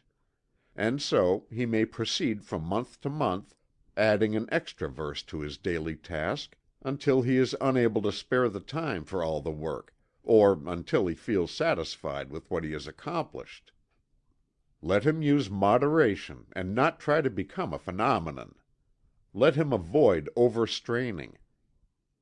After he has memorized the entire poem, let him start with a new one, but not forget to revive the old one at frequent intervals. If he finds it impossible to add the necessary number of new verses by reasons of other occupation, etc., let him not fail to keep up his review work. The exercise and review is more important than mere addition of so many new verses. Let him vary the verses or poems with prose selections. He will find the verses of the Bible very well adapted for such exercise, as they lend themselves easily to registration in the memory. Shakespeare may be used to advantage in this work. The Rubaiyat of Omar Khayyam, or The Lady of the Lake by Scott, or the Song Celestial or Light of Asia, both by Edwin Arnold, will be found to be well adapted to this system of memorizing, the verses of each being apt to stick in the memory, and each poem being sufficiently long to satisfy the requirements of even the most ambitious student. To look at the complete poem, any of those mentioned, it would seem almost impossible that one would ever be able to memorize and recite it from beginning to end, letter perfect. But on the principle of the continual dripping of water wearing away the stone, or the snowball increasing at each roll, this practice of a little being associated to what he already has will soon allow him to accumulate a wonderfully large store of memorized verses, poems, recitations, etc. It is an actual demonstration of the catchy words of the popular song which informs one that "every little bit added to what you've got makes just a little bit more." After he has acquired quite a large assortment of memorized selections, he will find it impossible to review them all at one time, but he should be sure to review them all at intervals, no matter how many days may elapse between each review. The student who has familiarized himself with the principles upon which memory depends, as given in the preceding chapters, will at once see that the three principles of attention, association, and repetition are employed in the natural method herein recommended. Attention must be given in order to memorize each verse in the first place. Association is employed in the relationship created between the old verses and the new ones, and repetition is employed by the frequent reviewing, which serves to deepen the memory impression each time the poem is repeated. Moreover, the principle of interest is invoked in the gradual progress made, and the accomplishment of what at first seemed to be an impossible task, the game element is thus supplied, which serves as an incentive. These combined principles render this method an ideal one, and it is not to be wondered that the race has so recognized it from the earliest times. End of chapter 18.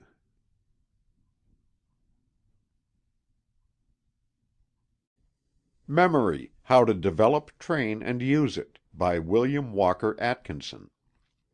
Chapter 19. How to Remember Books, Plays, Tales, etc. In the preceding chapters we have given you suggestions for the development of the principal forms of memory. But there are still other phases or forms of memory which, while coming under the general classification, may be still considered as worthy of special consideration. For instance, there may be suggestions given regarding the memorization of the contents of the books you read, the stories you hear, etc., and so we have thought it advisable to devote one chapter to a consideration of these various phases of memory that have been left out of the other chapters. Many of us fail to remember the important things in the books we read, and are often mortified by our ignorance regarding the contents of the works of leading authors, or of popular novels, which, although we have read, we have failed to impress upon the records of our memory.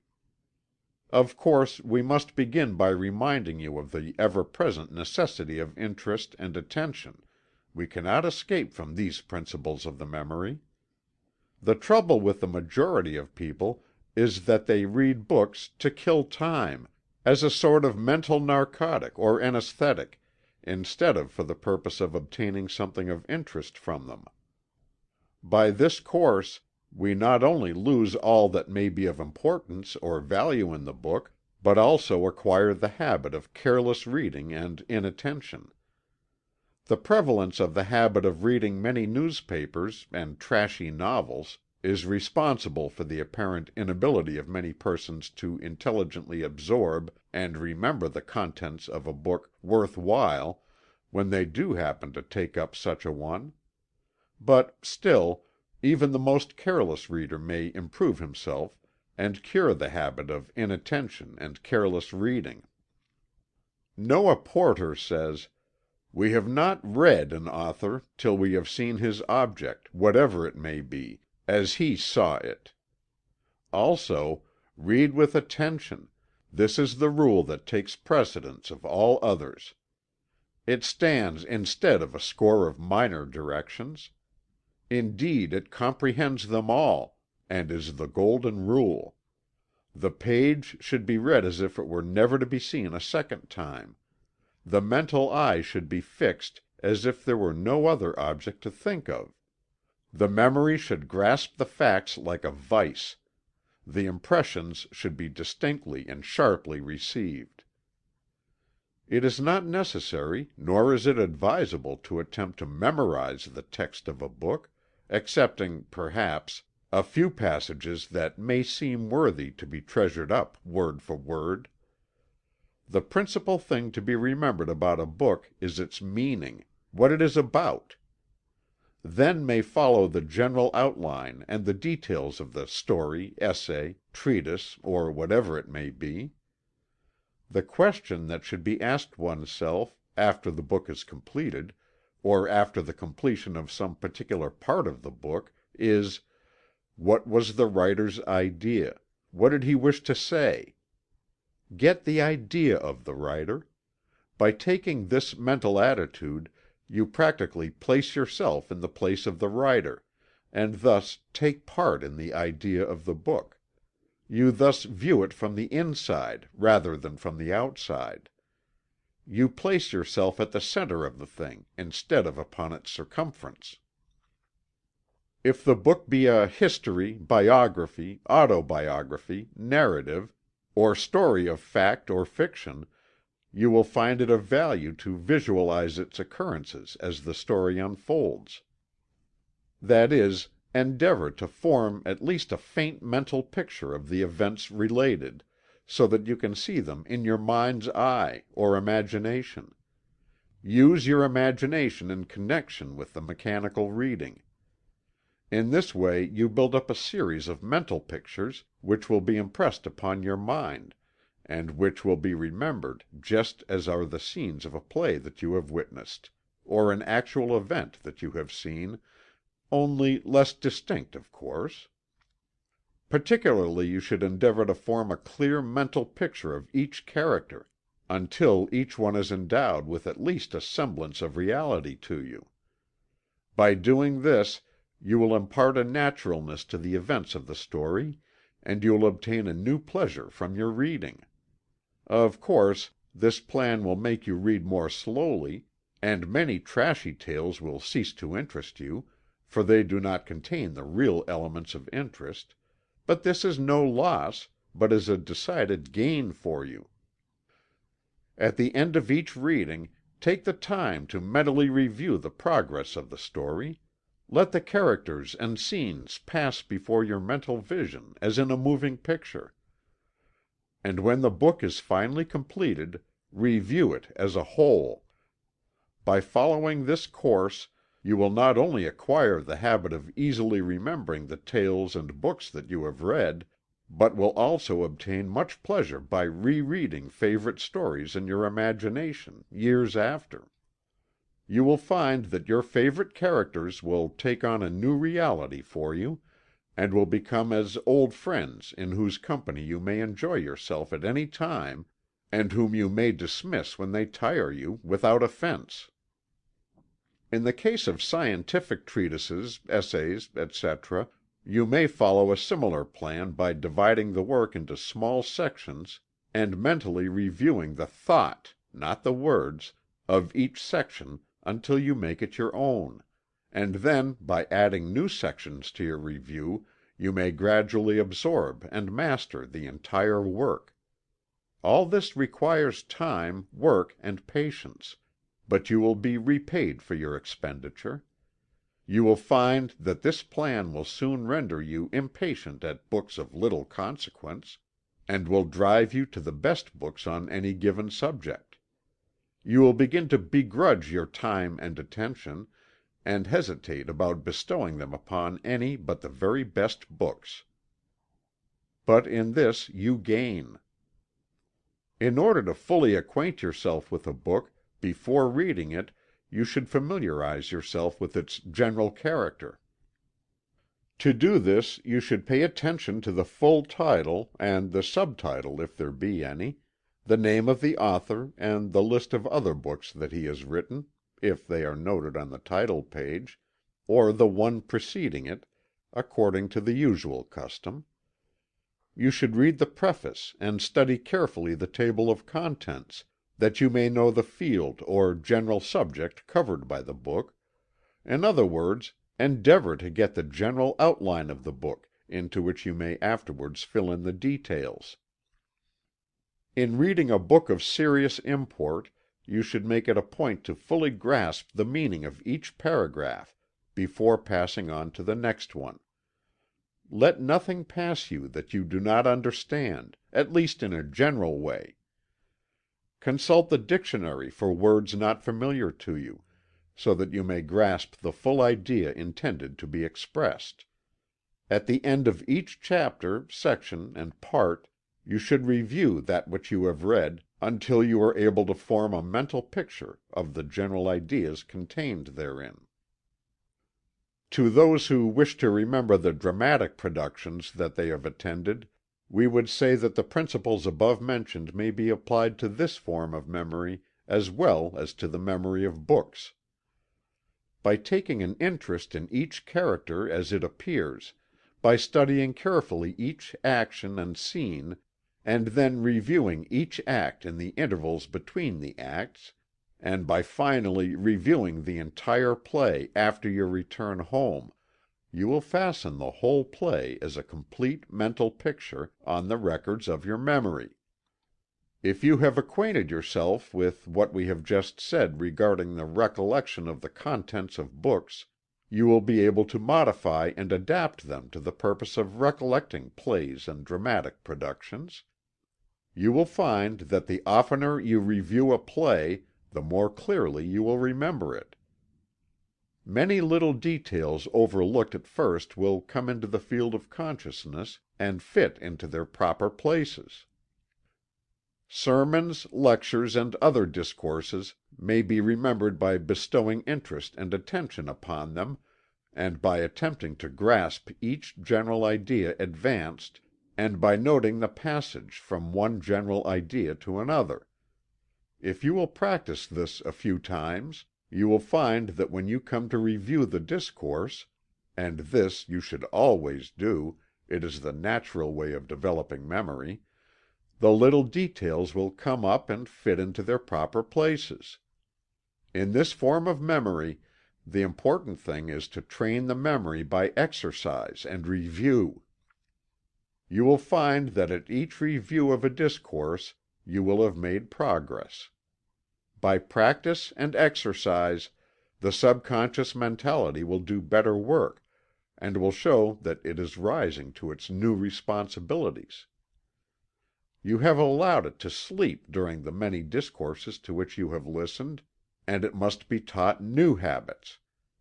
Let it know that it is expected to retain that which it hears, and then exercise it frequently by reviews of discourses, and you will be surprised at the degree of the work it will perform for you. Not only will you remember better, but you will hear better and more intelligently. The subconsciousness, knowing that it will be called upon later on to recollect what is being said, will urge you to bestow the attention necessary to supply it with the proper material. To those who have had trouble in remembering discourses, we urge that they should begin to attend lectures and other forms of discourse, with the distinct purpose of developing that form of memory. Give to the subconscious mentality the positive command that it shall attend to what is being said, and shall record the same in such a way that when you review the discourse afterward, you will be presented with a good synopsis or syllabus of it. You should avoid any attempt to memorize the words of the discourse, your purpose being to absorb and record the ideas and general thoughts expressed. Interest, attention, practice, review, these are the important points in memory. To remember stories, anecdotes, fables, etc., the principles given above are to be employed. The main thing in memorizing an anecdote is to be able to catch the fundamental idea underlying it, and the epigrammatic sentence or central phrase which forms the point of the story. Be sure that you catch these perfectly, and then commit the point to memory. If necessary, make a memorandum of the point, until you have opportunity to review the story in your mind. Then carefully review it mentally, letting the mental image of the idea pass before you in review, and then repeating it to yourself in your own words.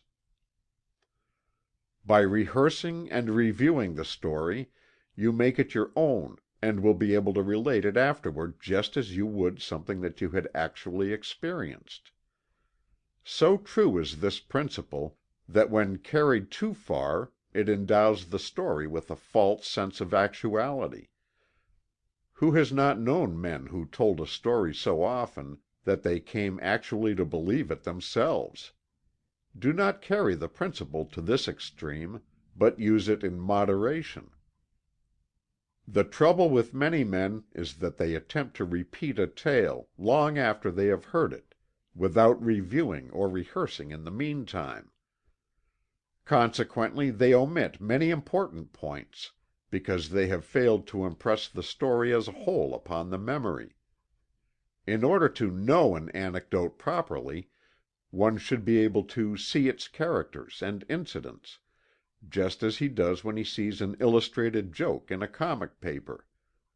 If you can make a mental picture of an anecdote, you will be apt to remember it with ease.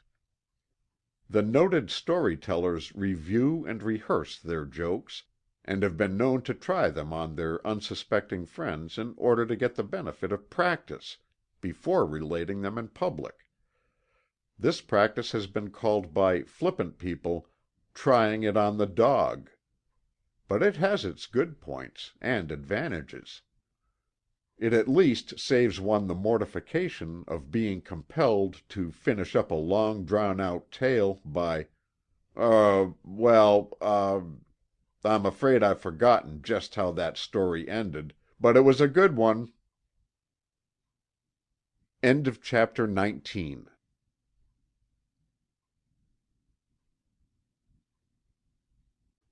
Memory: How to Develop, Train, and Use It, by William Walker Atkinson. Chapter 20. General Instructions. In this chapter we shall call your attention to certain of the general principles already mentioned in the preceding chapters, for the purpose of further impressing them upon your mind, and in order that you may be able to think of and to consider them independent of the details of the special phases of memory. This chapter may be considered in the nature of a general review of certain fundamental principles mentioned in the body of the work.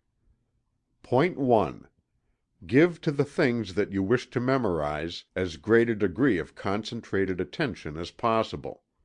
We have explained the reason for this advice in many places in the book. The degree of concentrated attention bestowed upon the object under consideration determines the strength, clearness, and depth of the impression received and stored away in the subconsciousness. The character of these stored away impressions determines the degree of ease in remembrance and recollection. Point 2. In considering an object to be memorized, endeavor to obtain the impressions through as many faculties and senses as possible. The reason for this advice should be apparent to you, if you have carefully read the preceding chapters. An impression received through both sound and sight is doubly as strong as one received through but one of these channels. You may remember a name or word either by having seen it in writing or print, or else by reason of having heard it. But if you have both seen and heard it, you have a double impression, and possess two possible ways of reviving the impression. You are able to remember an orange by reason of having seen it, smelt it, felt it, and tasted it, and having heard its name pronounced. Endeavor to know a thing from as many sense impressions as possible. Use the eye to assist ear impressions, and the ear to assist in eye impressions. See the thing from as many angles as possible. Point 3. Sense impressions may be strengthened by exercising the particular faculty through which the weak impressions are received. You will find that either your eye memory is better than your ear memory, or vice versa. The remedy lies in exercising the weaker faculty so as to bring it up to the standard of the stronger. The chapters of eye and ear training will help you along these lines. The same rule applies to the several phases of memory. Develop the weak ones, and the strong ones will take care of themselves. The only way to develop a sense or faculty is to intelligently train, exercise, and use it. Use, exercise, and practice will work miracles in this direction. Point 4. Make your first impression strong and firm enough to serve as a basis for subsequent ones. Get into the habit of fixing a clear, strong impression of a thing to be considered from the first. Otherwise you are trying to build up a large structure upon a poor foundation. Each time you revive an impression you deepen it, but if you have only a dim impression to begin with, the deepened impressions will not include details omitted in the first one. It is like taking a good sharp negative of a picture that you intend to enlarge afterward. The details lacking in the small picture will not appear in the enlargement, but those that do appear in the small one will be enlarged with the picture. Point 5. Revive your impressions frequently, and thus deepen them. You will know more of a picture by seeing it a few minutes every day for a week than you would by spending several hours before it at one time. So it is with the memory. By recalling an impression a number of times, you fix it indelibly in your mind in such a way that it may be readily found when needed. Such impressions are like favorite tools which you need every little while. They are not apt to be mislaid as are those which are but seldom used. Use your imagination in going over a thing that you wish to remember. If you are studying a thing, you will find that this going over in your imagination will help you materially in disclosing the things that you have not remembered about it. By thus recognizing your weak points of memory, you may be able to pick up the missing details when you study the object itself the next time. Point 6. Use your memory and place confidence in it. One of the important things in the cultivation of the memory is the actual use of it. Begin to trust it a little, and then more, and then still more, and it will rise to the occasion. The man who has to tie a string around his finger in order to remember certain things soon begins to cease to use his memory, and in the end forgets to remember the string, or what it is for. There are many details, of course, with which it is folly to charge the memory, but one should never allow his memory to fall into disuse. If you are in an occupation in which the work is done by mechanical helps, then you should exercise the memory by learning verses or other things, in order to keep it in active practice. Do not allow your memory to atrophy. Point 7. Establish as many associations for an impression as possible. If you have studied the preceding chapters, you will recognize the value of this point. Association is memory's method of indexing and cross-indexing. Each association renders it easier to remember or recollect the thing. Each association gives you another string to your mental bow. Endeavor to associate a new bit of knowledge with something already known by and familiar to you. In this way, to avoid the danger of having the thing isolated and alone in your mind, without a label, or index number and name, connect your object or thought to be remembered with other objects or thoughts, by the association of contiguity in space and time, and by relationship of kind, resemblance, or oppositeness. Sometimes the latter is very useful, as in the case of the man who said that "Smith reminds me so much of Brown. He's so different." You will often be able to remember a thing by remembering something else that happened at the same place, or about the same time. These things give you the loose ends of recollection whereby you may unwind the ball of memory. In the same way, one is often able to recollect names by slowly running over the alphabet, with a pencil, until the sight of the capital first letter of the name brings the memory of those following it. This, however, only when the name has previously been memorized by sight. In the same way, the first few notes of a musical selection will enable you to remember the whole air, or the first words of a sentence, the entire speech or selection following it. In trying to remember a thing which has escaped you, you will find it helpful to think of something associated with that thing, even remotely. A little practice will enable you to recollect the thing along the lines of the faintest association or clue. Some men are adept memory detectives, following this plan. The loose end in memory is all the expert requires. Any associations furnish these loose ends. An interesting and important fact to remember in this connection is that if you have some one thing that tends to escape your memory, you may counteract the trouble by noting the associated things that have previously served to bring it into mind with you. The associated thing, once noted, may thereafter be used as a loose end with which to unwind the elusive fact or impression. This idea of association is quite fascinating when you begin to employ it in your memory exercises and work. And you will find many little methods of using it. But always use natural association, and avoid the temptation of endeavoring to tie your memory up with the red tape of the artificial systems. Point 8. Group your impressions. This is but a form of association, but is very important.